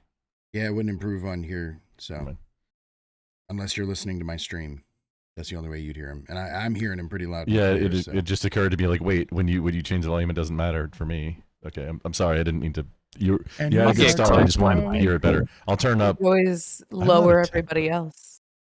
There you go. I disagree with the idea that you have a collective responsibility. There you go. Because I just crammed it against my face. Yeah, no, we heard you. We heard you put it in your mouth, buddy. Go on. Because that assumes that you have a responsibility towards people that you don't want to associate with. I think just as much of part of freedom is the freedom to associate with who you care or not to care. Well, you don't have to associate with everybody personally, or anyone you don't want to. Well, yeah, but I don't value people. Like, I have a different value system than. You don't value a community? Yeah, I value certain people in a community, and I don't value certain people in a community. And well, that's not a community. You don't get to unilaterally decide who's, like, you can leave the community. We've established that earlier. You can influence it from within, but yeah, those are kind of your only options. Not really. You can unilaterally kind of get people together to support. Well, that's not like, unilateral by different- definition. I don't really understand the definition, I guess. Just more of like you get people together to form different communities based off of y'all's priorities and mutual responsibility for one another. You can have communities I within agree. that bigger We have community. that structure exists though as like different states that you can live in. Yeah, The and then federal different government has a towns. responsibility to take care of all the citizens that live in the country. I Well, not I really. don't. Yeah, I That's what we're don't saying. agree with that. Yeah, that's my disagreement, and I don't Yeah, think. well, it's okay. We can disagree. Yeah, and we do see though I in think the there needs to be a Constitution. baseline level of. I'm not a communist, but there needs to be a level of baseline, and I would stake it also on things like, national security. Like Wait, public wait. health is obviously an issue of national security, of course. We saw that breakdown during COVID when we lost control of like supply chains and stuff like that. Like that obviously weakened us, weakened our military, weakened our ability to respond to threats. Like, of course, that's relevant. But I think, and when you said freedom isn't just individual rights, then you can't. I don't think that's a clear definition of freedom because, like, if you say that we need I'm not to giving you a support, definition of freedom. I'm giving you a definition of what I think it means to be an American. That was the question I was answering. well, yeah, but you said freedom. It's clear freedom isn't just an individual rights thing. Am I mistaken? In this country, I think absolutely it was about, not living under a king and being able to make your own decisions. I'm not saying that having individual liberty and personal freedoms are bad things, but I think that we have some level of responsibility to take care of our neighbors and make sure that the most disadvantageous among us aren't left behind. Didn't that For used to be moral what? and also very practical and pragmatic reasons as well. Didn't that used to Like, it's be what the better for church everyone. community would provide, or the neighborhood community would provide? Yeah, and I think as much as I'm like an agnostic or whatever, like, and I don't go to like a typical church, that it is a shame that in America we got rid of having the or didn't get rid of, but that there's been such a lessening of people going to church because it, dogma aside, it did provide a community, a physical, location and sense of community that hasn't really been replaced by anything. So I would like to see that replaced by just caring for our neighbors and our community on a level that doesn't require the dogma, because we've seen how much damage that has done over the years. That's just my But personal belief system. But Good shots but at you don't- everybody. I got to ask, which one outweighs? Like, do you think that the benefits of that community outweigh the negative effects of the dogma? And if so, does that mean that What, in you would, church? yeah, would you advocate What, for a church- what return kind to of church? church? Church as a whole? Sure, yeah, church as a whole. Like even a Unitarian church, right? Like whatever church, but do you advocate for organized religion then? I don't advocate for people to do. I don't advocate for people to have like certain belief systems. I don't really like as far as like, or I don't say any belief system, but like I don't advocate for people to like feel spiritually about God one way or another. That doesn't really. I don't really care about that. But the benefit of the community is what I'm saying. Do you believe that the benefit Yeah, of the that's the important community part, I think. okay, Outweighs the damage that the Correct, dogma has correct. done? No, I think like mega churches and Rip like Jimmy Swaggart. just for Those of you who didn't hear, use Jimmy Christianity as an Swag example. just passed. He's a name from Or my just youth. charitable organizations, or just charitable organizations. Then even without churches, What about him? Being a member of a charitable anybody can make a organization. 501c. And a charitable organization, I mean, you get tax exemption, so anybody can register a 501c3. Actually, there are requirements. I looked into this because I had a few ideas I was going to do. You have to have like a board. After you have a board of Sounds so directors, then nefarious. you can make Yeah. your organization. You can make your organization a 501c3 to get tax exemption status, but you have to be already doing the thing in order to start a 501c3. What You have to already have an I missed organization. what's the connection to the community thing? I'm To make your own church. Well, you can have charitable organizations. Well, no, not your own church, just your own charitable. Anybody can make a charitable organization. That's one of those, equality of opportunity. Everybody has that opportunity. You can make an organization. You can create an organization that's doing charitable things, and then you can get a tax exempt status, just like a church. and have your own church. It doesn't have to be. I was saying, Well, no, I was saying It no. doesn't have to There's a be a lot church, of but I'm 501c3 just saying charities that are the- not churches. have you your can make own- something just your like a own church hub. without the church piece. Correct. You can have your own hub of community, is what I'm saying. So I'm using can the word make your church own- as a placeholder. So correct. You can make it radishhub.org There you go. and You all your videos and there. I'll have a dope ass temple, yo. Just so you know. And a bomb Twitter presence. So there's already enough cults in the state of Washington. For those of you who do not know, there's a city that's known for their, I don't remember what they're called, but they have a really funny long name, and they believe that there's a giant alien ship hovering over the state of Washington that is beaming information into their Swami's head. I don't remember her name, but this is common knowledge if y'all look for like big cult Washington state. Decided not to live near there, for the record. Anyway, but on Radish Hub, big juicy cults in your area. But I support her right, and I also feel like I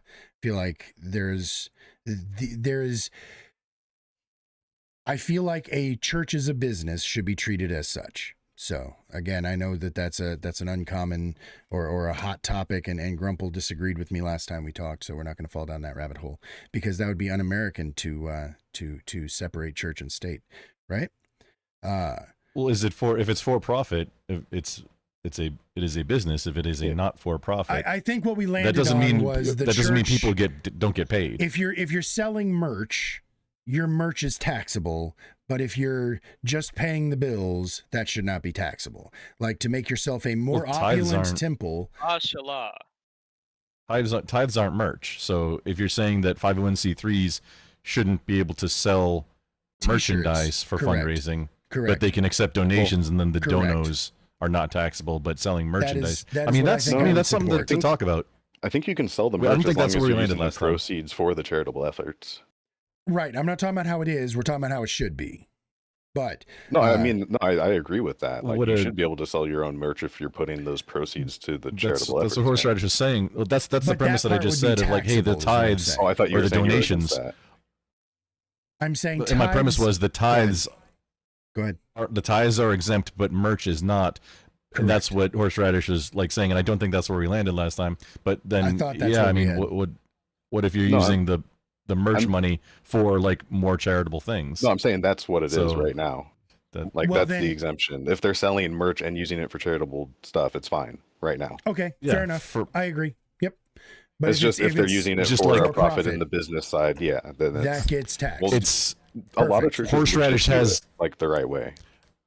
and Horseradish just has trouble, and I think a lot of people have trouble with a church having a private jet.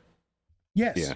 Yes. The Joel Osteens, the Jimmy Swaggarts, the Tammy Faye Bakers, like all of these names, even the Billy Grahams. How do you like, Is that registered to a nonprofit though? do the Nonprofits church? Yeah, can't have I can't have a believe. jet. It's for business activities. I'm just saying that's how it would be filed or whatever. Right? But I thought the question was the That was a horseradish very because no. That, yeah, that currently was right very now, very conservative take there, Casey. Good job. I was just I was saying that wasn't. No, the no, take. you're I was just saying right. that's how That it- you're right. The way to swat it down, homie. No, go they Trump. shouldn't are have they a not? jet. Wait, horseradish. Are they not entitled to the sweat of their brow? No, I get it. Oh fuck! Now that's the commie take too. God damn it, y'all are swapping. I can't take this. I'm too stoned for this. You can't do this to me at the end. Okay, so Oh, don't do them like this. Not like this. Not like this. okay, so the last question that I actually wanted to ask, and it goes back to we kind of tickled this earlier, but we didn't. I want to know how it's evolved, especially through this conversation, and based on each one of y'all, do you think that the American dream is still possible? George Carlin said it was. You have to be asleep to believe it. Do you think it was ever real? And if it's not what it used to be, the idea of the bootstraps, the idea that you can pull yourself up, that you can do it if you try hard enough. What is the American dream now? Because clearly there's enough people who are willing to risk their lives to get here. even illegally.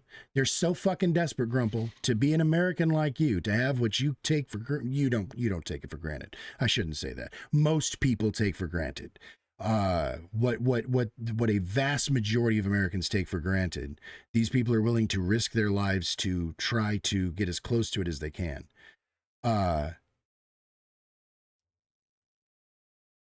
What is the American dream today? I'll start with you, Grumple. Do you think that the American dream is still attainable? And if not, what is it today? Man, so to compare and contrast, we're all on the same page. It used to be house, suburbs, 2.5 married, kids, 2.5 kids, the ability or to retire. whatever your fraction that is white, to me what the white American picket dream fence. was. Yes, the ability to retire and hopefully pass a better life to your children. I mean, yes, you gotta step up your game though. You're not. Did you just you're say not, learn to you're code? not. You're not gonna do it. No, you're just not going to do it on median salary. I think is somewhere in like the $50,000, $60,000 range for, again. So go back. It used to be single income household on plausibly median income. Like a factory worker could support a family and have a house. That's just not a thing now, and that's why largely due to economic policies that the federal government has done, such as I think, well, devaluing the dollar and honestly, global trade operating at a deficit. Where so it's going back to the late 70s, I think, where the pins getting set up to where we're in the situation we are now, and for the past 15, 20, 25 years where it's a service and technologies and are the only thing in the United States, manufacturing offshored. That was like the things were getting set up then under Carter. And that's a much longer conversation to go into the details on that I don't want to do that tonight, but we can do that sometime in the future, man. I'd love to, and I got a few other people that could probably chime in on that specific conversation. But we were destined for it, to get to where we're not making things at home, and the value of your purchasing power has gone in real dollars has gone down versus everybody harkens back to the 50s. Yeah, 50s, 60s, even early 70s. That was a thing. You know, the single income, dad went off and made the money, support the wife and kids at home. That was the dream, right? Now it's the system is set up now to where it's not necessarily learn to code, but you have to have a skilled trade or something, or get into the next tier up, which is titled professionals, or the next tier up of our hierarchy now, which is different levels of government. Once you get into different levels of government, being a politician or just different levels of government, that's when you start making the money to be able to afford the the house in the suburbs fence. Okay. Not if you so U.S. Congress people make $170,000. I mean, that's a pretty good salary, but that is not their net worth. Does not reflect that. We're that's not, how you get there. It's the power. The average government power. job isn't great.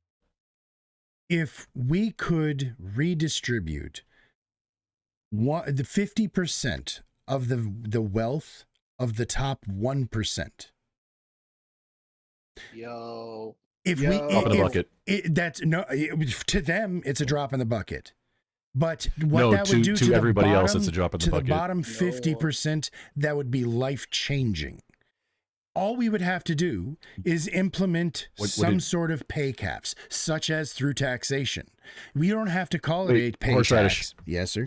What are you I gonna want to let tax? you finish, but what kind of dollar amounts are you talking about now, and what do you mean by the redistribution? We'll play the numbers game some other time whenever I have numbers, people. Like you said, you threw down the gauntlet, sir, and I accept. So, Because I don't think what you're if I you will bring take my best the top communists with me. 5%, I will bring my best communists with me, and you bring your best libertarians, and y'all can sword fight in the fucking alley like the goddamn I have Capulets. basic numbers. Based, Can- based can on I your ask- That's legal in numbers, Texas. If you have, totally down. you said half of the wealth of the top 1%. Yes, I So the believe that top was the numbers that I 1% was hold told. About 32% of 156, so about 50 trillion. So about like just under $25 trillion is what you're talking about. making About it 25 trillion to the bottom Well, 50%. That's Wait, not about a income hundred- it's though. about a Bottom hundred- Are you talking about like that's Let's not talk about income. wealth. stuff and That's- liquidating it? Wealth.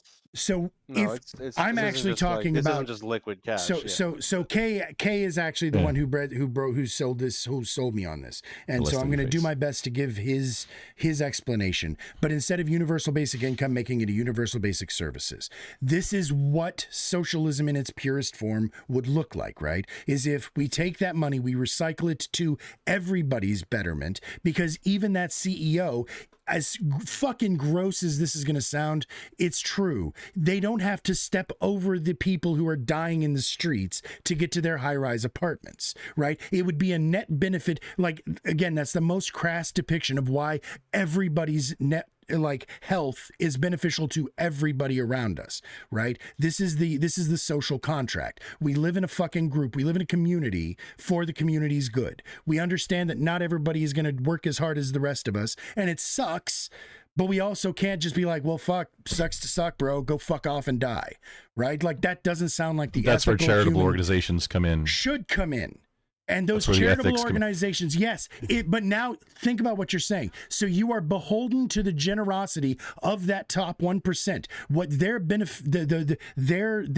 their philanthropy, their philanthropy has to pay for the people who okay. Why would you say that? Because that's other what that- other who's gonna people be give to charitable organizations? organizations. Sure, but not by the You can start up numbers a that charitable would be organization required. to. And those exist, and they aren't paying for the How do problem. churches are they? work? They exist, I mean- and they're not fixing the problem, right? So again, we need a larger solution to the problem, because we can all agree Which that the problem are shit you is talking broken. about? I'm talking about people that dying in the streets, people, all of it, whatever It's is very vague. causing. Okay, yes, San Francisco. You can say, if you'd like, Okay. that it is them democratic leaderships, but that doesn't fucking solve the problem, regardless of who it is. If we have Republicans in office, what is their solution? Fucking put them into an alligator camp in Florida? Like, the people who are homeless on the streets, let's scoop them up, and what's their fucking fix from there? Put them on a bus That was and very send them hyperbolic. where?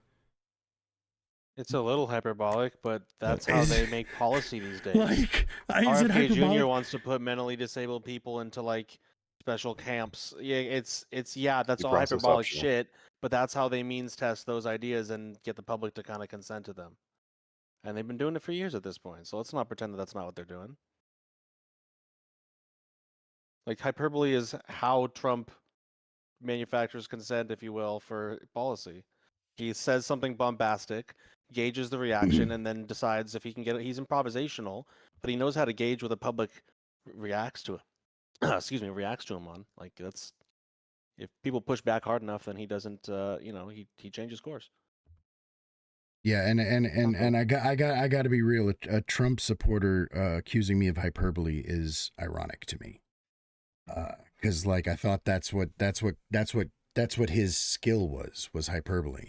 His skill was the Why are you comparing? Hey, why are you comparing the racehorse to you? We're sitting in the stands talking about the racehorses, horsing, dude. Why are you talking about like comparing yourself to the racehorse? Was I? I'm sorry, because I want to Greyhound, I want to run with the dogs. You said like you hyperbolized. You have a hyperboil on you somewhere. I do have a hyperboil on me. It's on my ass. I'll pop it when I Don't answer. finish the stream. Why? Yeah. Why not? Like wait, yeah. Anyways, okay, so I don't even know what the fuck I was saying there. I would like to go to Casey. Does the American dream still Welcome. exist, man? Welcome back. It's dying. It's dying. Slowly with the middle class shrinking, doing worse. I will say, yeah, that uh that some of the longest I don't, empires, like the Romans at some point just started taking the rich people's lands and giving it to the soldiers to get them to fight for them. Not the exact same, but it was just like, we need to level this out a little bit. Anyway, so I'm all for something like that. And But I think ultimately, yeah, I'll double down on on self determination. That America doesn't always have to be what it started as or whatever. Even immigration, if American people want immigration to be a certain thing or whatever, then let's make it so or whatever.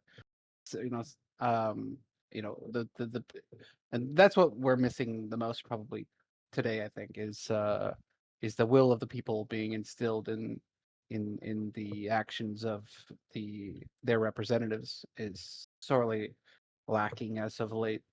Um, and when I think of like America and American values, I generally I'm like, I tell you, take it back a few decades for sure, or values. I don't like to use the word values, but um, I think that ultimately also as well, I think that we're a decaying empire, and I don't I'd like to see someone argue against that. Um, and with that becomes the dying of the American dream. Certainly. So you actually said something there about the will of the people, and that calls back to the fact that I was reminded this is not a democracy, right? But do we It's not. right? It's not a democracy. But do you believe that the government should serve the will of the people? It should serve the will of it, and not a democracy. It's what it is. It's a social or what?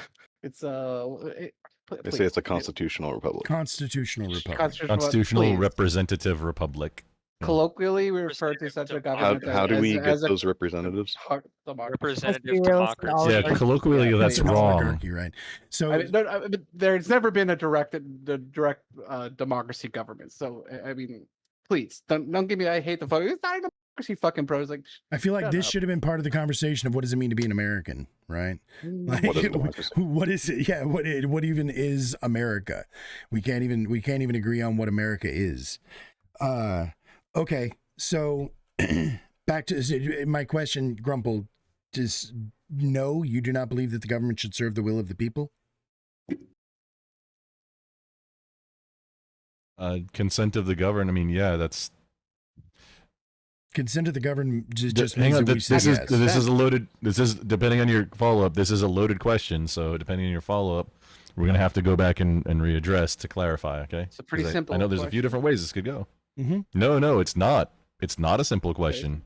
Well, how can they do anything and have it be the will of the people without it being a democracy at all? Precisely, and that's the landmine I said, and Grumple smelled it, but Yeah, he you was gotta have a consistent principle that you would apply regardless of his answer. I would think. exactly. Like, I'm okay with either, but I don't like hypocrisy. So I got to see, like, do you support will of the people? And if so, how does that not mean it's at least inherently democratic? And if you don't believe that it should be democratic, then that means you do not believe that it needs to serve the will of the people. Like Well, it's not qualify it. democratic. If you don't like his framing, Federal then, things right, aren't then democratic. Qualify with something too. Go ahead, qualify it. Or don't. That's fine too. So I Oh, wait, hang- disagree with the notion that just because we have a democracy that inherently implies that the system of governance that democracy provides is giving the will of the people. Monarchs serve the will of the people just as much as democracy as democracy only gives a bigger No. incentive to do so. They did not serve the Why- will of the people. They serve the will of there's no themselves. there's no basis for that. yeah, how did No, a let me monarch? explain. Please Let me do. explain. What the will of the people at that time is wildly different from the will of the people post-industrialism, and that's why we had sparking democracies, because democracies presuppose that a politician, to keep his position, has to go along with what the people would want. But for a time, certainly before industrialism in most parts of America, we only chose our representatives hoping that they would supply their own will on how they hope to govern, and not exactly reflective of the uneducated populace. Even if they, because for a while it was even uneducated people who weren't property owners who yet have reached the flow of information provided by industrialism. So just because we see in our minds monarchies as providing self-interest, what they were doing was providing national defense and defense of theft, and making sure for the most part that you weren't losing everything that you had gained. But these farmers didn't have as much interest as some American consumer who wants corporations, who wants like the streets and everything to be exactly how he wants. We have whole law books bigger than what ran England about cars, for example, that didn't exist until fairly recently in comparison to long existing monarchical reign. They didn't Like, as have long as cars back then, bro, or they would have had just as much that's litigation. my point. That's my entire point. We have more interest now, and therefore our will needs to be checked more than Wait, monarchies but did a it, long it's, while it sounds ago. like you're saying these two places, these two situations can't be compared, but you're the one who brought it up as a comparison. Exactly. So That's my entire point, is that now the system provides more incentives for the will to okay, well be. then let's not bring it up as a comparison. I agree. Yeah, yeah. No, I just didn't No one agree else with did. the notion that we can't have democracies. Like, we can have a system not running democracies. An authoritarian system that is still bending to the will Not of the people. authoritarian. There Right. has been small monarchies like Liechtenstein and Switzerland that operate on the will of the people, because they still want the people to stay in their country. There's countries that can secede, and that provides just as much incentive, because you don't want parts of your cities to just leave your country. There are other systems. What is your will? Like your personal? What's Game Boy's will? Less government, but that's about it. I don't really Can care. can Leave I me alone. can I do your will? Like, can I control your will? Can I do that like personally for you, or would that be like my will doing it? I pay people all the time to do my will. Yeah, you could. Fine, I'm down. I'm qualified. Yeah, go right ahead. If I think you're qualified, then go ahead. Coin is Mow your own lawn, Game Boy. Coin is fixing to run the Game Boy business into the ground.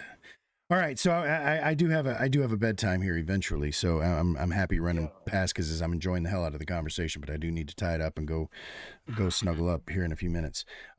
So, Ms. Tokahanis, is American Dream still real? Do you believe that it still exists? I would say that it still exists, that it's just evolved into something less less pretty. What do you I'll believe say. the American Dream is now then? To survive, just to get by, just to be able to, like, live in a government that's not overpowering or whatever they were dealing with in their previous country, just something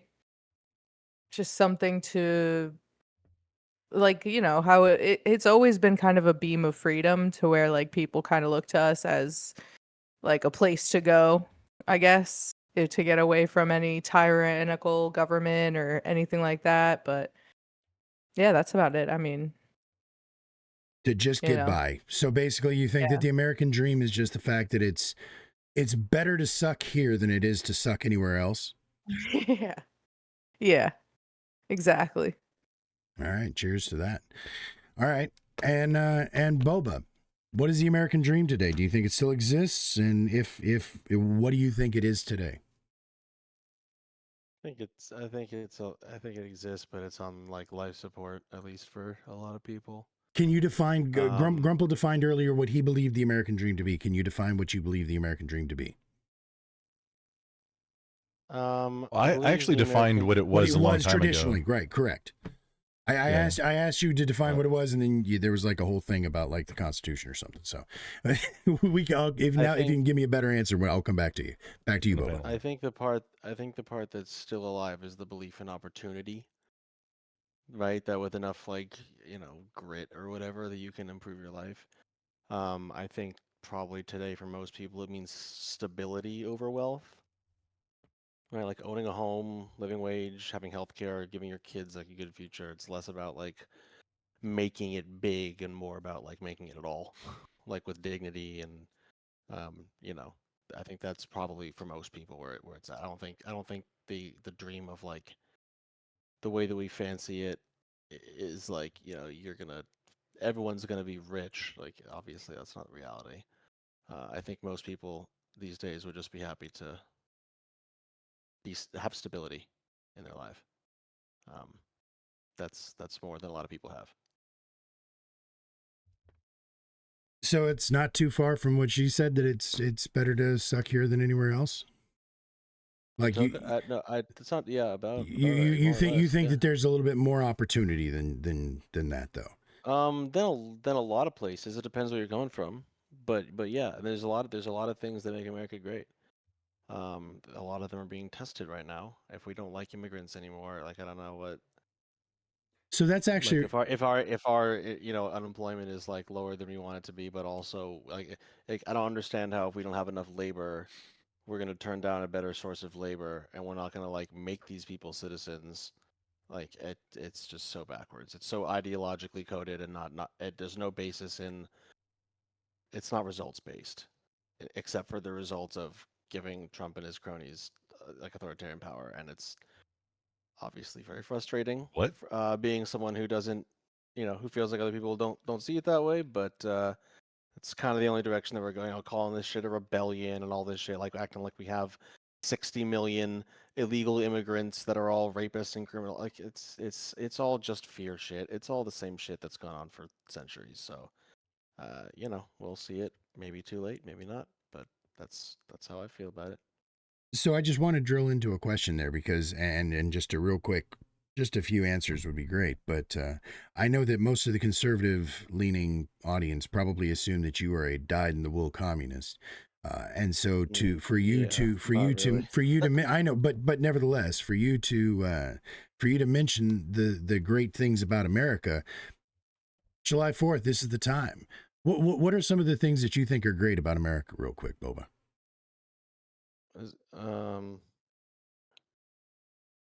I mean, one area that I disagree from like commies on is I do think there's a lot of value in I forget what the fucking quote is, like the shining beacon on the hill or whatever. Like I don't believe in American exceptionalism really, but like us being kind of like the great experiment to prove that like, hey, you can have a really big, really modern industrialized country that doesn't have well, I shouldn't say industrialized because it was pre that, but like you don't need kings basically. That a democracy in effect can work, and that if like, for example, if the Civil War had gone another way and we had like broken up, it would have been a very very bad signal to the rest of the world that like, oh damn, that great experiment like really didn't work. And I think a lot of what the U.S. does is echoed throughout the world for better or worse. So things that I think make us great succinctly would be. I mean, I strongly believe that our diversity of people and ideas like fuels innovation and creativity and also like resilience. I don't believe it makes us weaker. I don't see that borne out at all. Freedom of speech and all that stuff, all that good stuff. The way that we have innovation and creativity and the freedom to pursue that stuff, and when at our best we are funding the arts and things like that, I think makes us really good.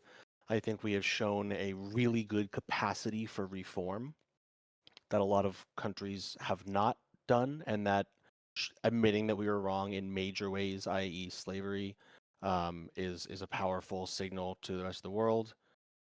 Also, our country's really fucking beautiful. We got a lot, not to discount that. I don't know. Yeah, that was nice to hear. Not to go on too long. No, that was good. That was good. It was just cool to hear. All right. So, because again, like I said, everybody assumes that anybody on the left hates America and et cetera, et cetera. So it's just nice to hear otherwise. Mr. Koine, if you're still there, I'd love to hear your take too.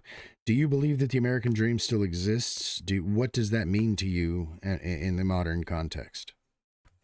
I don't. In the modern context, it's probably different to everyone. I think I saw it as like an equation people could follow: do well in school, do something after school, learn a trade, go to college, and you would have some kind of guarantee of some level of success if you put forth the effort. Now I don't think everyone gets that opportunity, and I think the American dream entailed it to everyone, because if it's just by happenstance, or you're lucky, some kind of connection you have, that doesn't really count toward the American dream. That's just people making it. Okay. Well, I guess I will actually throw my 2 cents, even though apparently I get high. Skipped. Oh, I'm sorry. Oh, and you know what? Grumple. I was going to circle back to Grumple. Thank you for reminding me. I'm sorry. I'm getting a little sleepy. It's past my bedtime. Game Boy. So sleepy. Game Boy. I am. You want to ask Grumple first?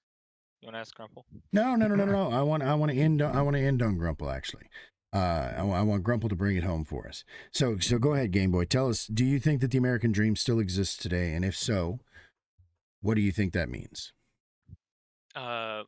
I think, in theory, the American dream was what people strived for when they got into America or lived in America, rather than an expected reality. Most, like Casey brought up, that we're like, America's an empire, and I think one important facet of an empire is their mythology and their motives for such.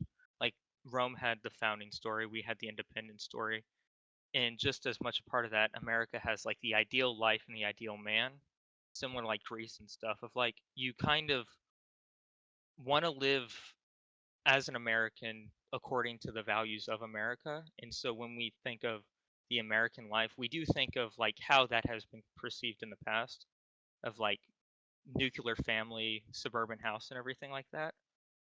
And I think that's what we should strive for, rather than be content at that. And so just making sure that we make decisions in line with the American dream, rather than worrying about if it exists right now, is a more important priority.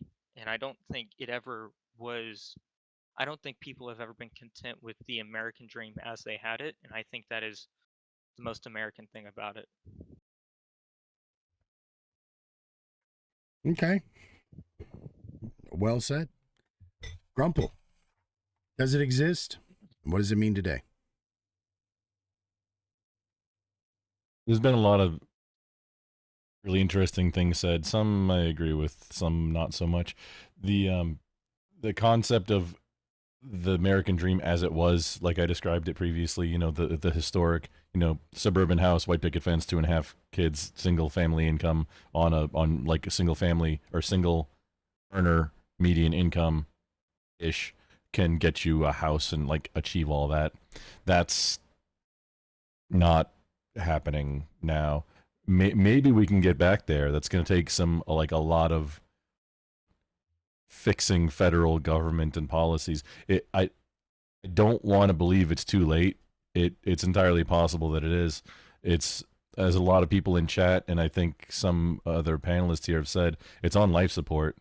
You can still get there to that thing, but not minus the median income single or single earner. Maybe with 2 earners doing each one doing the median income, not the median household income, but maybe with 2 earners. That way you can kind of get there, or one making a lot more. That's what I was saying. Not learn to code, brah. Not pick up yourself by your bootstraps and learn to code, but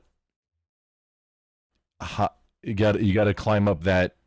You can't be on that bottom rung of that hierarchy that I was saying, of, I guess, not social hierarchy, but you got your your plebs, your peasant folk, I guess you'd say, your Classes, like factory worker that Your- is making a single earner income. gammas, or That's the bottom tier. deltas. You have to go up at least 1 or 2 levels to like being a titled professional, skilled professional, something, or get into some other position of power to where you can start earning above what you earn.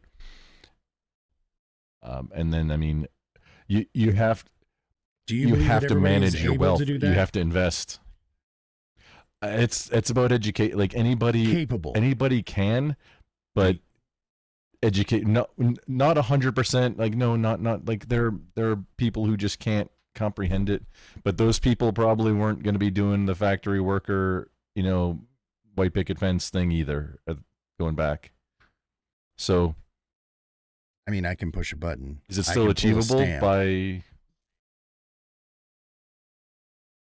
Yeah, you don't have to actively manage your wealth and invest. Like the first step is now you have to make more than your expenses and then start investing that money so that it starts working for you. And then we get into like ethical capitalism and ethical And consumption. and that's stuff, what I and was about to say. This is that's a totally different thing. this is the pushback that I think that anybody to the left of you, literally at all, is going to say is the ethical question of what about those who can't? Because I agree, anybody who can should, but there's absolutely people who can't. Like the person, what Yeah. you're talking about back in the olden days, a guy who could make enough of a living, even if he was just sweeping the floor at the local gas station, to at least exist, to at least live hand to mouth comfortably. Like, now I understand that we have luxuries today that they didn't, and there are things that we take for granted now that they didn't, right? But again, even back then, no, that's really what it is. That's really what it boils down to. Is what we are our minimum acceptable. I see homeless people on the streets with cell phones. Now, I'm not implying that means anything more than just the fact that what we consider that bottom tier, we're going to say that because otherwise any other framing is just classism. What do you do about the people Yeah, it's who like can't? it's hard to say it politely. What do you do about the people who can't? You just say fuck it. You turn Soylent Green? Like, what is the utilitarian, libertarian solution there? Fix the economy so it gets back to where maybe closer to that. That's the only way. And voting in politicians who are going to do things that can fix that. The trouble is that people have a lot of different ideas about how we get that done. Some have prescriptions of just take money from the wealthy because they stole it. That's the thing, and then give it to other people. I know that's the thing. I mean, maybe stop printing money and figuring out a way to get the value back up without doing a giant deflation. That generally, I think it's kind of a scare tactic, because generally anybody who's into finance, you're scared of deflation. I don't know that if you're in cash, deflation makes your dollars worth more. That helps the small people. Maybe it's time for some deflation. And I mean, it's not going to help. The dollar value of stocks and equity would also go up. But there's a lot of pain that goes along with periods of deflation historically. Inflation is when the dollars get worth less. So if you have dollars from your paycheck, they just can't buy as much, and you're not getting raises, or you're not getting new jobs enough to keep up with it. Right now, you have to job switch to get raises to keep up with inflation, or like to actually get a raise. Word. That wasn't part of the American dream. I think it was like work at the factory for 40 years, and you're good to go. Now you have to switch jobs. Like you have to get a new employer to keep up with the going rate of it. Otherwise, you're going to lag behind if you're like in most jobs, because you're like 3.5% raise. That's not going to keep up. Even like it's not a rate. You're not making more. You're not getting promotion. Do you think deflation would lead to But layoffs? that's kind of my answer. Do you agree with what Trump has done with the economy in this term and last term? Last term, well, I mean, Or let's just say this term. are you including the plague stuff?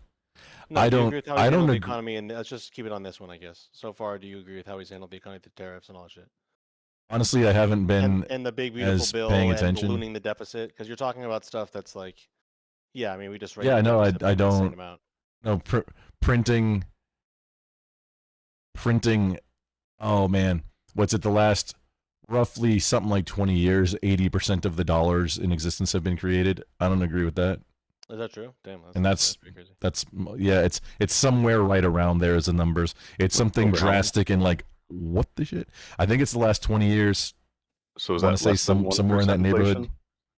Or is that It's just, 1%? you know, the only reason I ask is because Trump pushes for like, No, big 80% of the tax cuts. dollars. So that's Oh, I thought you said 20. oh shit. no, 80% of the dollars in that I think it's a exist. bit high, but I'm probably a little it bit could be off around. either It on could the be around time 50 or or the dollar, 60. but it's I want to say it's more Could than be. 60, but Could be. either they printed a lot of money, dude, in the last 20-ish years, somewhere in that kind of time frame. It's not 50 and it's not 10. It's somewhere else. I think it's like 15, 20, somewhere That in is that true, neighborhood. and that is a problem. But I think the solution was not like trying to keep really Print low more interest money. rates when the economy was already really strong. Like trying to increase demand when you had an already strong economy. I don't know how you could make that seem like it was going to have a good outcome. So the Federal Reserve, I think the manipulation from the Federal Reserve was to try and avoid bear markets, which they successfully did. Traditionally, it was between 4 and 8 years you'd have a bear market where the market is just steadily going down for a while, and then you have a bull market for a while, and it goes up even higher. You know, the yo-yo on an escalator thing. I think they were trying to. Every administration doesn't want to have that bear market under them, so they try and manipulate with like what fundamentals to avoid those bear markets. And I agree, that's but adding I think $2 how trillion to the we debt over got 10 into years the isn't the way to do situation. that. Adding $2 trillion. No, to no, the debt and isn't- you're you know? agreeing with me. Yes, it's not the way to do that. Yeah. Adding trillions of adding trillions of dollars I of think it's a debt terrible idea that Trump and did that, printing yeah. money is not the way to do that. Real quick, Grumple, can you do me a huge favor? Can you explain to a second grader what a bull and a bear market means? Okay, bull market is line go up, bear market is line go down Bull for good, the bear the bad, yeah. economy. Bear I should have bad. picked one of them to be Bull like a angry, bunny bear or hibernate. something. Yeah, It's very bull confusing. So bull this is is li- completely like arbitrary, the markets like go up. port and starboard.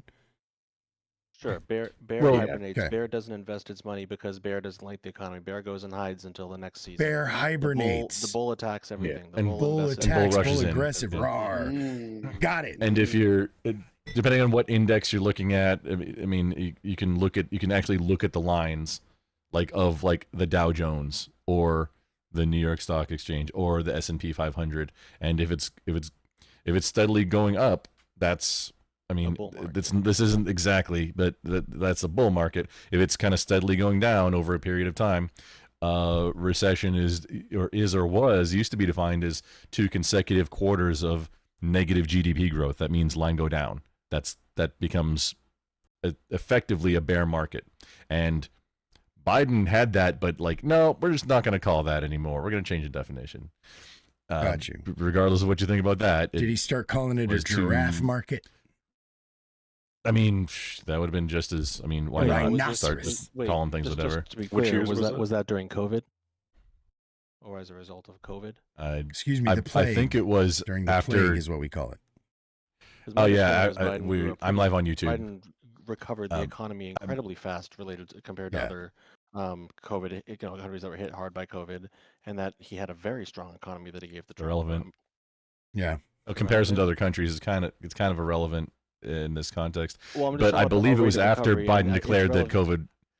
COVID. I believe it was after you asked me a question. I believe it was after COVID, Biden declared that the plague was over, because that was on. It was like March 2023, I I'm think. just saying whenever this supposed bear market was under Biden, like it's hard to imagine it wasn't somewhat related to COVID, but like I don't know. That's why I'm I was looking at the asking. GDP Well, it was growth after per he- year, and it was only in It was after he 2020 that we had declared it was negative. over. It was in 20 when? Yeah, Hang it was on, 1 let year. me check. Let me check. Doesn't matter. Yeah, I was about to say, we're getting into But the the year weeds here. And then after they was- manipulate the was numbers actually after like the fact. 3 Good kind. times the normal amount of growth. Biden and Maybe Trump 2021. basically did this. Yeah. Basically had the same COVID policy. Basically, Yeah, I mean Operation Warp as far as Speed that, was the a good economic- thing. and that good or bad, it was very similar. But either Biden way, was very either way, much the in decisions of the government Trump. dramatically affected the economy. We can agree on that. Regardless of whether it was good decisions or bad decisions, that's not the case. What happened during that time drastic is an abnormality that cannot be overlooked when comparing apples to apples. That period was Okay. obviously affected the economy significantly. I mean, commerce essentially stopped globally. Yeah, So exactly. People were classified as essential and non-essential. Some of them were out there braving the wilds and earning a paycheck, and some people were stuck at home praying that the government would come in to save them. And of course, some of the market reactions to that were lagging effects and not leading effect. Like, of course, some of the things that you saw as results of that happened months or even like years plus later. Like, that's not unusual. I mean, For everything about clarification, looks like it was the globalization. first. Oh, sorry, I thought you were done. I'm sorry. It looks like okay. Looks like the first 2 quarters of 2022 is what I was thinking. What I was talking about. So if it was if plague was declared over, and I want to say it was maybe second quarter 2023. Hang on, let me verify I mean- that so we're on the same page. To use your framing of plague being over in terms of, hey, the worst of the infection is past, doesn't speak at all. No, he said it's to, over. I know. I'm just saying that doesn't speak at all to economic things. That's talking That the about consequences lasted further than that, you mean? Yeah. It's saying Also, I think May May 11th, 2023 2023. is not saying that like, hey, there are no lasting effects anymore. I don't think that's the GDP statement. isn't a great. I mean, it's okay. It's not like this is how the American people are doing, or whatever. And that's especially true for like how the stock markets are doing, or whatever. Like this isn't like any pulse of like the heart of the American economy. Or I think this is more and more becoming these things are like sort of separate things or whatever. The market could be rocking for fucking a decade, but meanwhile, like the middle America is middling. That's how it was to the 2010s, basically. So I mostly don't even care about these things. These statistics, measuring sticks. Yeah. But Okay. So it is definitely time for me to go to bed. So I'm going to close with my last little parting thought of what I think it means today to be an American. Because I consider myself to be deeply patriotic. I grew up on military bases. I grew up pledging my allegiance every single day. I'm sure that had some sort of an impact on me, patriotism-wise, like indoctrination, yada yada yada. I'm sure it worked like a charm. But I also agree with everybody that there's shit that's not working, but the system's supposed to work. And that's one of the things that we dream of, is a system that actually works, right? The American dream to me is the idea that we have a government that's stable, that we don't have to worry about huge earth-shattering regime changes and everything about our way of life changing from one year to the next, just because some new dictator toppled the government. That stability, I think, is part of the American dream that nobody's really touched on tonight. I also think that that the average person should be able to achieve a reasonably successful and comfortable life. I think that there's enough assets in this country, and we all know this, that if it's properly managed, that there's enough to go around so that hopefully the least among us, those least capable of pulling themselves by their bootstraps, aren't just left to die on the streets. Now, we can argue and quibble over how that's achieved. Some people think that the church is the answer. Some people think that the government is the answer. I think that we're always going to disagree about it, but that right there is the other part of the American dream. The ability to stand against something you disagree with. The ability to loudly and repeatedly shout, no, this is not acceptable to me. Now, I get that doesn't really have much teeth, right? And that we shouldn't resort to burning the house down. But I also can't overlook the fact that America was born on pitchforks and torches, that we are literally celebrating the day today when we finished overthrowing an authoritarian monarch. And I think that right there was the thing that pissed me off the most about Trump and made me think of how un-American it was when our White House posted a picture, even as a meme, of our president dressed or depicted as a king.